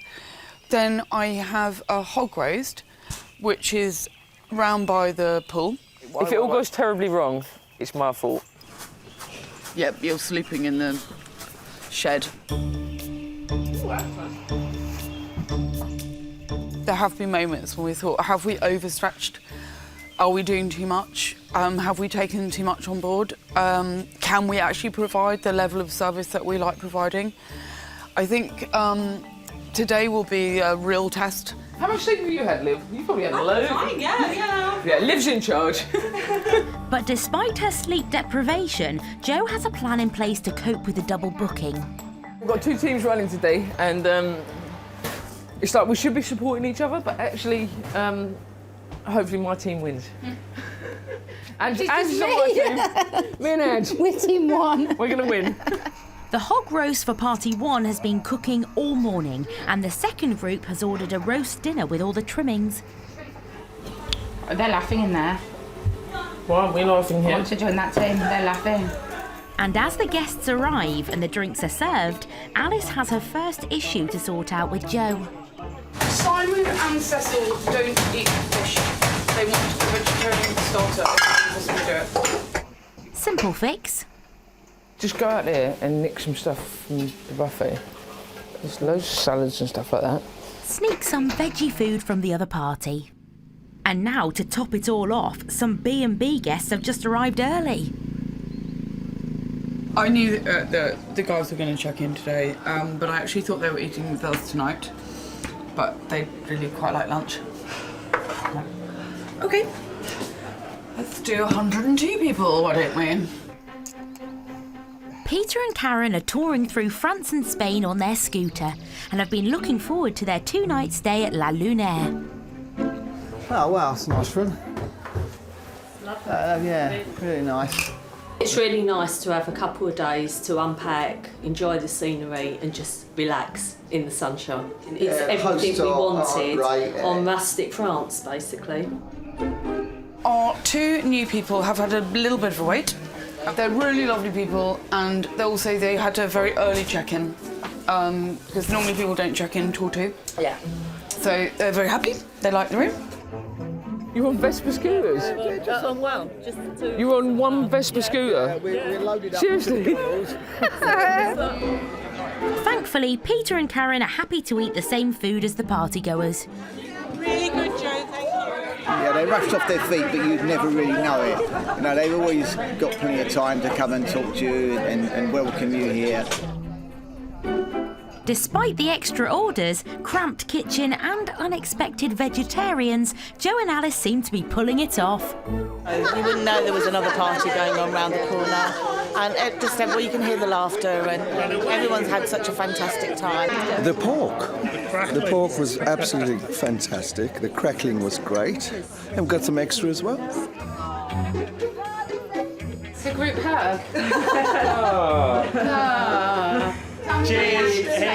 It's been the longest of weekends. After 3 events catering for around 200 people, the team are exhausted. I think we reached a moment where we possibly bit off more than we can chew, but we did it. We did it. We did it. All of it seemed to go very well. I don't know if I want to do another one. But with the core B&B business and a busy restaurant to manage alongside these large-scale events... Can I go to bed now? Can Joe and Alice keep up the momentum with 3 months of the summer season ahead?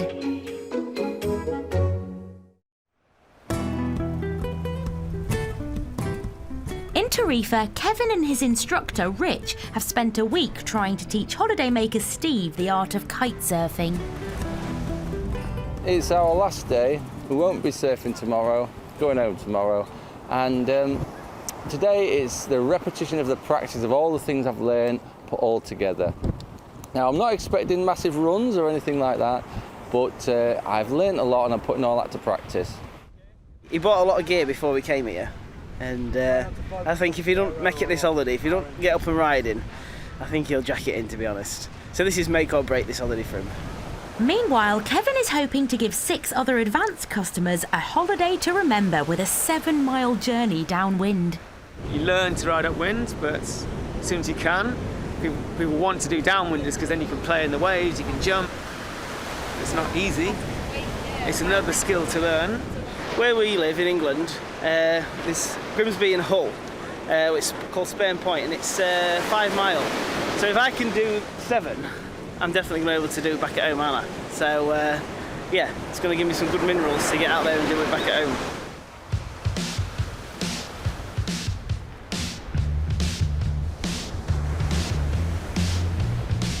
As the advanced kiters disappear into the distance,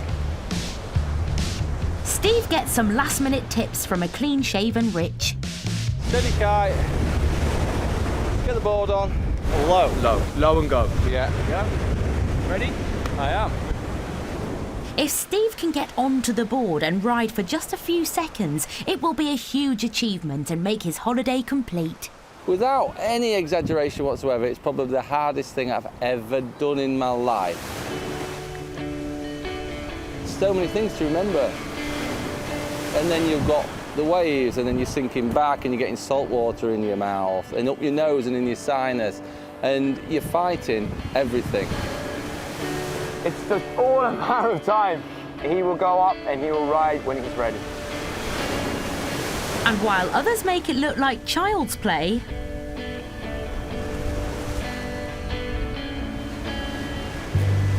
it's yet more frustration for Steve. 1 or 2 more little elements and then we're there. He's not prepared to give up yet, though. I love it. It's great. And I'm going to keep doing it till I get it. After 3 hours in the water... Come on, you're so close. Steve's perseverance finally pays off. He's up, he's up, he's up! He should be proud of himself. Just satisfied, you know, it's like a nice end to the week. It's coming together. I'm on my own now. I can actually be safe with a kite on my own, and I can just practice and practice and practice up and down beautiful Cleethorpes Beach. At the other end of the beach, Steve's son Aaron has also had a thrilling day. Best trip I've ever had. Absolutely amazing. Really is. Exhilarating. As the sun sets, Kevin's wife Lisa joins him on the beach. I got a nice 10 minutes, Yeah, so I'm happy with that. Good. 10 minutes every 2 months. I know. This has been a dream week. 7 kite surfers booked in for lessons, and staying at the guest house has brought in some much needed income. If you're into surfing, come here, you've died and gone to heaven. It's just beautiful. But there's no doubt it's been a tough season. Kevin and Lisa need to decide whether they're earning enough to secure their future, because they don't want their dream life to end. Living here is just, gosh, I don't really know how to describe it. I think it's quite a special place, really. We love it.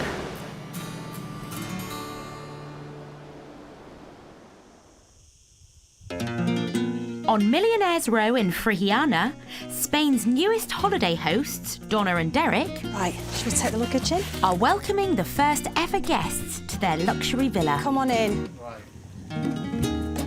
Martin, Jackie and their son Connor from Cumbria have booked a last-minute week-long break. Donna can't wait to see what they think. Hiya! Come on then, let's go and see your room. I think Connor should. Come on then, Connor, let's go. Come on, Connor, let's go. This way? No? Oh, he's going that way. Oh dear, let's hope there's a better reaction from Mum and Dad. We have the other double bedroom and we've just put the cot in here. You can move it about and do what you like with it, you know. Very nice room. So this pool is exclusively for you guys. We don't use it while you're here. Look at that. It's a 10 by 5 metre pool. There is a deep end, so be careful. Oh, it's lovely. Really nice. Yeah, it's perfect because Connor will be able to just run around inside. Won't you? Just let me know if you need anything, okay? Brilliant, thanks, Donna. But listen, most of all, have a great holiday here. We'll try our best. Okay? Yeah. It's the law. Is it? After all their hard work, it seems Derek and Donna's new life is off to a great start. Our business is up and running now. It's real. I'll tell you what, people going back and telling their friends, yeah, you've started to get bookings.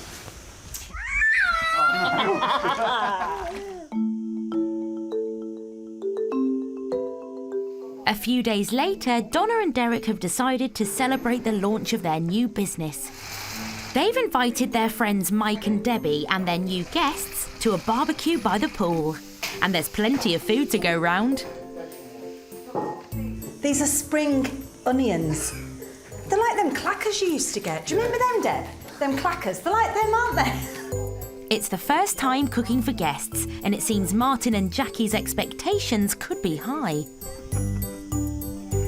The night before we set off to come here, we went to a Michelin-starred restaurant.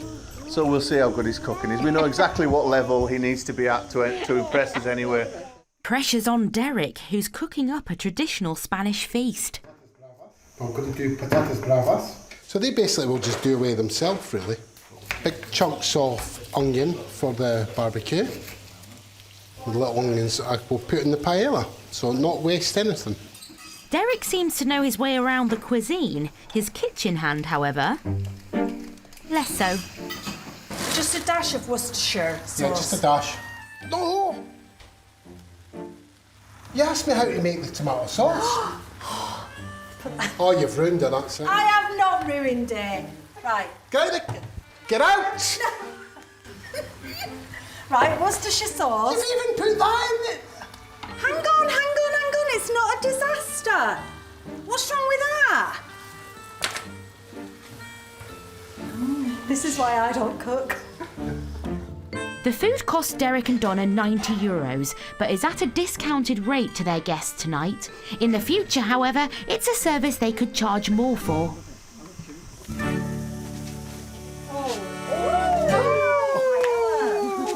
Where would you like? Where would you like it? We've had a lovely week. They've been really, really good hosts. They've accommodated us every possible way they possibly can. Even cooking for us this evening was great. Can't believe we're their first guests and they haven't done this before because they're just like pros. I'd like to make a toast to our first guests. We were quite nervous, quite apprehensive, but you have been absolutely fantastic. Absolutely brilliant. And I You're a really lovely hope family. you enjoy your meal. We'll be back, don't you worry, we'll be back. We'll be back. Cheers. It's brilliant feedback for Donna and Derek, and for them, the perfect beginning for the business. Everything just falls into place when you're dead positive about stuff, doesn't it? Everything aligns. You get all your ducks in a row. No, I'm always positive about things. It's a great start, but it's a late start. With the summer nearly over, Donna and Derek may need to think about different avenues to bring in an income.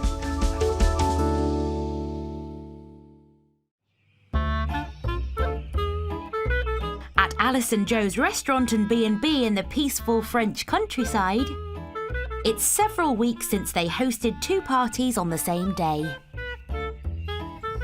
Yeah, we're trying to set up for rather more people than we thought we had. On Monday we were on 23, I think, and we've gone up to about 120. So, yeah, we'll be fine. Tonight's event is the most ambitious yet because they're holding a battle of the bands. We've got 5, possibly 6 bands tonight. Don't think there's a stitch of furniture in our house, at the restaurant, anybody's house actually. Just like every single chair that man has created in this whole area is going to be in there. Yeah, we've never done it before, so it's always something new, isn't there, Jodie? Every day's a new day. Should we do a big, sort of long, I'm not going to say cramped, but if we can do another 45 down here, is that all of our trestles, sir? Yes. Oh. So we're going to have to make some tables. OK. But it seems Alice isn't quite as convinced with Joe's ambitious plan. It's completely out of my normal comfort zone, that's for sure. So you're going to go your way, aren't you, Jodie? I just prefer running our little restaurant and our little B&B. This could be a lucrative event. Tickets are priced at €25 per head, plus there is also a cash bar. It'll be a great atmosphere, it'll be really good fun. Do I sound like I mean it? I mean it. But satisfying over 100 customers at their own mini music festival isn't the only focus for Alice today. 4 hours before the Battle of the Bands is due to start, the latest B&B guests have arrived. Liz and Jeanette from Glasgow and their dog Mocha are here for 4 days. Oh, we'll get to know each other, you're gorgeous. I'm Alice. Hello. Really nice to meet you. Welcome. Thank you. Yeah, brilliant. This is gorgeous. Oh, brilliant. And obviously this is the bathroom. It's lovely. Oh, perfect. Beautiful, cool, fantastic view. Mocha likes it, so what more do we want? But how do these guests feel about having their peace disturbed with tonight's event? We were delighted to discover that there was a big music thing coming on tonight and a fantastic way of arriving. So yeah, really looking forward to it. But while the guests are sorted, another problem hits Joe and Alice. It's a couple of hours. I've just put something on social media to try and get any more bands because we've just had 2 bands cancel. One band only just got together and then they fell out within 1 week, so that was good. And yeah, the other one just changed their minds. But it's quite nice when they do it 2 hours before. So we're a little worried now. But Chantal said that she'll do a number if we get really low on people. Even though they've now found another band, Joe's still feeling nervous. We've one more stepped in, I think. So we're, I think, up to 5. Originally we had 6. But yeah, I'm just a bit worried about how that's going to be. Have Joe's ambitions taken them too far out of their comfort zone?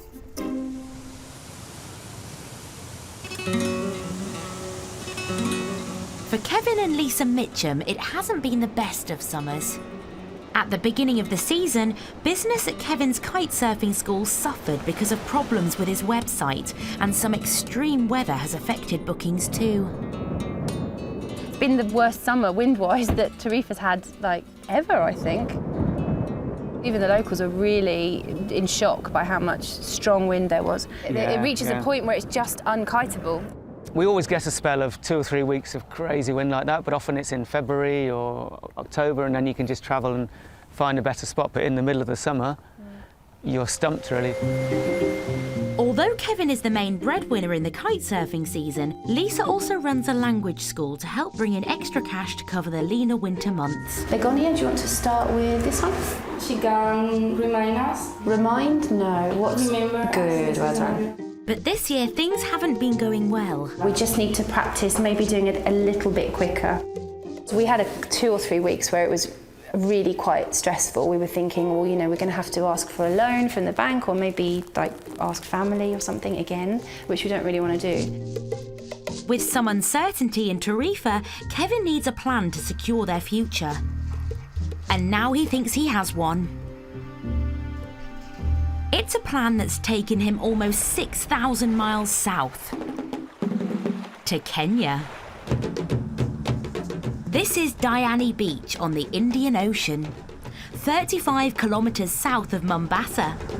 With crystal clear waters, the unspoilt beach is hugged by lush gardens and exotic trees. But it's the strong winds and deep lagoons that make this part of Africa a kite surfer's dream. My first impressions, it's paradise. I'm hoping to put a holiday package together for my customers. I'm over here to learn about the destination itself as a kite surfing spot, what potential there is, but also as well, of course, how easy it is to travel here, what options we have in terms of accommodation, just what the general vibe is around here, you know. Just to get over here just for a few days and see another part of the world and potentially have this new arm to the business, it's unbelievable. Unlike Tarifa, winter is the best time to kite surf here, so Kevin is checking if this could be a viable business option for his quieter months. Hey! Hey! Jamie, how's it going, mate? Local kite surfing instructor Jamie has been friends with Kevin for over 10 years, and he's going to show him round. This is the base. This is where we are. Wow. Kevin, meet Francesca. Hi, Kevin. My wife and Welcome, co-director of Quest Kiteboarding. Mrs. Hockley. Yes. Yes.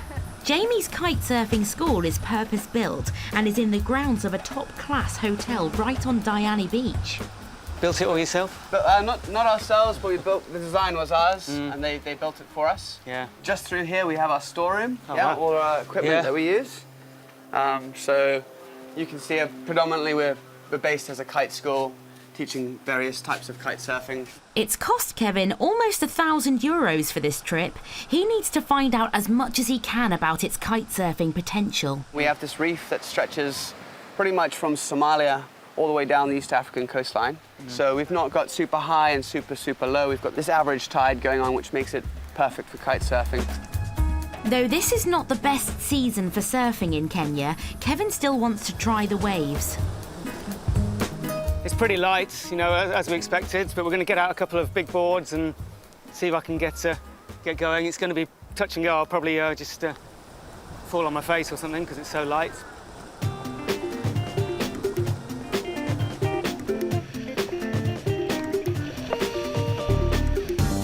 And although the location is stunning,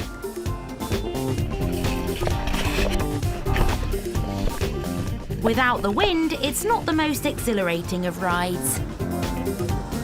It's good to get in the water, feel it. It's really warm, but I knew nothing much was going to happen.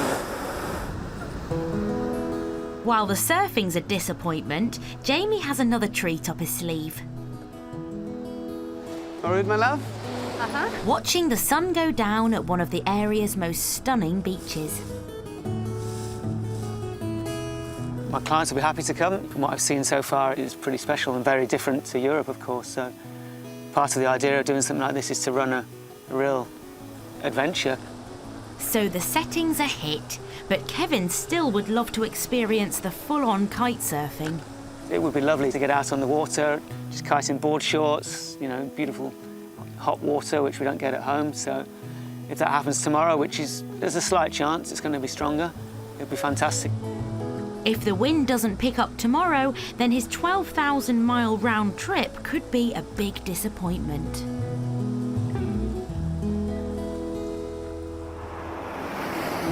Next time, the heat is on. This is what you want to be like in 35-degree heat. It's like in front of a barbecue. As Joe and Alice attempt another massive event. This is the last time we'll cater for 80 to 100 people over the summer. I think for our sanity, it needs to be. Will Kevin's Kenyan trip How's it looking? It's looking a little bit better than yesterday. End on a high. With a few more knots, we might try and just get you on the water a bit earlier. And can a new property, This is a huge room. help Donna and Derek keep their dreams alive? Rachel has got 3 viewers for this today. Hopefully, we'll get a long-term rent.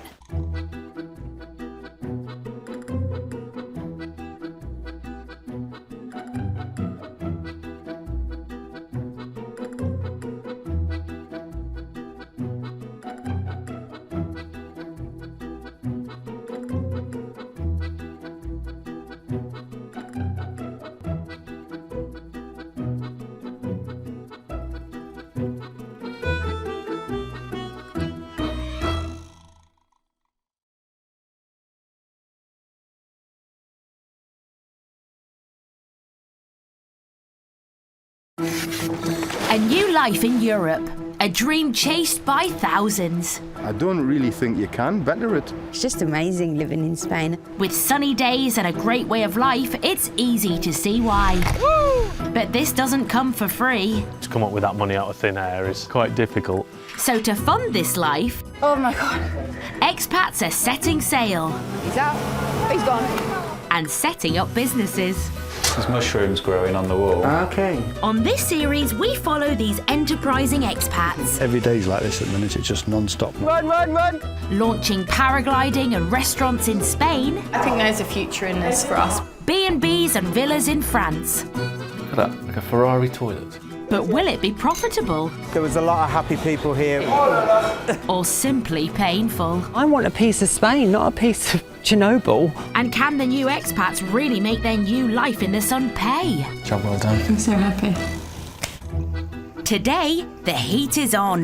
This is what you want to be like in 35-degree heat. It's like in front of a barbecue. As 2 restaurateurs attempt another massive event. This is the last time we'll cater for 80 to 100 people over the summer. I think for our sanity, it needs to be. Will this kite surfer's Kenyan trip How's it looking? It's looking a little bit better than yesterday. end on a high? With a few more knots, we might try and just get you on the water a bit earlier. And will a new property, This is a huge room. help these holiday hosts keep their dreams alive? Rachel has got 3 viewers for this today. Hopefully, we'll get a long-term rent.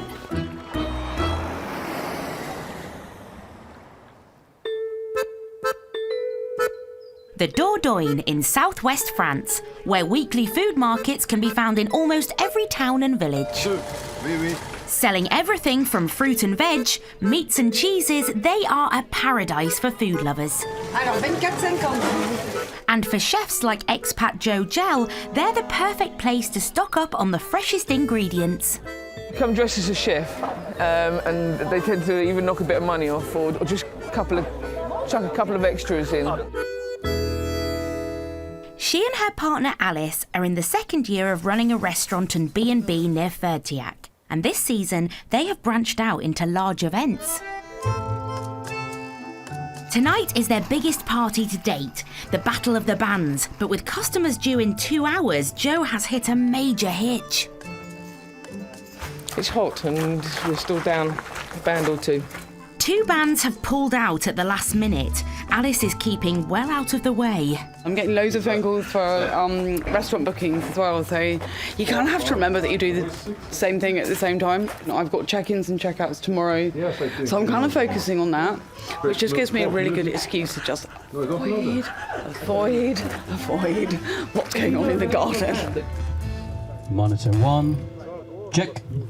Joe calls on one of the band members who has turned up to help find another act. I'd like 6 bands. We have... Maybe you can arrange this. Let me give a call. Yeah? Yes. You know some people? Yes, I know. Cool. Of course, I'm going to call David. Get on your phone. Yeah. Yes, I'm going to do Thank it. you. Monitor 2, check, check. I give you George to explain to you. Are you and anyone else available to come down and have a play, basically? Yeah. That's right. It's not starting till 9 o'clock. It would be fantastic if you can. I mean, we were down to 3 and we're back up to 5. So yeah, if you could come and complete the 6, that would be brilliant. And it's a €500 prize. Crisis averted, just as the audience arrives. Okay, so 2 adults, 1 child for me. Very much. All they have to do now is get the food out on time and hope all the bands turn up. You were never a big fan of all this, were you? No, I'm painting a grin on my face right now. Alice isn't smiling, and soon Joe's also starting to feel the pressure. Everybody's happy. Stop stressing. I am a bit We're all up stressed. to date in the kitchen. Yeah, she's all just over here. it. We're a bit behind here. This is what you want to be like in 35-degree heat, is like in front of a barbecue. It's where you want to be, isn't it, Mark? It is. The barbecue's open! As more and more guests turn up, the team is pushed to their absolute limit serving the food. It's about 9 o'clock and a table of 12 has just arrived. So we just had to find any chair and any table and put a line together for them to eat. But at least they have a full quota of bands to get the music started. There are voting slips and pens on your table.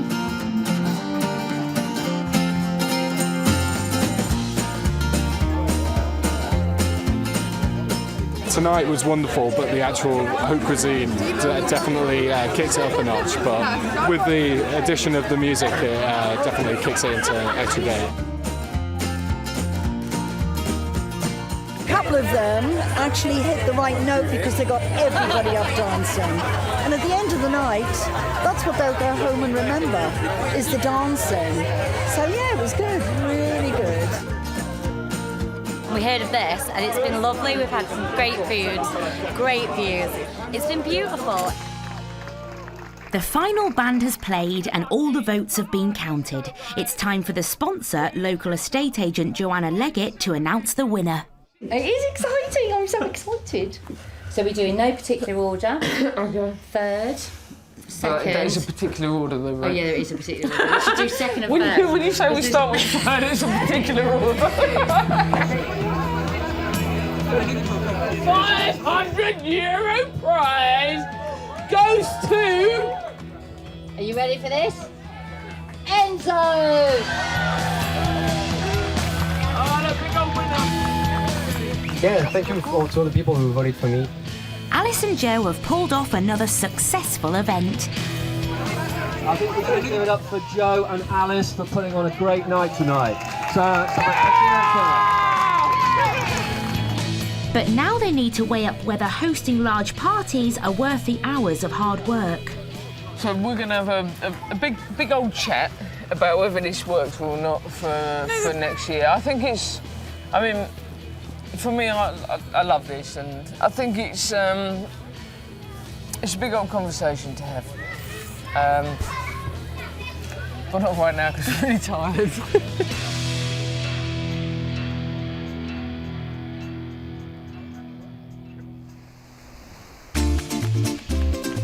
Andalusia in southern Spain. Millions of tourists flock here each year. Hardly surprising so many Brits make a permanent move here to try to cash in on the hordes of holidaymakers. Among them are Donna and Derek Riseborough, who started running a holiday let business just 3 weeks ago. I can't believe this is happening really sometimes, can you? And that it's going so smooth. I can't, it's like a dream. Kiss me and I wake up. Donna and Derek live on an exclusive street known as Millionaires Row in the town of Frihiliana. They rent this beautiful 5-bed villa, which includes a stunning pool, for €30,000 a year. While they live upstairs, they sublet the downstairs to holidaymakers and are now hosting a new family. So we've got our second guests in, and they've got a 4-month-old, 5-month-old baby called Emily, and they're from Rotterdam. The De Boer family found Donna and Derek's villa online. We couldn't believe it. We checked it on Google Maps if it was really here. So on Street View, and we thought it was. So we just booked it. The view is amazing. And the private pool is really, really nice. So some happy customers, but Derek and Donna have only been letting the villa since the start of September, and with winter nearly on them, they need to find another source of income. Oh, pretty. So they've decided to try to let out the 3 cottages, or fincas, they also rent to long-term tenants. This is Casa Lavanda, that is Finca Jasmine, and the third one, but that one's called Cortico Rosa. We made up them names, it's good, isn't it? So we're in the first of the 3 fincas. This is the living room. We'll be getting rid of all this stuff. It's a bit sort of old-fashioned for me. The fincas need a little love and attention, but Donna can see the potential. Lovely wooden doors and everything. I never noticed them last time I was here. And this is a huge room. I mean, this could be a family room. So, you know, whoever gets this, we're looking at a long-term rental at the moment to carry them through the winter. But it would fit a family in no bother. And already there's been some promising news from Donna and Derek's property agent. Rachel has got 3 viewers for this today. 1 at 2, 1 at 3 and 1 at 4. She's explained that it's a work in progress to them. So yeah, hopefully we'll get a long-term rent. The fincas could be a viable business option to bring in cash through the winter, so Donna and Derek are keeping their fingers crossed. This is a beautiful finca, and we could get a lot of rent for this each month. We could get between €600 and €700 a month. But for now, there are more important matters. After a fortnight's stay in the villa, Donna and Derek are saying adios to their guests. Hello, beautiful. Are you coming? Come on. Now I'm Auntie Donna. Auntie Donna? Yes. Thank you. You take care. Yes. Have a good journey. For any new holiday hosts, feedback is key, so the couple are keen to check out the guests' verdict. Fantastic in capitals. That word doesn't even describe how perfect our holiday was. The welcome after our flight was really nice and we already felt like home. Thank you so much for your hospitality. You couldn't have been any nicer. Wishing you all the best. Oh, how kind. Yeah, that's good. Good. You know what? It just makes all this so worthwhile. It's great to get good reviews, but Derek and Donna had a late start to the season. What the couple really need is a long-term rent to keep their dreams alive. Tarifa, on the southern tip of Spain, is described as the adventure capital of Europe. And one of the most popular water sports here is kite surfing. The sport harnesses the power of the wind through a parachute-type kite to propel the rider across the water. It's now the fastest-growing extreme sport, and Tarifa is one of the most popular destinations in the world to do it. Kevin Mitchum and his wife Lisa have sunk their life savings into running their own kite surfing school and guest house. Tarifa is cool. It's the kind of place which it kind of inspires those sorts of dreams. So eventually people want to break out and do their own thing, whether it's in the cafe and restaurant trade or the kite surfing. Kevin and Lisa have already invested almost €300,000 buying and renovating a 7-bed guest house. But this year, bad weather has regularly brought a halt to kite surfing, and it's hit their finances hard. So now they're looking for a way to bring in money off-season. Kevin has headed to Kenya to see if this could be a viable business option. He really wants to firstly just do a bit of a recce and check it out and see what the conditions are like over there for kite surfing, if they could feasibly be good for beginners or for people that are just wanting to really improve their technique. Also cost-wise, he needs to find out how much it would cost for people to be there, for him to go there, to see if it works feasibly from a business perspective.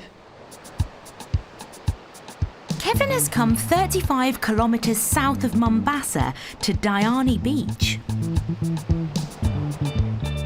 It's now his second day here, and today he's turning his attention to where his customers could stay.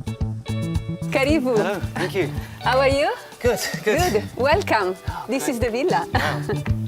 Francesca manages this villa for the local owner. This is traditional villa with the makuti roof style, and is in self-catering, but you have cleaning lady. You have one bedroom here and a bathroom. Nice, nice. The villa can sleep 8 people and costs €120 a night. Plus, there's an added bonus. The chef, if you want, every day, and it's really easy for us to organize for your guests. Is that just evenings or? No, all day, from 7 o'clock in the morning. Breakfast as well? Yes, breakfast, lunch and dinner. Yes. Fantastic.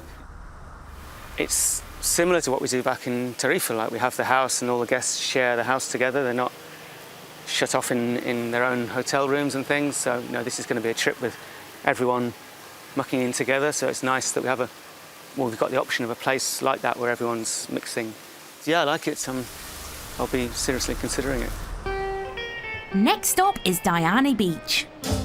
Unfortunately, yesterday the winds were not strong enough to kite surf. Kevin has come to meet Jamie Hockley, who owns a kite surf school here, to see if the conditions have improved. Hi, morning, Kev. Morning. How's it going, mate? How's it looking? It's looking a little bit better than yesterday. Yeah. With a few more knots, we might try and just get you on the water a bit earlier. See how it goes. Yeah, let's give it a shot. One thing Kevin would have to get used to are the conditions here in Kenya, which calls for a very different skill set. One of the biggest kites you can get, 17 square metre, and we've got a 14. I think I might even be all right on the 14, my size. Okay. If he's to bring kite surfing students here, he first needs to get to grips with the Kenyan waters and winds for himself. Yesterday the wind was so poor, Kevin's surf ended before it had even begun. But though Kevin manages 10 minutes on the water, the wind is still not at its best.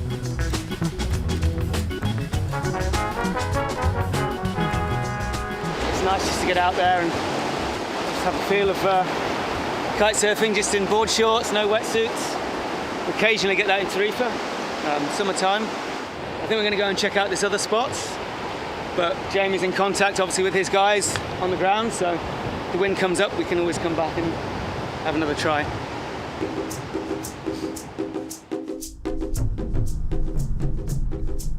The next potential kite surfing destination is Gazi Bay. 55 kilometres south of Mombasa, where the calm Indian Ocean laps mangrove trees. So we're right in behind the central Diani Beach inside this big bay here. High tide still. You want to come up here on a low tide, and then on the change from the low coming back in onto high. You can come in, you can kite around the trees, sandbars, little mini lagoons. It's been a busy couple of days for Kevin, and as his trip comes to a close, he has a lot of things to consider.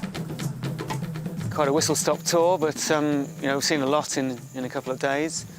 Been able to gather quite a bit of information on the kiting front, on the accommodation front as well. I think from that I can have a sit down, have a think about it on the plane on the way home, have a chat to Jamie when we get home, and we can carry on trying to plan it a bit and getting costs together and really try and put a package together. Kevin has certainly been captivated by the breathtaking African landscape, but with just a few hours before he flies in the morning, will he fulfill his dream and have a proper session on the water?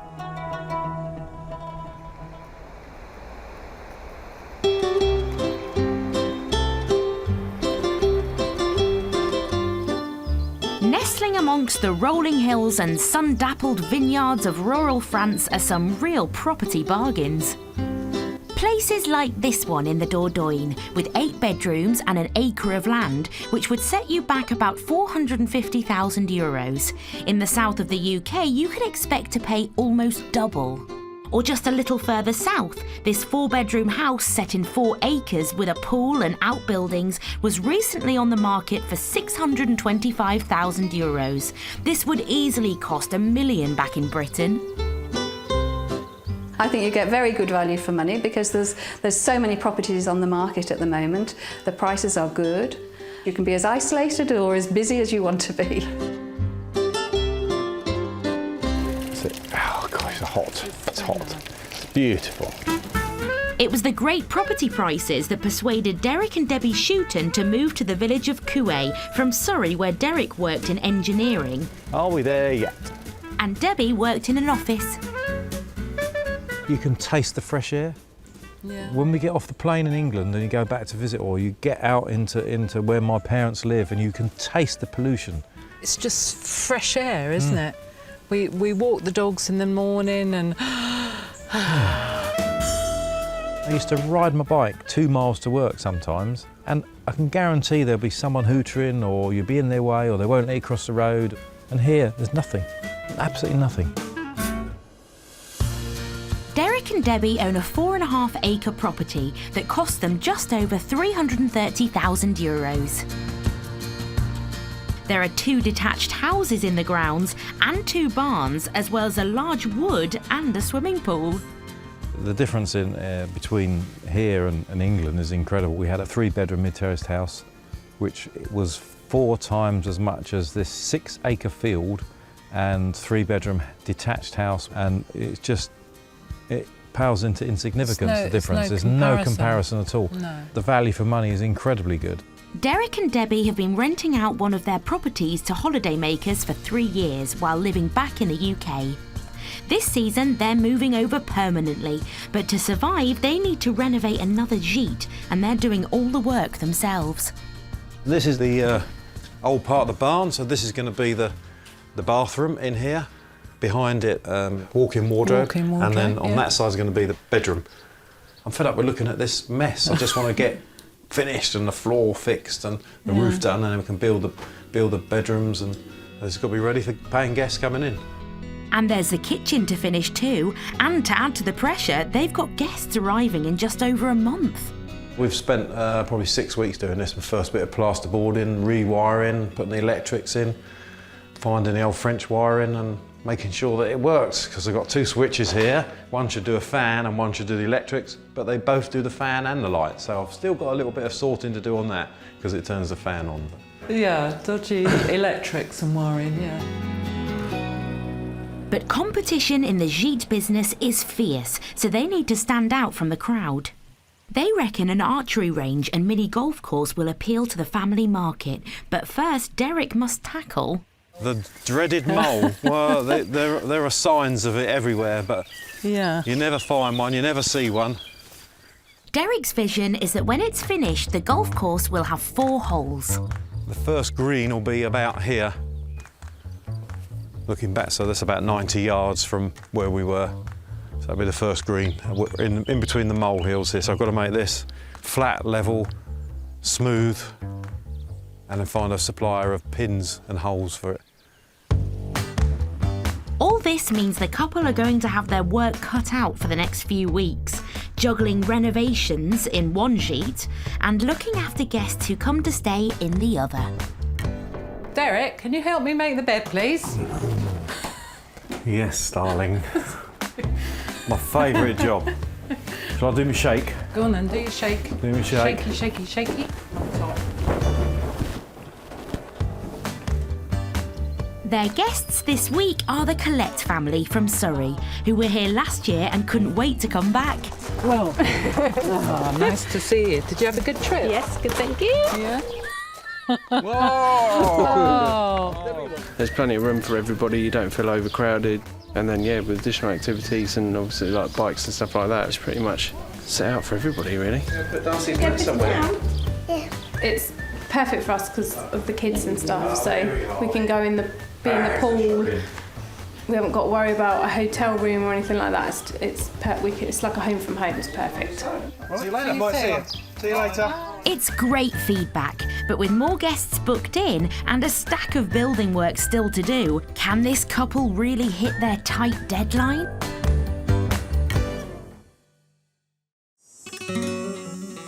In Frihuliana, it's another big day for Derek and Donna Riseborough. Oh, it's breezy, isn't it? Because their final guests of the season are en route. But first, the couple have decided to make their presence on Millionaires Row official. with their very own sign. This is what happens when you come to a different country. You've not got the proper tools, but I'm determined I will try and get through, and I won't give up.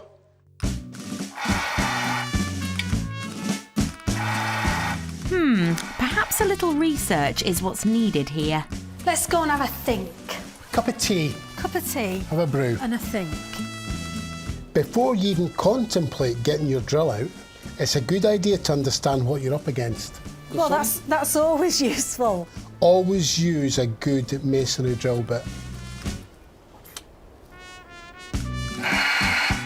And with the correct drill bit, oh yeah, it's finally job done. And now it's Donna's turn to get creative. What I need to do now is I need to put my letters on where they should be and then start gluing.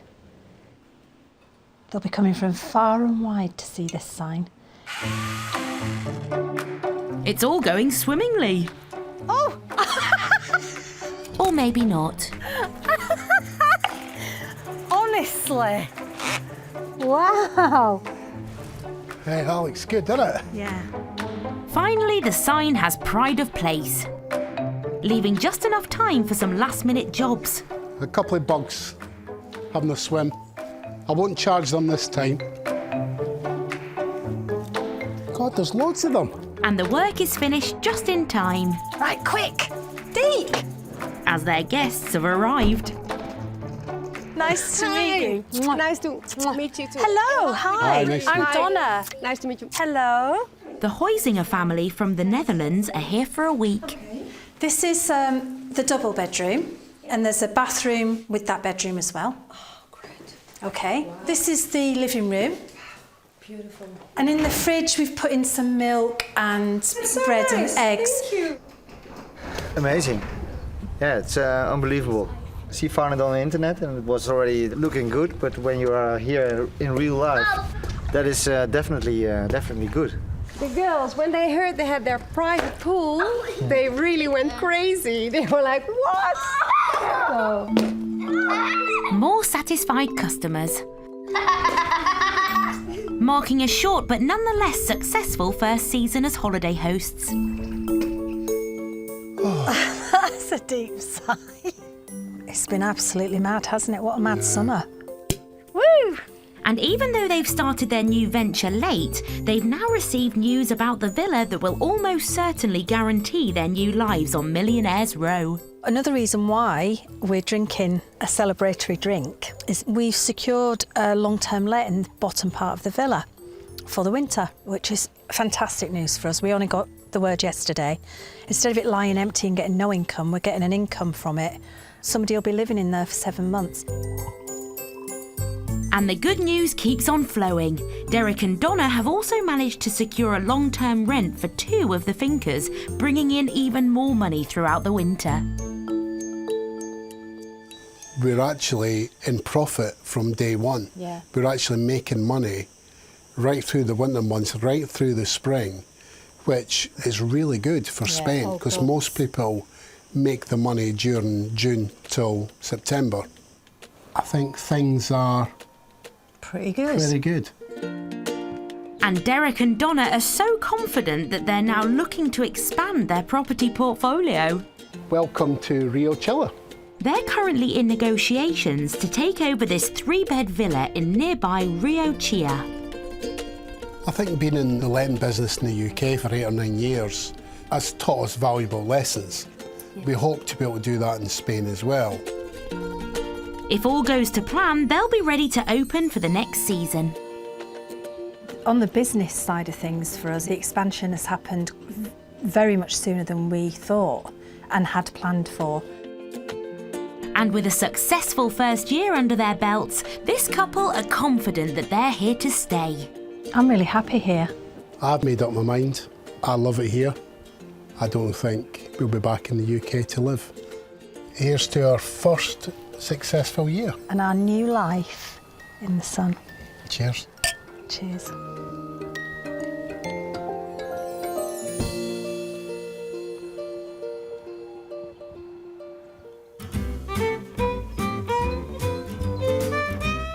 In Western France, the Schoutens are still nowhere near finishing their new sheet, despite 300 hours of work. It is tough, and it's tough to get it right and tough to get it perfect. Yeah. Time is fast running out though, as the first paying guests are arriving in just 5 hours. I'm going to take the food in there and unload. What do you want me to do? I don't know, carry on doing what you were doing. Not sure what I'm doing now. Who knows? That's our lunch. Derek heads for the bathroom where he tries to get a grip of some door handles. It was annoying this morning because I've got a set of handles there which I thought would do. They don't actually fit, so that won't go in. So I had a pair of handles, thought they'd be all right, but they weren't. So I had to nip out and buy a handle. Derek still has to finish off a towel rail in here, hang a mirror, fix the shower and paint the ceiling. And that's before he starts in the bedroom. One door done. Next, 2 little tiny screws to go in that, which I might do in a minute. I'll do the mirror next. Mirror. If I can get these bits and pieces done and then start painting the ceiling. Meanwhile, Debbie is getting the other sheet ready for the next guests in there. You do get into like 5th gear and you just can keep going and going and going. That's not ironed very well, is it? I've got lumps. Come on, behave, quilt. Hey. Normally, this would be no problem for Debbie, but with all the renovations going on next door, the couple have gone from working 6-hour days to 16-hour days. I'm feeling stressed. I'm not worried because I think we can only do what we can do. Tired and hangry, they say, where you're sort of angry and hungry and yeah, that's a bit me today.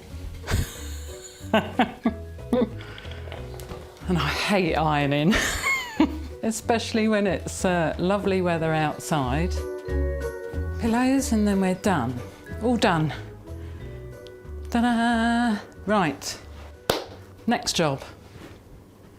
I'll go and find Derek, I think, see what he wants me to do.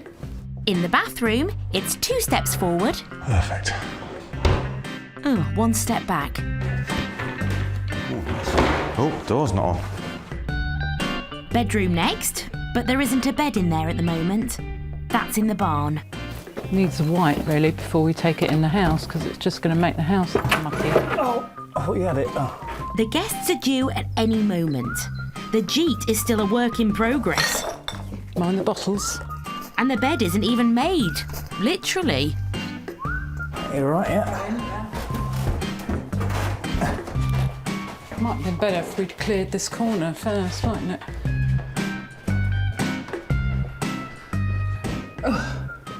It's not level, so I've got to make some packers up for the floor to bring it up level. I'll see you later. It's looking very unlikely that they'll be ready for guests. But then Debbie gets a call. The other family have been delayed because they were put on the wrong boat to Dunkirk. No. And because of the delays. So they're not going to be here till about 8 o'clock this evening. Yeah! It's bought them some time, but will it be enough for them to finish? It's late August at Alice and Joe's B&B and restaurant. And after a summer of big events, they're about to host their final one of the season. I think at the end of the Battle of the Bands, I thought we went great. Really happy with it. I was such a grump to begin with because I was just absolutely dreading it. I wasn't sure how it would play out. It's so out of my comfort zone. You're a little bit grumpy. Yep. Because it's become sort of quite formulaic now, food-wise and, you know, sort of organisational-wise. I don't think we actually next year have to have too much to do with it apart from booking it and managing it. So I think that will make it feel very different for us. We can just go out and enjoy it. As well as holding tonight's events, Joe and Alice are still juggling the B&B side of the business. And there are 2 new guests to check in.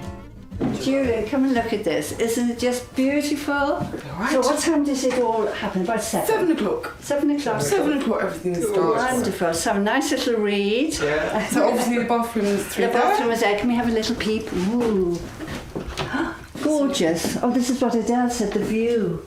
And they're not the only ones staying here on recommendation. We'd heard about it and just heard really good things about it altogether, and so we just wanted to see it for ourselves, really. Experience it. Experience it. 25th anniversary for us, and the surrounds are just fantastic, and it's a nice place to be. Happy the events are running like a well-oiled machine, Alice and Joe can finally take a step back and let their team take over. I think Joe's got her civvy outfit on now as well. That always makes a difference, Makes a doesn't big it? difference, isn't it? Chef's outfit off, civvy's on. So yeah, I think you'll have a good time. I think we'll both have a good time. Should we just have a bit of a party tonight? It's the last one. Yep. No, absolutely. It's the last one after all. Absolutely. Should we just have a bit of fun? Not stress, not worry. This is the last time we'll cater for 80 to 100 people over the summer. I think for our sanity, it needs to be. No matter that it have been incredibly tiring in a way, that they've gone so well. I had no idea so many people would come. Absolutely no idea. You should trust me more. But relinquishing control doesn't come easy for Joe. I know what to do with myself. Yeah, I'm just sort of playing with a corkscrew, trying to look kind of official, like I work here. It's the only reason people know now. But despite her being at a loose end, the party seems to be going well. It's like a wedding, isn't it? And the food looks amazing. You can't have a better view, really, from here. And the company's always great, the service is lovely, and the food's delicious. The sun is shining and lovely company. Yes, we've just met. Yes, which is wonderful. It's lovely to be waited on and just to hear the hum of people enjoying themselves. With the barbecue cooking up a storm for the hungry customers, the wine is flowing and the band is playing. The whole evening is another success for Joe and Alice. Amazing food, yeah. They accommodated my vegan requirements, which was absolutely amazing. So, very happy. And it looks like Joe has finally convinced Alice that the music events, whilst pushing them to their limits, have been worth it. I wouldn't change much of the format next year. I think it's all right. I know. I shall phone you from the Bahamas to see how you're getting on. Are you taking the private jet, darling?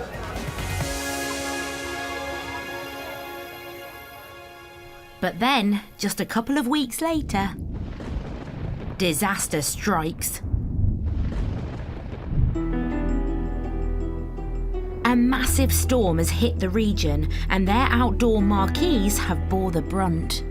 This one is absolutely trashed. I think there's no question that this one is going to go to the marquee graveyard this afternoon. But worse, there's also a power cut.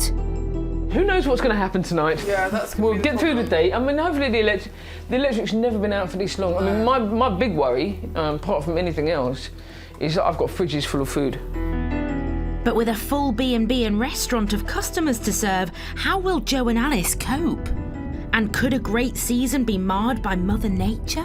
There will be a point, if it doesn't come back on today, that the hot water will all run out. And that's never happened to us.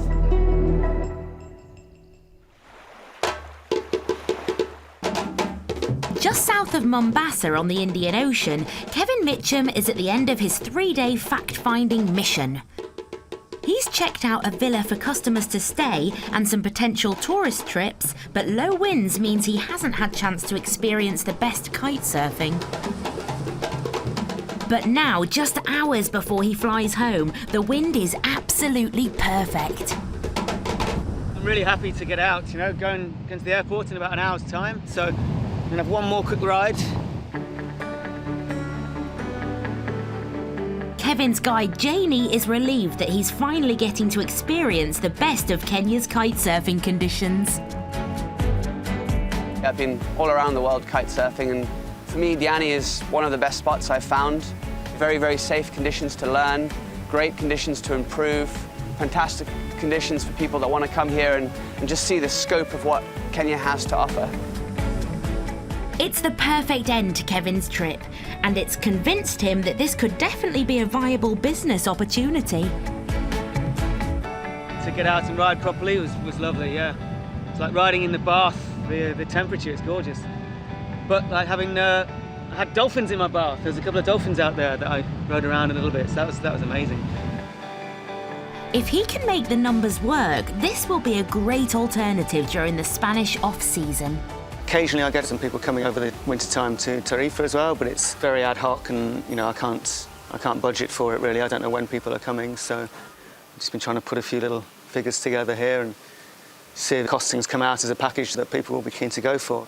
I'm definitely going to look to put a package together. Once we get some photos up and videos to advertise it, hopefully they'll come flocking.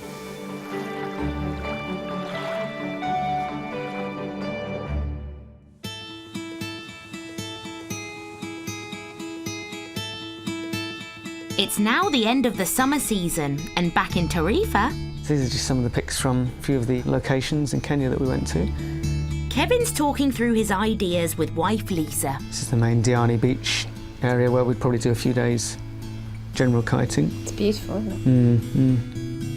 And after crunching some figures, Kevin thinks he should be able to offer a week's kite surfing for less than €1,000. Yeah, it's going to happen, yeah. But You'd made up your mind before you even came back, actually, hadn't you? I said to him when he got back, I was like, well, you said, what do you think? Yes, we're going. We're doing it as soon as possible. Yeah, I want to strike while the iron's hot. And with interest already being shown in their African trips, this will hopefully be a lucrative arm to the business to help secure their future. I need to do these things to try and make sure that we don't start next year on the bread line again. So, well, all these little things hopefully will keep the wolf from the door. Oh, it's a tough way to keep the wolf from the door. How many cliches were there in that sentence? There's quite a few there. There's no doubt this has been a difficult year for Kevin and Lisa. But at the end of season party, there is still plenty to be proud of. Thank you guys for coming tonight. We just wanted to say a really big thank you to all of you and to everyone who's not here as well, because without you guys, we wouldn't be where we are today, really. So just a big thanks to all of you. We really, really appreciate it. It's been a little bit up and down, hasn't it? But we've got there, which is really nice. Yeah, and as she said, with the help of guys in there, especially Rich, my instructor, and Lucy, and running the house for us. And hopefully we can go into next year on a positive, and it can keep growing into what we want it to. Here's to next year. Cheers! Cheers! Cheers! Thank you so much, guys. We're gonna miss you. We're gonna miss you so much. Cheers! Investing their life savings into their kite surfing school and guest house was a bold move for Kevin and Lisa, and has seen their finances stretched to their limits. When you go from being in a position where you're relatively comfortable, you've got some money saved, and you think, we're okay, to suddenly all of that's just gone, and you're in this position where you're not quite sure if you're going to be able to pay the rent for a couple of months and stuff like that, that's not enjoyable particularly. But I think the long term is what's kind of got us through it somehow. But it finally looks like the investment is paying off. Bookings for the guest house are already coming in, which is a great sign for the couple.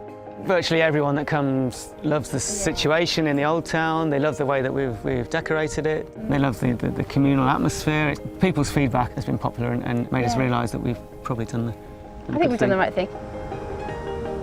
And already they have 4 bookings for their Kenyan trip, so Kevin and Lisa believe they've secured their new life in the sun and are even thinking of expanding. My dream would be that we'd have a really nice boat with all the kites on the back, so we could just anchor off some beautiful island, do a bit of kite surfing off the boat.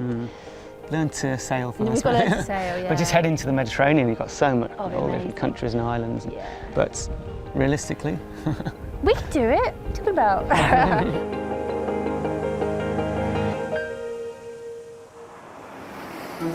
Next time, Unfinished Business. He says, oh no, the house needs finishing, and he's gone off on the mower. At Derek and Debbie's holiday home. Run out of time and paint. You don't come on holiday to look at the decor, you come on holiday to relax.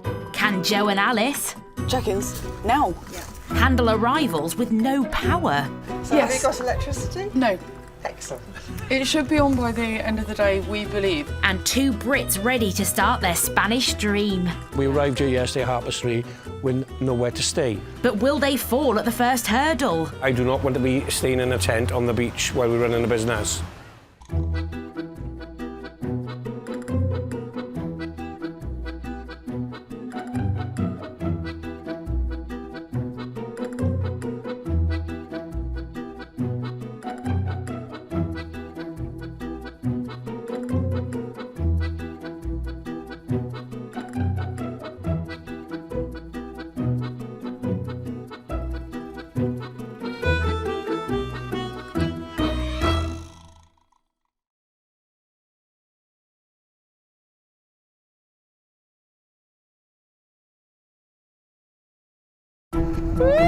It's a dream chased by thousands of expats, setting up new lives in Europe.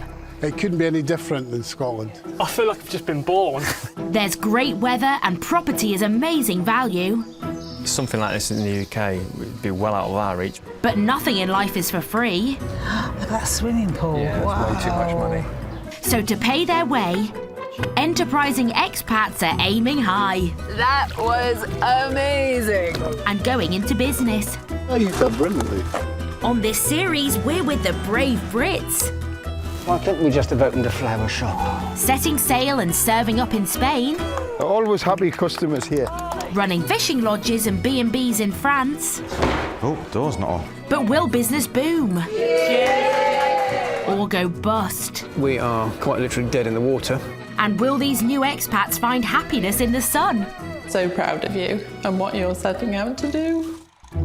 Today, 2 Brits ready to start their Spanish dream. We arrived here yesterday at 3:30 with nowhere to stay. But will they fall at the first hurdle? I do not want to be staying in a tent on the beach while we're running a business. Can these B&Bers Check-ins now. handle arrivals with no power? So have you got electricity? No. Excellent. It should be on by the end of the day, we believe. And unfinished business. He says, oh no, the house needs finishing, and he's gone off on the mower.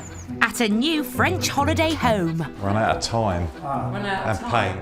You don't come on holiday to look at the decor, you come on holiday to relax.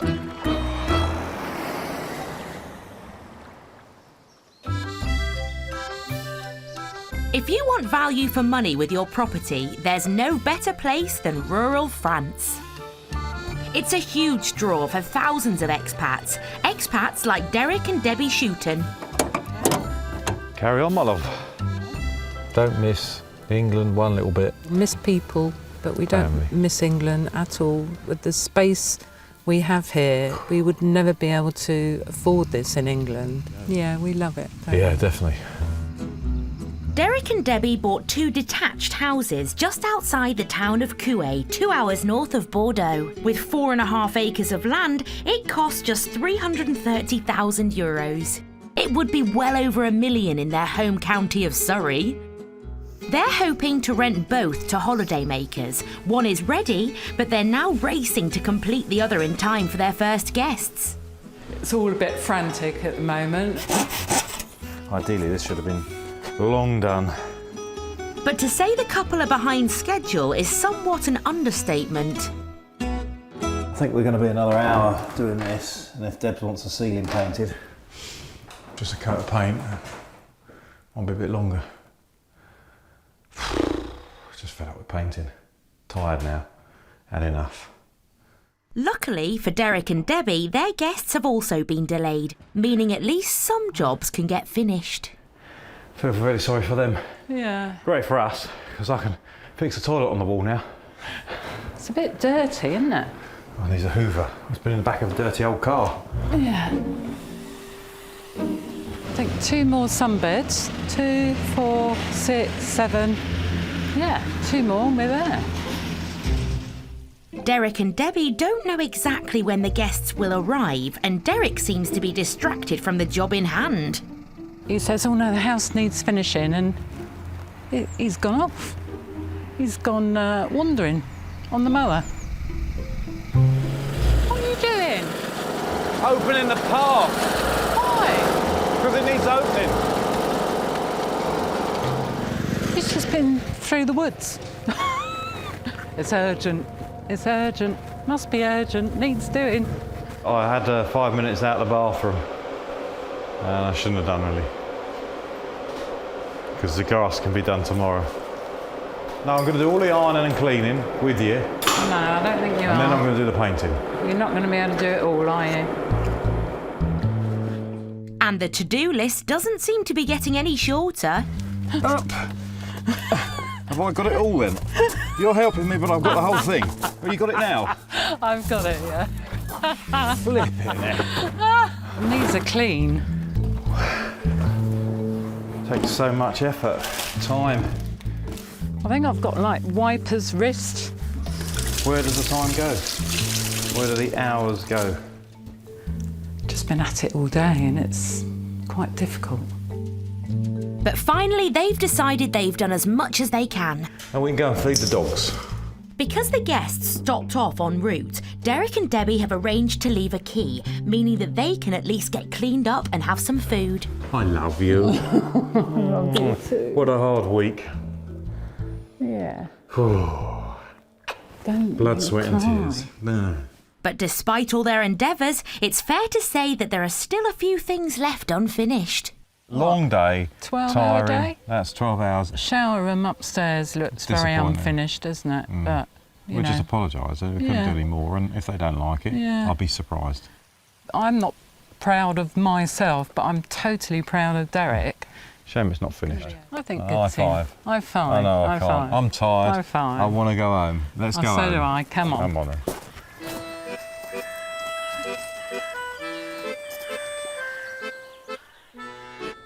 The morning after, time for some early feedback from Bettina and Stephen, who are staying in the newly renovated Jeep. Hello, hello. Hello, hello. Hello. You might notice that some of it is not all the same colour because we run out of paint here as well. And Derek went and got some more and it was a different colour. It was a different wasn't it? colour. So if you look at the wall, the wall was slightly different to the To ceiling. the ceiling, yeah. All right. You never know. You'd really not know, not at all. This is the shower room. As you can see, we've run out of paint. Run out of time. Run out of time and paint. Unfortunately about the ceiling, is that all right for you guys? Yeah, that's fine. Yeah. It's really lovely, really lovely.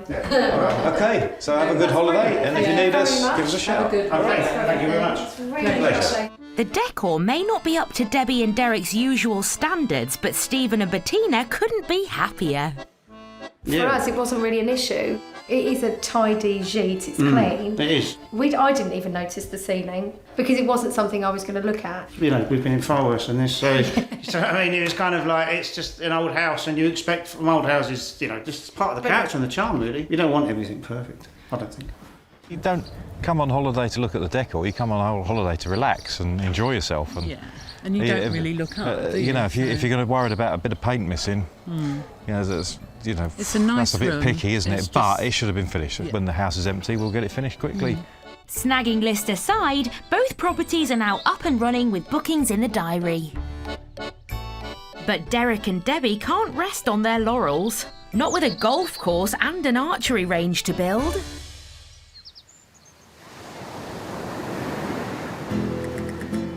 Fuengirola in the Costa del Sol. With hundreds of bars and restaurants, competition is stiff. But that's not stopping a new British couple trying to break into this lucrative market. We've driven down here, it's taken us 3 days, but we got here. It's probably been the most stressful time of my life. Nick and Leslie Simmons from Swansea have only recently got married. And with the honeymoon barely over, they've decided to run a restaurant. We haven't been together for 2 years, and in them 2 years, we've met, got engaged, we've got married, we've emigrated, starting a business, so it's all been a bit, you know, nuts, to say the least, innit? The new business is an established tapas bar and bistro in the town square. It is a nice place. We were just blown away by it, to be honest, Leslie, wasn't it? It didn't need anything doing to it. It already had a name for itself. It's established. The food is absolutely lovely there. It had just had a big makeover. It was spotlessly clean. The staff were nice there. Yeah. Everything about it just did it for me. It should bring in money from day one, and it needs to, as the 5-year lease has cost £51,000. I'd say about 3/4 of our money has gone into that business. So, you know, there's no question about it. This business has got to work, and I'm sure it will, but we know it's going to be hard work. Their new life in the sun hasn't had the best start. Their 1,500-mile journey took a day longer than planned, so the owner of the apartment they'd agreed to rent leased it to someone else. We arrived here yesterday at 3:30 with nowhere to stay. Nick and Leslie need a home for their new life in Spain, so they've come to see a local estate agent, Carlos. Yeah, we're looking at possibly a long-term contract, 2 or 3 bedroom apartment, Carlos, somewhere close round here. Leslie and Nick have a budget of €700 a month, but in summer demand is high. Pleasure, thanks, Carlos. See you Tuesday. Got my hands full. Have a nice weekend. Cheers, Carlos. Cheers. They have some short-term accommodation for 7 days. Right. Do you want me to take this? Yeah. OK. But after that, they'll be homeless. Oh, nice and cool down here. The warm weather, you know, people are so relaxed over here. I think that's what it's all about. It's the lifestyle, isn't it? It's the lifestyle that we want, you know.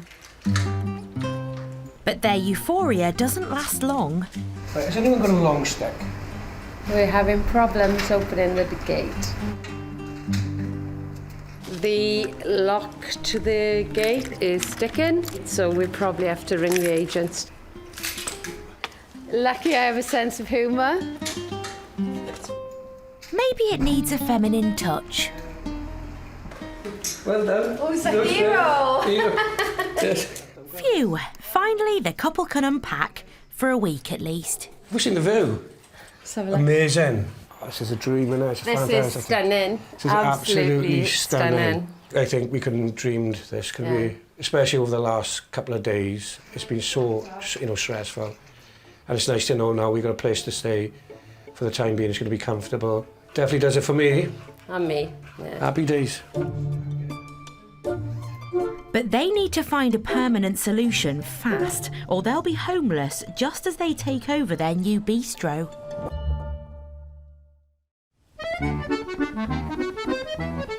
Thousands of people flock to the Dordogne every year to sample diverse cuisine and wonderful wines. Joe Gell and Alice Barnett are one couple cashing in on this market. People who checked in really want to eat outside if they can, so we've got them a table of 4. With their own B&B and restaurant near the town of Vertiac. Oh, it's so nice to see you guys. So super. This season has been their busiest yet. They've branched out into large-scale events. Wowee. And things have gone relatively smoothly. Thank you, it's absolutely lovely. Oh, I'm really pleased. Until now. It's mid-September. Last night, a massive storm hit the area and their outdoor furniture has bore the brunt. This one is absolutely trashed. This one is going to go to the Marquee graveyard this afternoon. They will face a hefty bill to replace it, but that's the least of their worries.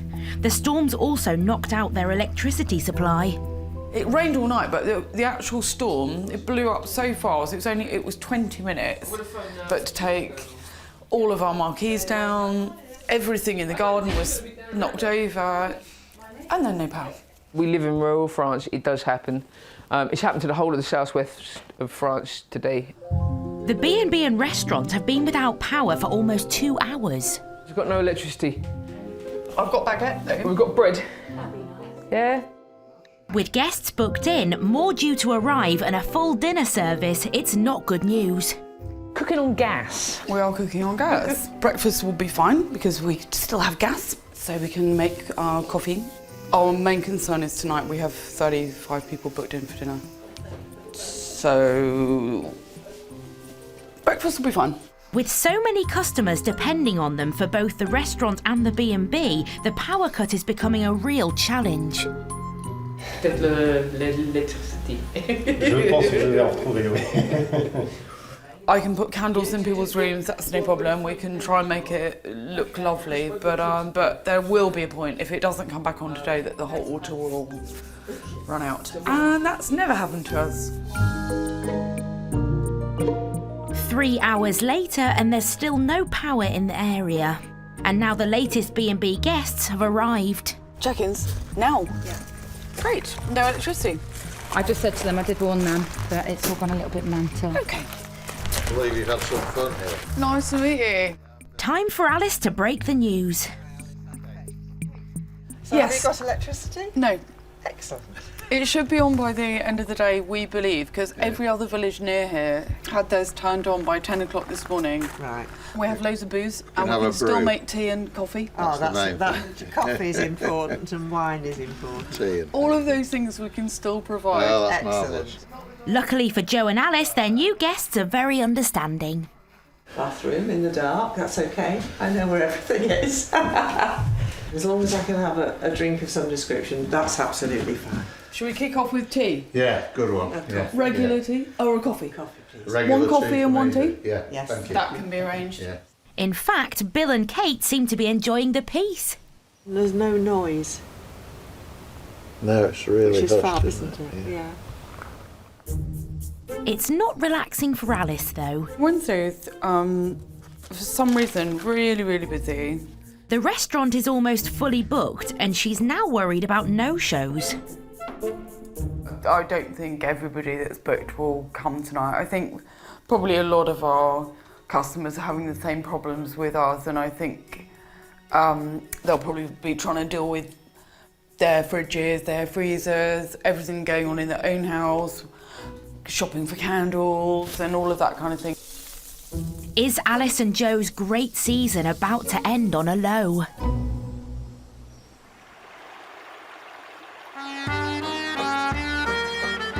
A 100 kilometres north of the Dordogne is Charente. It's known for its unspoilt countryside, rolling vineyards and of course the world's most famous brandy, cognac.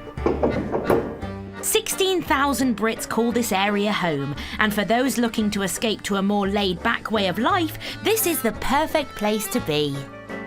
There's no traffic jams No. as such on the road. If we see 5 cars in a row, we call think, it a wow, traffic that's a jam." traffic jam here. It's really funny. Peter and Zoe Thurston Hodge and their 12-year-old daughter Ella swapped suburban Surrey for the commune of Villers-Couture. It's nice. An area with a population of just 170. It reminds me of England, say 30 or 40 years ago, where children can be children for a bit longer. There isn't all the hype on High heels and lipstick and so much. So they get to be children for another 4 or 5 years longer, which was quite important to me. We're going to spend a lot more family time together. As well as quality of life, the family have found value for money. I've always wanted a swimming pool, and I pretty much designed this on my own. They've traded their 4-bed semi for an 8-bed dwelling with a pool, part of which they plan to renovate into a holiday gîte. Plus, they also bought this 2-bed rental cottage just down the road. It's late May and Peter and Zoe are putting the finishing touches to the cottage, ready for the start of the summer season. What I need is a level, because Zoe has to have everything perfectly level. It's all new to Zoe and Peter, and they have a lot to learn. No, that's not right. The bubble's just moved. You've moved the picture, that's why. Including the joys of working together. I think that's just perfect I over think that it's bed. too low. Now the cottage meets Zoe's high standards, they just need paying guests to enjoy it. It's really important to make the cottage work because this is going to be one of our main sources of income. We've already used up all of our savings, so If the cottage doesn't rent this summer, then we're going to be in a bit of a sort of... Bit of a pickle. Bit of a pickle, really, for want of a better word. But the couple still have stacks of work to do to turn the larger property into a second holiday home. But they're quickly realising it's not as easy as they first thought. You're looking through rose-tinted glasses and you think, wow, you know, we can move straight in there. Yeah. But what you don't realise behind them doors is a secret. I would suggest, if you're thinking of coming out with a budget, Triple it. Yes. The couple budgeted €150,000 for the renovations and are doing most of the work between them. I'll make you a schedule. You'd like that, wouldn't you? I'd love a schedule. You'd love a schedule. Fortunately, former school site manager Peter is a dab hand at DIY. Should be that one. But some tasks are proving a little challenging. When I was painting, I went to move a wire. As I grabbed it, I got thrown across the room quite quickly. But never mind. I check it all now. Nothing. Definitely dead, yeah? Yeah, definitely dead. What shop did you have first? Where was that from? Marrying you.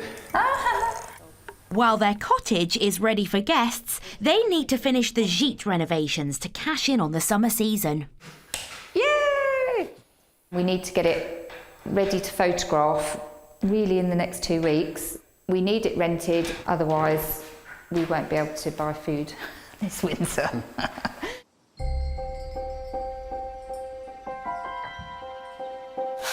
For the next month, Zoe and Peter work day and night on renovating the gîte. We just keep working at the pace we're at.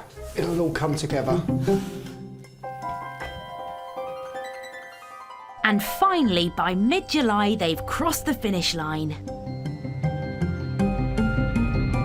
They have transformed the old dwelling into a luxury gîte with open-plan living space, a new kitchen, and of course the stunning swimming pool. Ready? And then shake. And again. The family are now ready to host up to 12 holidaymakers a week. I'm going to go to sleep now, till Dad calls me. But as the summer season starts, Peter and Zoe are flat broke. The whole renovation is, with the pool, 250,000. Yeah. That's It's all out money from England, plus the reserve that I had. There isn't any more money, and that's quite serious, really. If this doesn't earn enough, then we're going to have to sell it and go back. You're going to have to go and find the job. So will these two properties bring in enough income for the couple to carry on living a dream life in the French countryside? In Fuengirola, newlyweds Nick and Leslie Simmons have had a stressful few days since they arrived to start their new life in the sun. We come to Spain to relax, obviously work hard, but, you know, be more laid back and more relaxed. But at the minute, it's opposite to that. And now they only have 3 days left in their temporary accommodation. It's critical they find somewhere more permanent to live. The last thing we want is, when we're running a business, having nowhere to live. Or still going for viewings, because believe me, we won't have the time to do that as we're going into the height of the season. And I do not want to be staying in a tent on the beach while we're running a business. So today they're house hunting with estate agent Carlos. Guys, the situation is this. I will show you a couple of properties today, okay? But it's quite complicated to find something for long term at the beginning of the summer.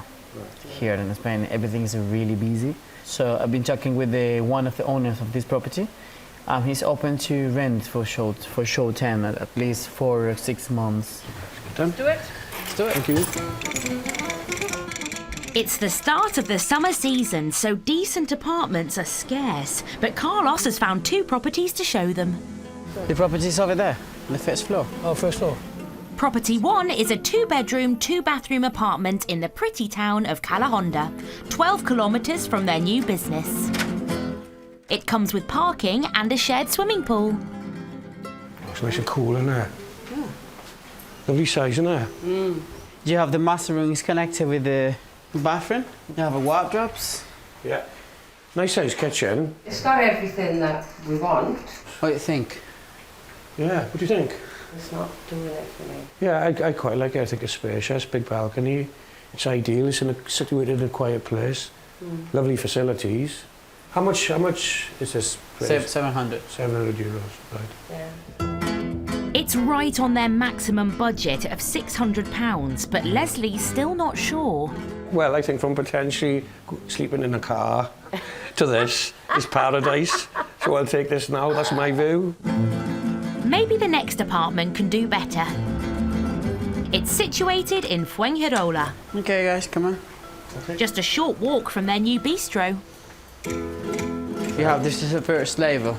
Okay. You got the wash machine outside, you have a lot of little terrace over here. Yeah. Next to the swimming pool. Oh, it's a lovely sized balcony, isn't it? Is it doing it for you? It is doing it for me. This property has 3 bedrooms and 2 bathrooms, including a master with an ensuite, as well as the use of a communal pool. From my point of view, I think this is more spacious.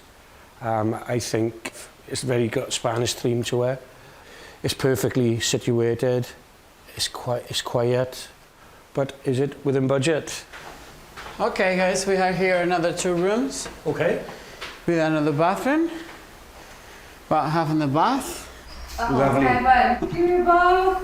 After working all them hours in the restaurant, it'd be nice to come home and relax in the bath, wouldn't it? Fantastic. And Carlos has saved the best feature till last. Let me show you. There you have sea views as well. Oh, fantastic, isn't it? The size of it. Brilliant. You don't even have to go and sunbathe by the pool. The property comes with its very own roof terrace, with views over the pool and sea. Definitely does it for me. Coming up here, eating the evening meal, looking over the sea, innit? It just blows me away. But these luxuries come with a price tag to match. This one is in 1,200 because you're on the prime location. Yeah, of course you are. Just 10 steps to the beach. Despite being €500 a month over their budget, Leslie and Nick aren't put off. This feels like I'm in somebody's house and not an apartment. That's important, I think, isn't it? It's definitely something to think about, isn't it? But with a new business to pay for, can they really afford to let their hearts rule their heads? One thing's for sure, they need to make a decision, and fast. I feel that over the last week, if we hadn't laughed a lot, I could just sit down and cry. It is important we get somewhere to live in now. Otherwise, it's back to the car, kiddo. Happy days. And there's no ensuite in the car, believe me.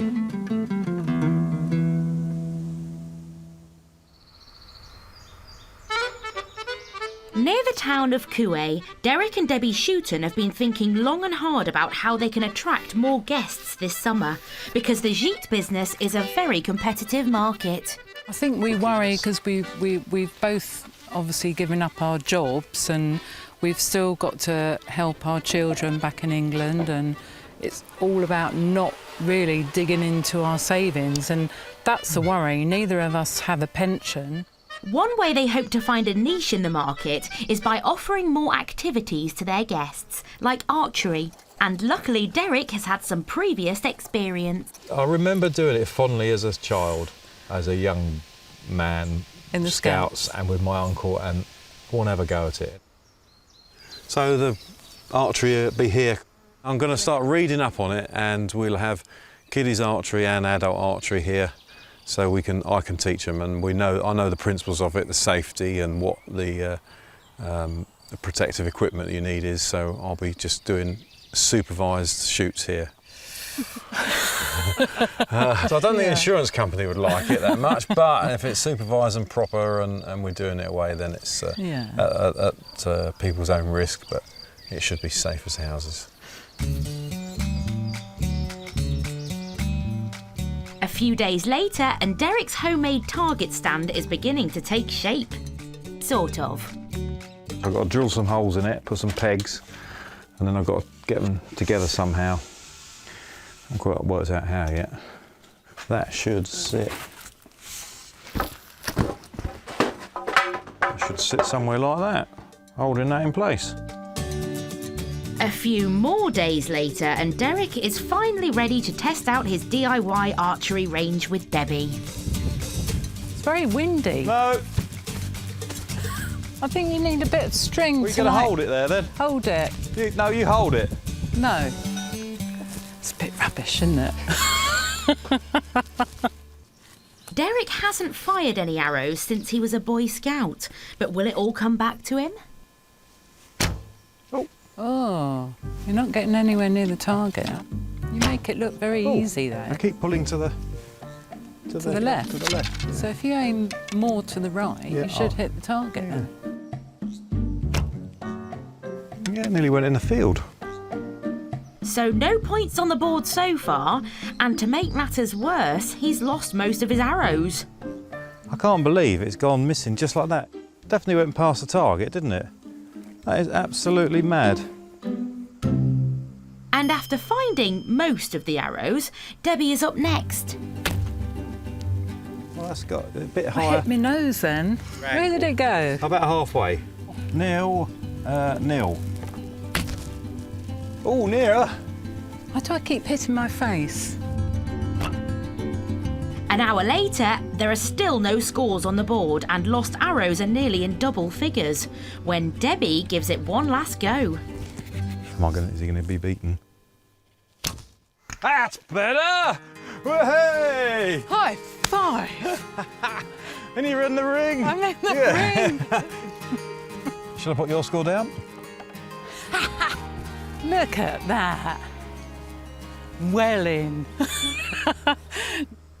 Derek and Debbie pride themselves on customer service and are now hosting 2 more families who have taken over both properties. Makes a massive difference. We've been to places where the hosts didn't interact with us at all. Yeah. You may not even meet the host, you turn up, things are there. Knowing that they're there, they come and see how you're getting on, give you advice about places to go, things to see. And now Derek and Debbie have persuaded the group to test run the archery range. That's it, and you've got to keep your elbow up so it's all in line, and then look down and then... Hey! He's there! Robin of the Hood. Guests are too good. I'm banning them from coming. It's not long before all of their guests want to try. That's it. Go on, Olivia.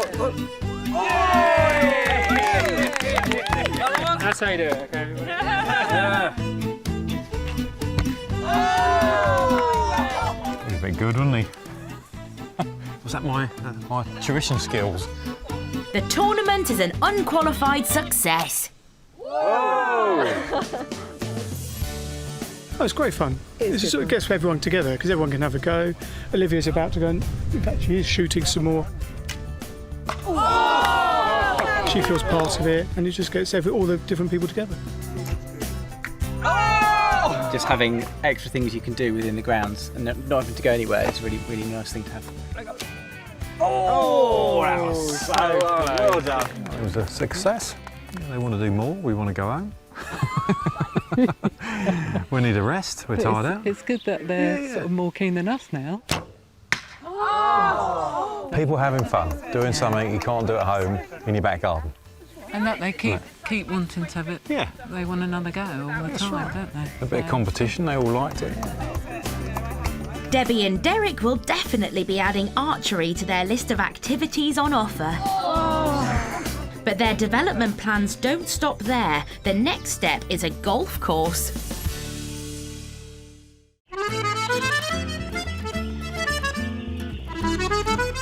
In Villiers-Couture, Peter, Zoe and their daughter Ella have finished their renovations to create a beautiful home for them and a 5-bedroom luxury gîte for guests. But they're now in desperate need of bookings. Everything that's been done has been done by you, really, hasn't it? It's now July and the ambitious project has drained most of their energy as well as their bank account. A year ago I thought it was very, very easy and we'd get there and everything would be rosy, but it isn't, and it's hard work. Yeah. And today I'm thinking, we've got there. I've got there. The family also own a holiday cottage a short drive down the road. Together, the two properties could bring them an income of €2,000 a week, money they desperately need. And in just 2 days, the first ever guests are coming to stay. I'm not terrified, it's fine. I've got... well, it's all under control, isn't it, really? Yeah. But Peter won't be around to welcome them. It's to bring all the tea bags back in when you come back. The goodies. He's flying to the UK with daughter Ella for a family wedding, leaving Zoe to run the place alone. How are you feeling about leaving me? Oh, I think you'll be fine. Since they moved in, Peter has been doing most of the maintenance, so before he jets off, he needs to show Zoe the ropes, including the pool alarm. If anyone falls in, yeah, it'll go off. So I'm going to send it off. Right, that's armed, so the light's not flashing. Okay. That's ready in case someone fell in. Okay.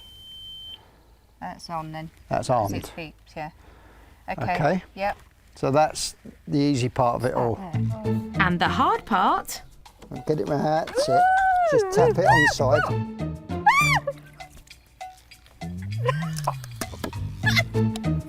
Oh, what was that? That is a stag beetle. Oh my God. Insects ejected from the pool. Right, bye. It's time for Peter and Ella to say au revoir. Have a nice time. See you later. Good girl, yeah? Yeah. Leaving inexperienced Zoe by herself managing the fledgling business. Usually if something happens, I could go, Peter, come and help do this, but no, I haven't got anybody.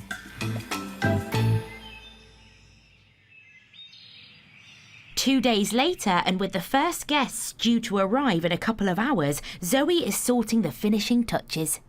We always knew we were going to supply, a welcome basket and wine. The wine really doesn't cost very much out here, and I just think it's a nice touch. They're here. The two families have driven over from Wales, and with 9 of them in tow, it will test the capacity of the new gîte. You've got a little book here that just gives you lots of information as well, and some things about the house. Can we stay in this room? Do you make yourself comfortable? This is my room. This is a what room? Sorry? This is my room. That's just you. And Olivia. Don't tell anyone, I think this one's my favourite. Peter and Zoe's very first guests seem impressed with their home for the next fortnight. Yeah, it is beautiful. Really friendly welcome and much nicer than I thought it would be, in the photographs you saw. And it is nice that it is out of the way and it's got everything. It looks like it's got everything here. We're sort of near enough to tourist places with our shell and things, but far enough away that we can have a quiet week. Nice glass of red. As the guests settle in for the night, Zoe can finally unwind. Not very much, is it? I might have to open another one later. It's a peaceful end to a hectic week. I just want to go to sleep. It'll be literally 1 glass of wine and I'll be zonked. But just as Zoe is about to relax, the pool alarm has been activated. So I need to just make sure nobody's drowning in it. Okay. Everything's Because you see, I have to run down and check when I do that. Don't worry. As Zoe's new role as holiday host begins, it seems the dream of a quiet life may still be a way off. Right, I'm going to go and sit on the sofa now and put my feet up.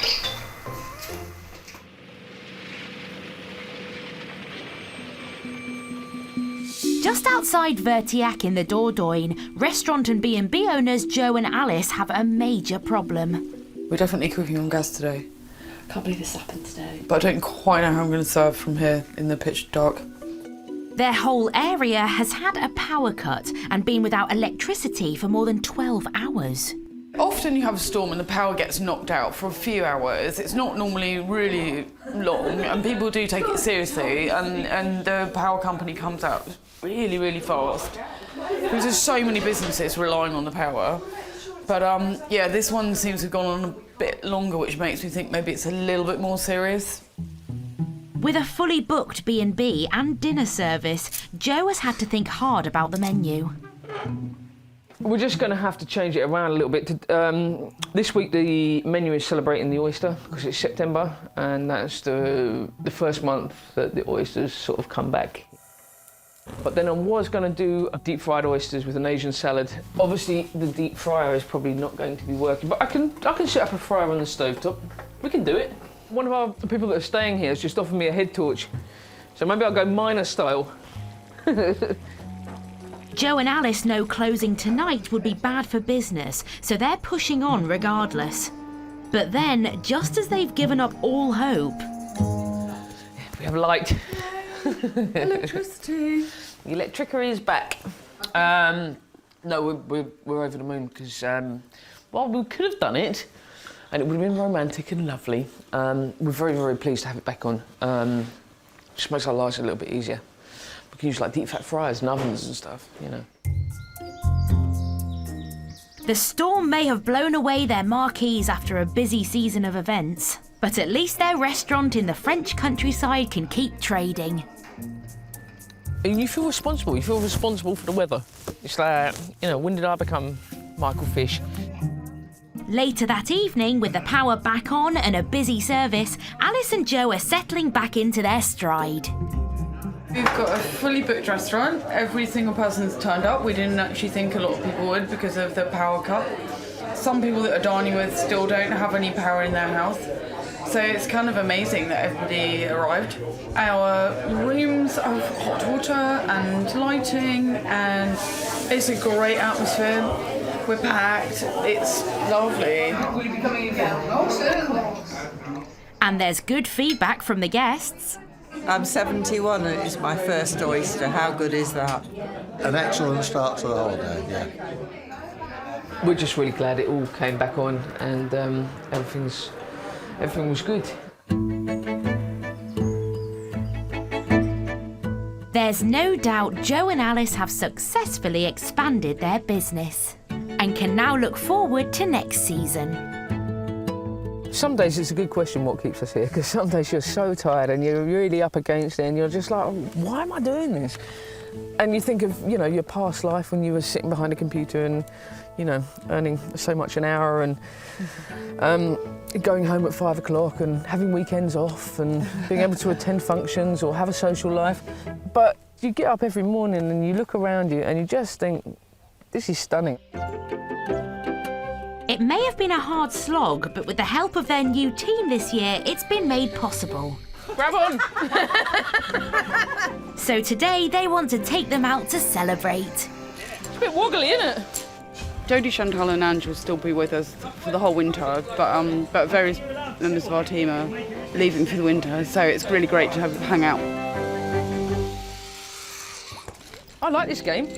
We have never had such a great team as we have had this year. It's really brilliant. High five! High five! High five! This season has been absolutely fantastic. There have been high days and low days, don't get me wrong, but I think we've rocked it. And coming to the end, you can say that in hindsight. It's really easy to say it because it's like, yeah, it's done now.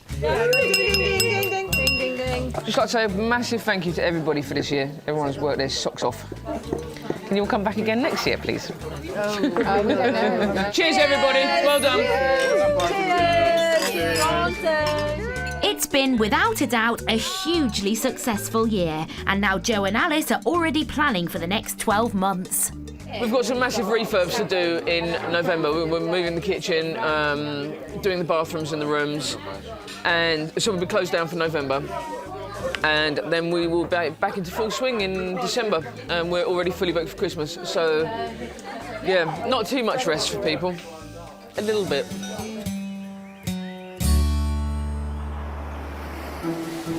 Next time, Derek and Debbie's grand plans for a golf course. It's just a little pitch and putt, so you can just have a play around. Can they pull off their ambitious design? Work of art coming up. Ta-da! Shall I just run away? Leslie and Nick begin working in their new bar.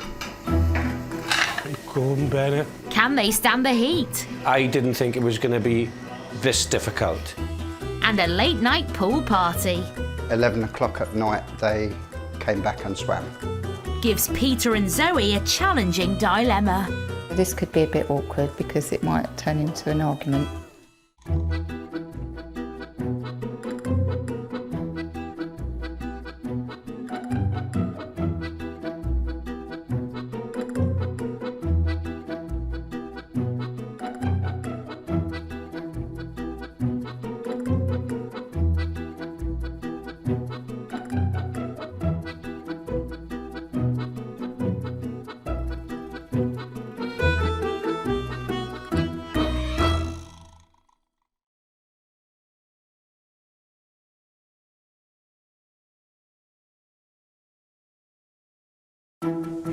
Every year, thousands of Brits leave the UK in search of a dream in Europe. Look at that sunrise now, beautiful. I could almost die and go to heaven, and this is what it would be like. There's sunshine, scenery and a great quality of life. But all this has to be paid for. Yes, we bought our house! So to fund the dream... This is part of our working day now. Brits are jumping in and starting up businesses. There's absolutely no way that we can host a wedding in this marquee. On this brand new series, we follow a fresh wave of expats. She's just like a pregnant Hollywood star. Running B&Bs and boats in Spain. It's another day in the office. Vineyards and villas in France. One day you might be drinking that. But will they make it? Or break it? If we don't start getting bookings, it's going to be a bit of a problem. It's going to be intense. And will these new expats find happiness in the sun? This could be a new life in the sun for us. Today, the French gîte owners with grand plans for a golf course.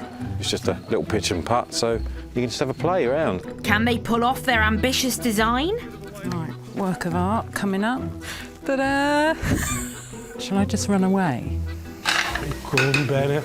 The newlyweds' brand new life running a Spanish cafe bar. You think it's warm out there? Try and work in here. Can they stand the heat? Cards on the table. I didn't think it was going to be this difficult. And a late-night pool party. 11 o'clock at night, they came back and swam.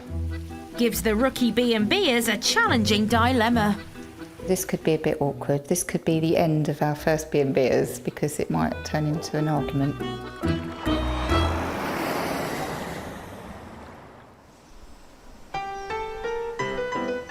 The Vienne apartment in France, famous for its goat's cheese and the animal parks of Monkey Valley in Romagna. Lovely jubbly. Derek and Debbie Shooton are hoping to break into the tourist market here by running a gîte complex and providing archery to their guests. It's a fabulous place for families if you want to go out and do stuff. If you don't, then the gîte is perfect for not going out and doing stuff. The couple own 2 gîtes on 4.5 acres of land that they bought for just over €330,000. After spending a further €3,500 renovating them, they now need to recoup their money. Our savings have taken a big hammering this year, and the credit card is maxed out, isn't it? So we've got to work out how we're going to get through the next 6 months. The couple have already hosted a number of guests, many enjoying their archery range, but they also want to create a 3-hole golf course. It's quite a long first shot, isn't it? Yeah, well, yeah. For me, it would be. This has got to be cleared, flattened a bit. But they're going to have their work cut out, as there are trees and bramble bushes on the land. It's an added attraction for guests to come here, and it's something a bit different. There's not many golf courses around here. Just walk out the gîte and have a little play, and it's all be on one-stop shop. Over the next few days, the golf course starts to take shape. Debbie cuts the green for the first hole, but Derek thinks she's burning too much rubber. Slow down and no, that doesn't work.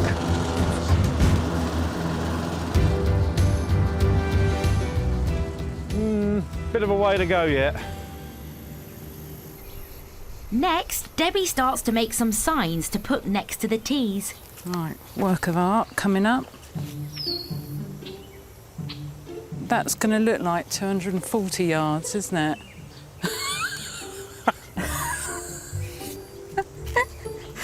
Ta-da! Oh, what shall I do with that then? Shall I just run away?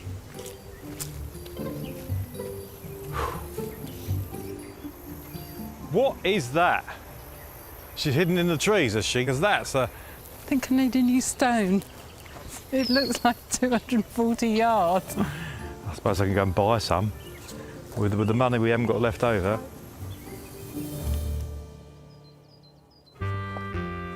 By the end of August, the course is almost ready and Derek and Debbie need to test it out. So they call on their new guests, the Snowdon family, to take part. And as it happens, Dad Andrew regularly plays golf back in England. Oh, you're the professional ganger here.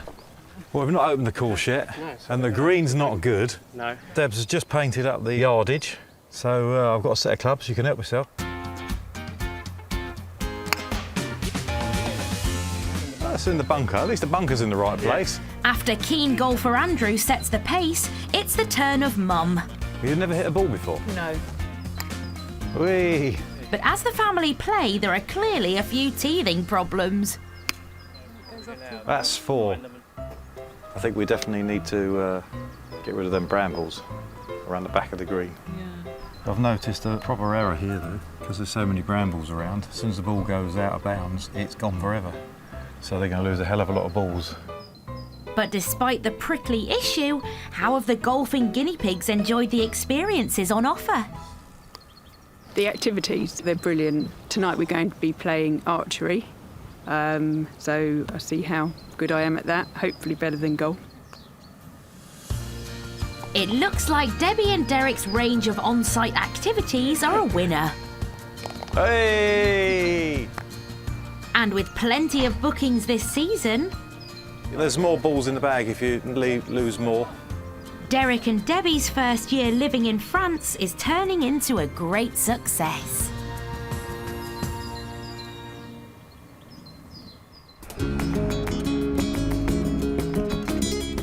The Costa del Sol, southern Spain, 300 kilometres of stunning coastline with fantastic weather all year round and more bars per inhabitant than anywhere else in the world. The town of Fuengirola boasts some beautiful attractions like the medieval Castillo de Sohail. Fuengirola, absolutely beautiful here. People should come. They don't know what they're missing. It's got everything you need. After leaving their 9-to-5 jobs in Swansea behind, husband and wife Nick and Leslie Simmons have come to this busy town to run a cafe bar. But the move hasn't been smooth after the home they'd agreed to rent fell through. It is important we get somewhere to live in now. Otherwise, it's back to the car, kiddo. But after a long search, they've eventually found somewhere to live. Well, here we are. We finally arrived at our long-term home. Their new pad has 2 bedrooms and the use of a communal swimming pool. It's a 5-minute walk away from the beach and from the new business, Stones. We get settled here and then we pick up the keys for our new business.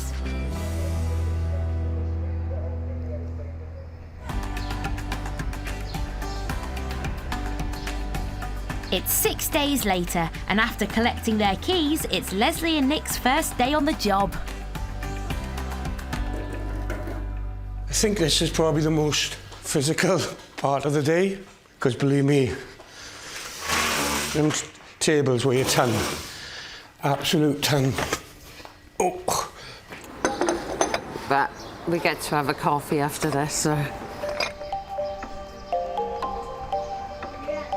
This bar is located 300 metres away from the town's busy port. Leslie and Nick bought it for £50,000 and they're taking it over from previous owners without shutting. Happy days. They've also inherited a regular customer base.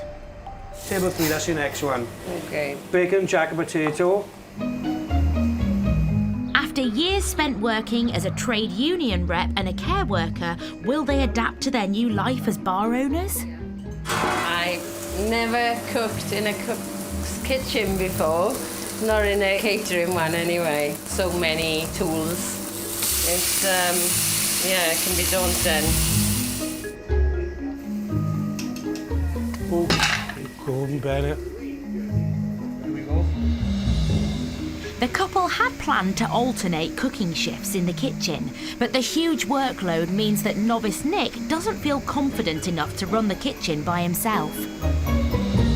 Am I the chef? We're supposed to be taking it in turns, but it doesn't look that way, does it? Nick just wanders about, trying to look important. Can you stick a jacket in for me then, Nick, please? Yeah, it's also a Mexican burger, yeah? Okay. Leslie and Nick have been working from 8 a.m. to midnight in their first week, and they're slowly realising that they may have bitten off more than they can chew. Right, jackets in, I'm going to serve them drinks, Les. Nick and I haven't had any time off since we started. It can't be all work. We came out here for a better life, and at the moment we're just working. What's that say? I haven't got my glasses, see, Les. We knew it was going to be difficult. Cards on the table. I didn't think it was going to be this difficult. With the summer season just started, the bar's only going to get busier. But will Leslie and Nick be able to handle the pressure? You think it's warm out there? Try and work in here.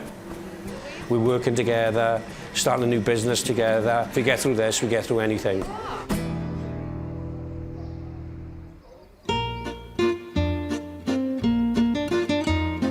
The Charente department of southwest France, one of the hottest parts of the country, with over 2,000 hours of sunshine a year.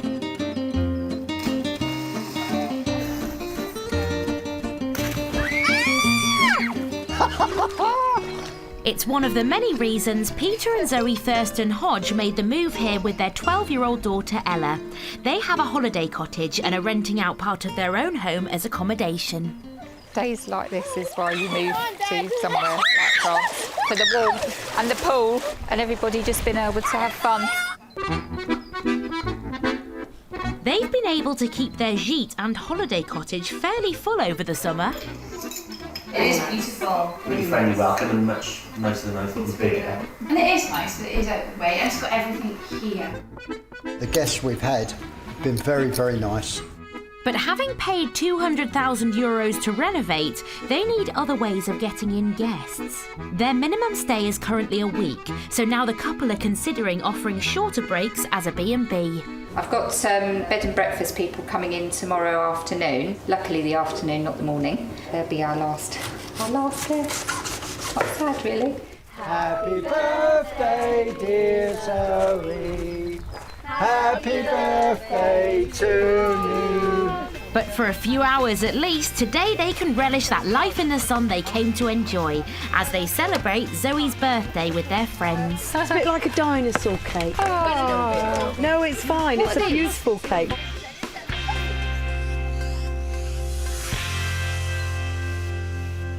Two days later, it's the morning after the arrival of their first short-stay B&B guests. So I just want to pop some fruit really in a bowl for them and a couple of yogurts. So nectarines? Nectarines, apples. Zoe is preparing the first breakfast. OK, do you want to go and pop that in? Yeah, I'll take this through. The couple are charging €65 for a night stay in their gîte. Though this includes breakfast, it doesn't include the use of the pool, and checkout is supposed to be at 11 a.m.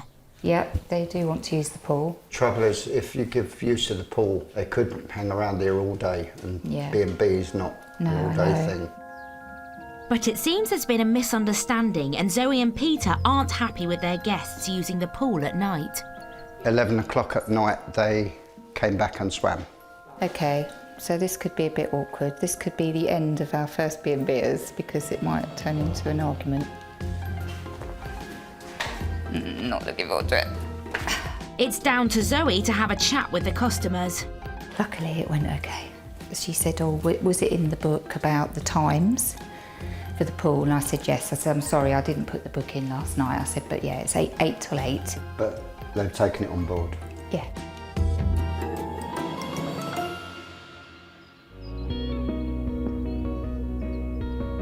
The matter's resolved, but it's not been the best start to their B&B venture. So to understand the pleasures and the pitfalls of hosting guests in your own home, Zoe and Peter are seeking some expert advice. Hello, hello. Welcome. They've arranged to meet Penny and John Hitchings, who've run a successful 4-bedroom B&B, or chambre d'hôte as they're called in France, for 13 years. Gosh, well you don't expect that. With the couple having doubts about B&Bing, can Voices of Experience ease their concerns? We've just had an inquiry for 12 people. We're not charging very much, it's like €100, and I didn't... For 12 people? Well, exactly.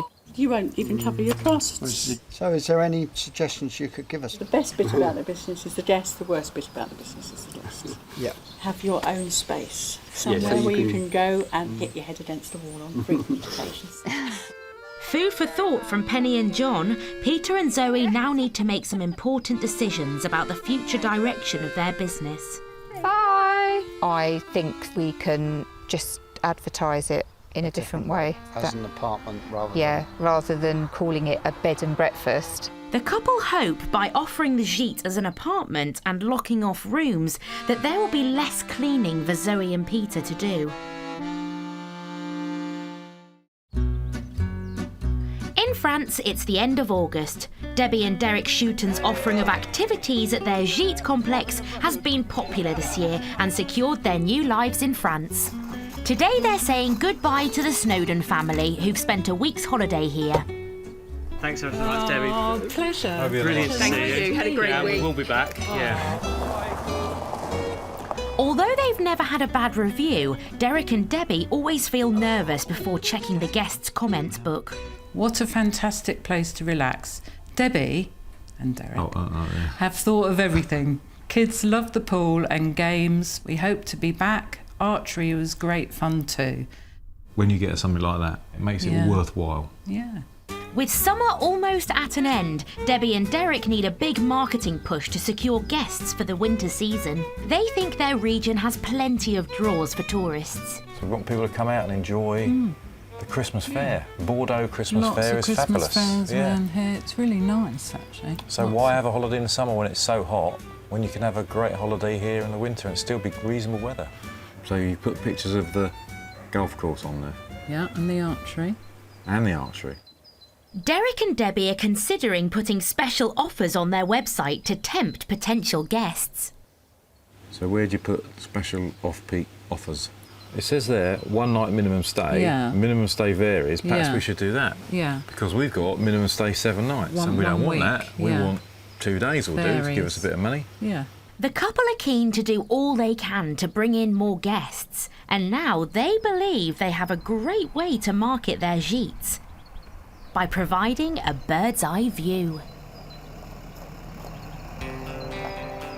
So today, Derek is taking to the skies. We're going to fly from here across to the gîte, which is 3 miles away. So hopefully we're going to fly out to the gîte, fly over the gîte and back again so I can take a picture of the gîte from the air. Right, so you know where we're going to my house? Let's hope he goes higher. Oh, he's up. Hey! And he's gone. Now he's coming round. It's coming straight for us. Oh my goodness! Oh! Fantastic. It's really good. The flight lasts 45 minutes and Derek manages to snap some images for the website. It's coming in. It's coming in for landing. Hey! Brilliant. Antoine, Derek, thank you very, very much indeed. It was you're welcome. Great experience. Thank Bravo. you. But will these aerial shots pay off?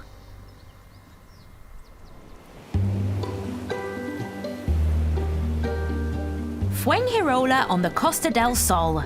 Husband and wife Nick and Leslie Simmons chose this place to relocate to after saying goodbye to Swansea. Jacket potato. Yeah, which you started doing and walked away. Because I had to serve customers, sorry. Right. Leslie and Nick have been working all hours and have been struggling to adapt to their change of career. Have you served the drinks now? All done. All right, done. can you give me a hand then? Nick's still wandering around most of the time like a lost soul, not knowing where his place is, I think. But he's enjoying talking to the customers. But they think they may have found a solution to some of their problems. We're starting a chef tomorrow, only for 3 days. It's going to be a trial to see whether he's suitable here and that we're suitable for him. You know, he may not find that this is a place for him. Hiring Chef Russell and his wife Helen should help Leslie and Nick on the busy breakfast and lunch service. It gets cut corner to corner rather than straight, yeah? Okay. And they're both faces out.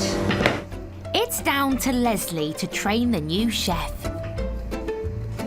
I probably come across as a right bossy so-and-so tonight. And I'm not a bossy person. You just want to get it right, babe, don't you? Yeah. You take no prisoners, you? No. Been in worse. I can assure you, been in a lot worse.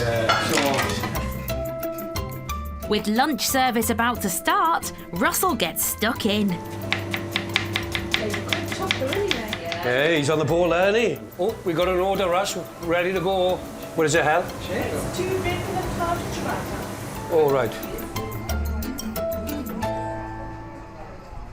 Now Leslie's got help in the kitchen, she finally has the time to implement some changes to the menu. She's reduced it from a staggering 130 dishes to just 35. And she's ordered new printed menus too. It's fantastic. Wow. Absolutely fantastic. Oh, it's fabulous. Great. I love them. Thank you. That's for you. Thank you. Thank you. Thank you. I love them. I love them. Yeah. And it's a reduced menu, which is going to be so much easier. So yeah, chuffed. Chuffed. As the Welsh would say.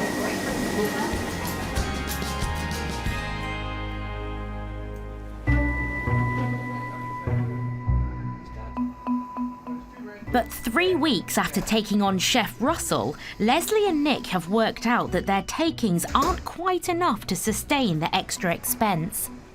He's on a trial probation contract at the moment, but doesn't look like we will be renewing that. So it's going to be difficult because I'm probably going to have to tell him I'm going to have to lay him off. Can't afford sustainability in all this business. I've never been in this position before, and I'd like to let anyone go, but decisions need to be made, you know, for the purpose of the business. Later that day, it's down to Nick to break the bad news to Russell. All right, Russ, you okay, mate? Hi, Kev. Nicky's going to have a chat with Russell. He's a bit more tactile than I am. Yeah, rather Nicky than me. 15 minutes later, and the deed is done. They took it really well, you know, obviously better than I expected. So he's a good guy, and I don't think he'll find a problem getting work elsewhere. It's the kind of thought, they can't afford to pay me, and I understand the whole thing, and I wish them all the best in the future, because they've been very good, and hopefully if they do pick up, they've got my phone number, so they'll be in touch. But it's very sad, but I really, really genuinely hope that they do make it. I really wish them all the best. I really, really do. They're a lovely couple. It's been great. But you never know. It might come. Thank you very much. Adam, support the Swansea, I like you. September the 11th, mate. Yeah, I'll be here. 3 points to the Jacks. Oh, no. Yeah, dreaming fella. Thanks, mate. Cheers. Once again, it's down to Leslie and Nick running the business alone, and the couple are back to the drawing board. I've tried with the chef so that we could have a day off, but it's not working. So, yeah, it's back to me and Nick in the kitchen. With the summer in full swing, will Leslie and Nick survive their first season? It's warm in here today. I think I'll have black eyes by the time I go home. Oof.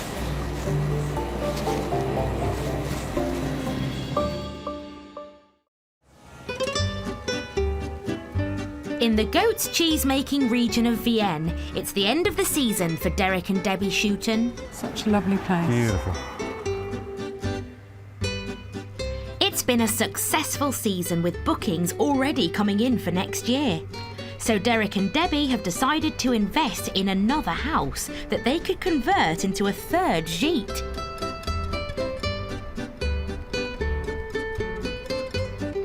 We actually think it would be an investment. It's very different to what we've got. We've got gîtes in the countryside, whereas this would be a village house in a beautiful town.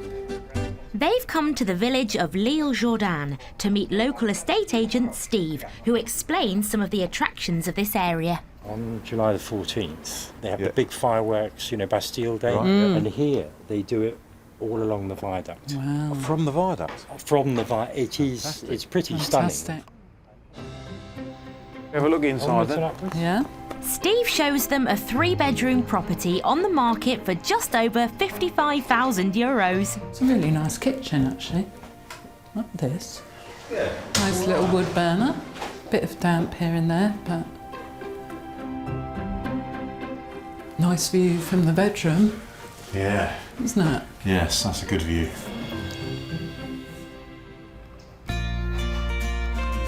Although the location is perfect and the house wouldn't need lots of renovation, Derek and Debbie have set their sights higher.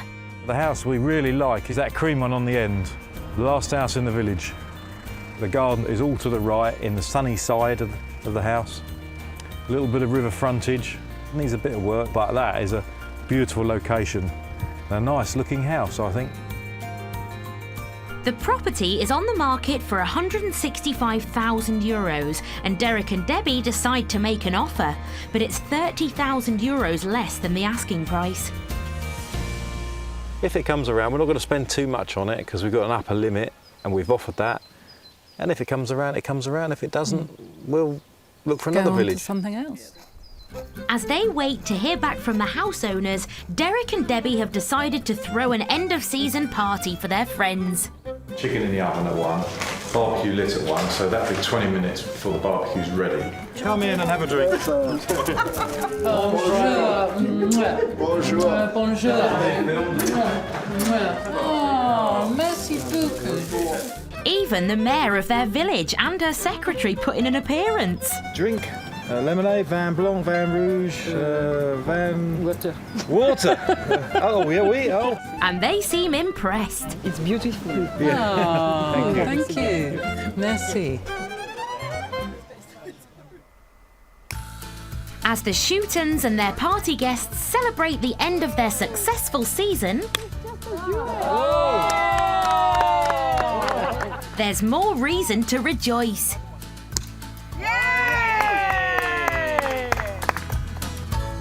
Because their offer on the new house has just been accepted. So by next summer, they could have 3 rental properties to keep their income ticking over in the quieter winter months. It was a bit of We luck. couldn't actually believe it was for sale. Got a beautiful little garden in a lovely village. I like it, but I'm biased. We like it. We like it, yeah. Jean, well done! Hey! And it looks like Derek and Debbie are here to stay. Look at this, clear sky. Nearly the end of September and it's hot today. It's lovely. Hot. Good times ahead. Yeah.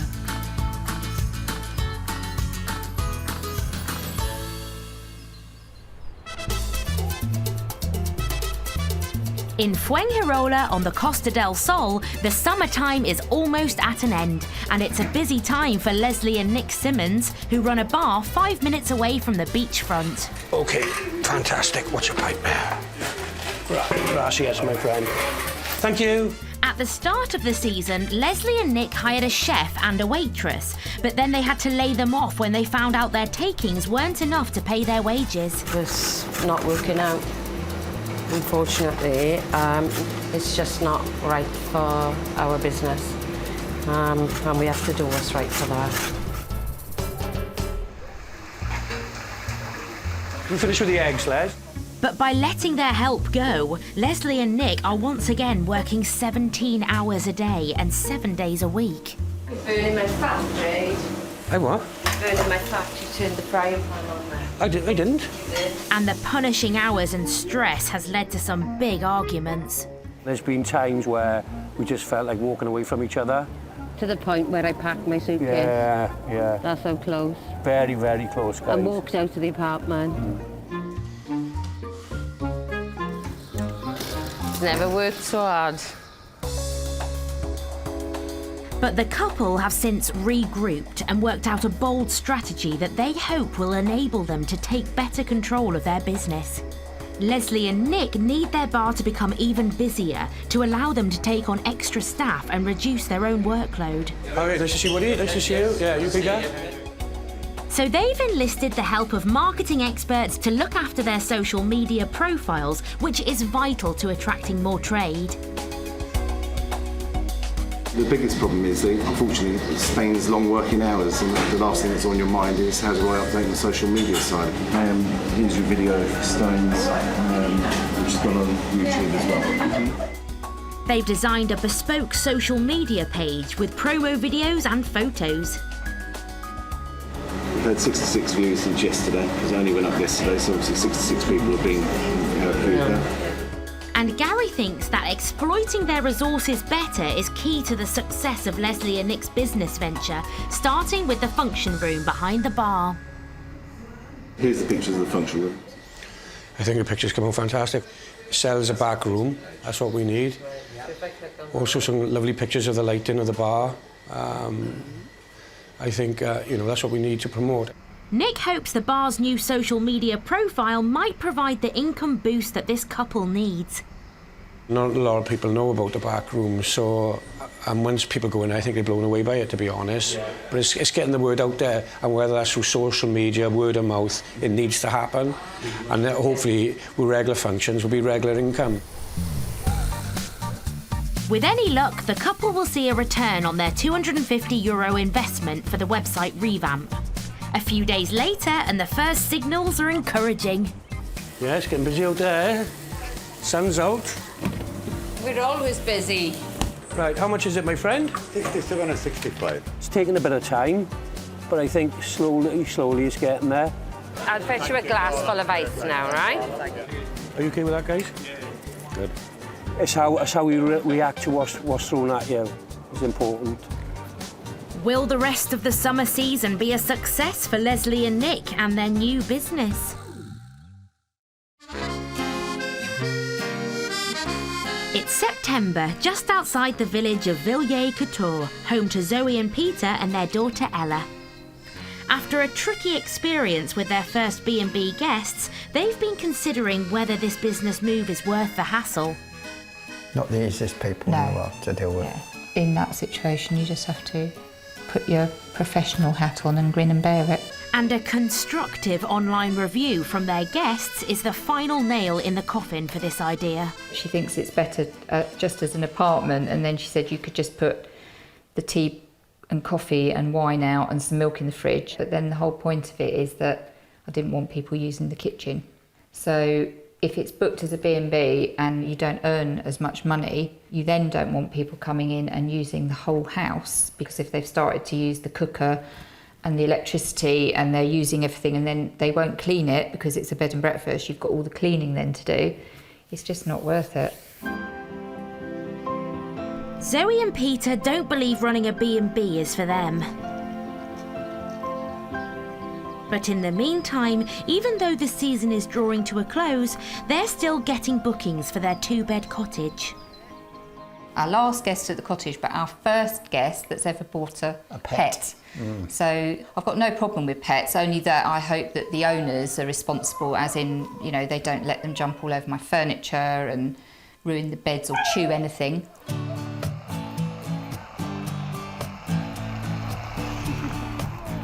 Hello, you must be exhausted, are you? The guests have booked a short break. We've been waiting to meet you. Hello. And after a quick introduction, they make the short drive to the cottage. Come and see your new home for a week. I'll be round. Okay. Hey, look! Oh, that's lovely. Perfect. We didn't need more than this. It seems their pet dog has made himself at home, just his owners to settle in now. Okay, so this is like the main bedroom. I feel like a princess in a bed like this. Oh, it's my favourite room. It is really lovely. The bathroom's lovely. Yeah. So there's a shower, so it's all got everything, hopefully, that you need. Everything you need. Yeah. Once again, happy guests, and the dog looks like he's on his best behaviour. Okay, we'll have a nice time. Thank you so much. It's all right. Enjoy, but any problems, don't leave it, just ring me. All right. 'Cause we're only up the road. Yeah, lovely. So if you need anything. Okay. Okay.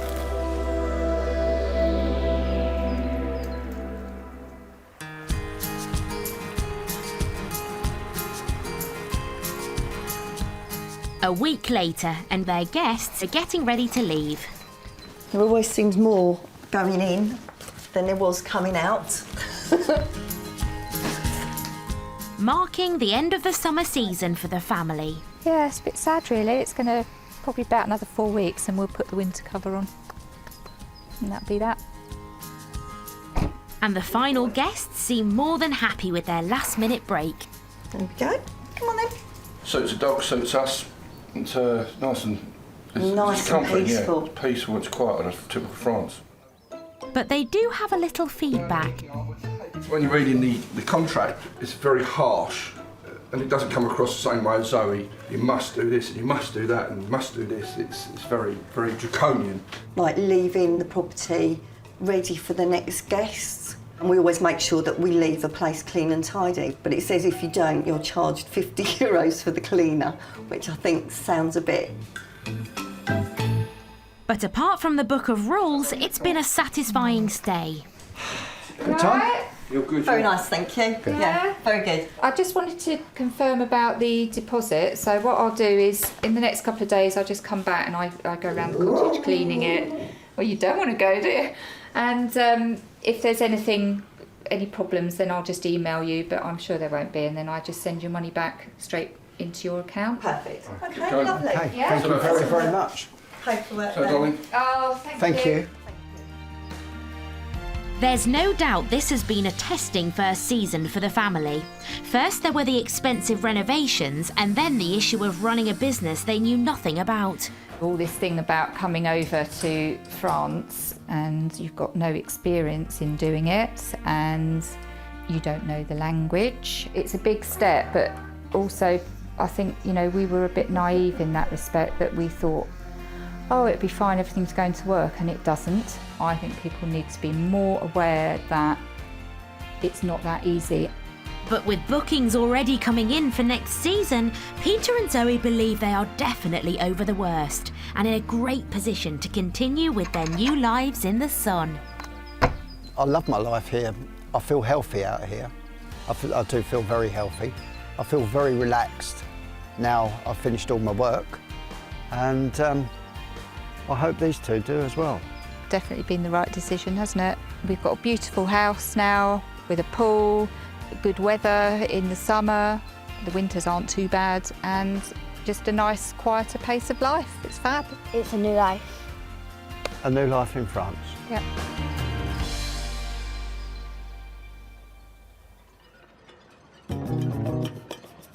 In Fuengirola on the Costa del Sol, it's now mid-September. Things are starting to pick up for Leslie and Nick Simmons. We do a screaming orgasm then. Good God. I'm serious. Leslie and Nick's social media push has worked. They now have lots more customers than when they opened. You know, I've got to comment how good the video is. It is absolutely top class, and I mean that. Right. It's been like a roller coaster, to be honest, but we got through it. I don't know how, but we did get through it. They're also starting to attract regular customers. That first night we arrived, we never stopped laughing. We had a great night, and obviously they've come back ever since. And the back room where they can have parties, absolutely beautiful. Leslie and Nick are really nice. They make you part of the family, I think. And how long are you over here for? We've got a place over here, so... Oh, fantastic. A nice couple We deserve a bit of deserve success. a bit of success because they look after you. But we're not going to try and, you know, run before we can walk. We're trying to build up, you know, steady kind of business. Which means they've been able to hire a waitress to look after their growing army of regulars. It is hard work, but it's very rewarding. You're meeting people all the time with different backgrounds. So, and I'm a bit of a talker, so it suits me, doesn't it? So, cheers. Leslie and Nick are finally reaping the rewards of their hard work as they climb 279 positions on a review website, and their takings are also on the rise. Living the dream, is it? Get in there, you. Get in there. And having finally found the key to the success of their new business, Leslie and Nick can now concentrate on making the most out of their new life in the sun. We're taking a day off a week, we decided now. So what we are going to do is take Sundays off for the foreseeable future. Last Sunday we went dolphin watching. Yeah, and we saw some dolphins. is taking a Sunday off is giving us a chance to see more of Spain. And today's Sunday fun day is a horse ride up into the Spanish hills. I just hope these horses have stabilisers. Yeah. But, well, my horse anyway. Yeah. There's a little one there for me, about this size, a Shetland. Would you like to try this one on? Yeah, it's like my old one. Wow. Leslie's an experienced rider, whilst Nick is a little bit rusty, to say the least. I don't know how you get up on the saddle. I haven't sussed that one out yet. Do you reckon you will need a chair, or are you happy to just put your foot in the stirrup? Let me get the chair. Thank you. There we are. Don't frighten the horse. Oh, that's a fine start. Where's the handbrake? Alright, let's go. Escaping the bar for one vital day means they can slip back to being that carefree couple who married just a year ago. It was important that we started taking time off. You definitely need time away from work. It takes you away from the business, I think, and gets you more focused because you take the step back for a day. And I think it's not just about work. We come to Spain for a reason. You have to weigh it up. You have to weigh the financial side up. When you make the decision to close, you have to know that that money's gone. But our personal life, our marriage, everything is more important. Tree. After learning how to steer their business, all Nick has to learn now is how to steer a horse. It's good, isn't it? Interesting. Yeah. Enjoyed. I think you enjoyed as well, didn't you? Yeah, I did. Thank you so much for coming. Have a lovely day. Bye for now. You too, guys. See you Didn't you later. ended up buying a horse out here, no? Recharge the No. batteries, innit? Yeah. Yeah, definitely. It's certainly something that we want to do a bit more of. At the end of the summer season, with a busy bar, they figured out how they can make the business work and are looking forward to spending many more years in Fuengirola. I'm joking. Fuengirola, what can I say? Right decision, right place for us. Even sitting down for a meal after work last night, there was a group of Spanish men with their musical instruments serenading us. We don't get this back home. Can you imagine this happening back home? No.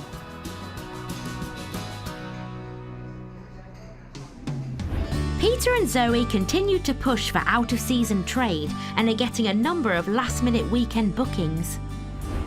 Leslie and Nick are now hiring out the function room for events at their bistro. And things are looking great for Derek and Debbie, with bookings from May throughout the summer for both their gîtes.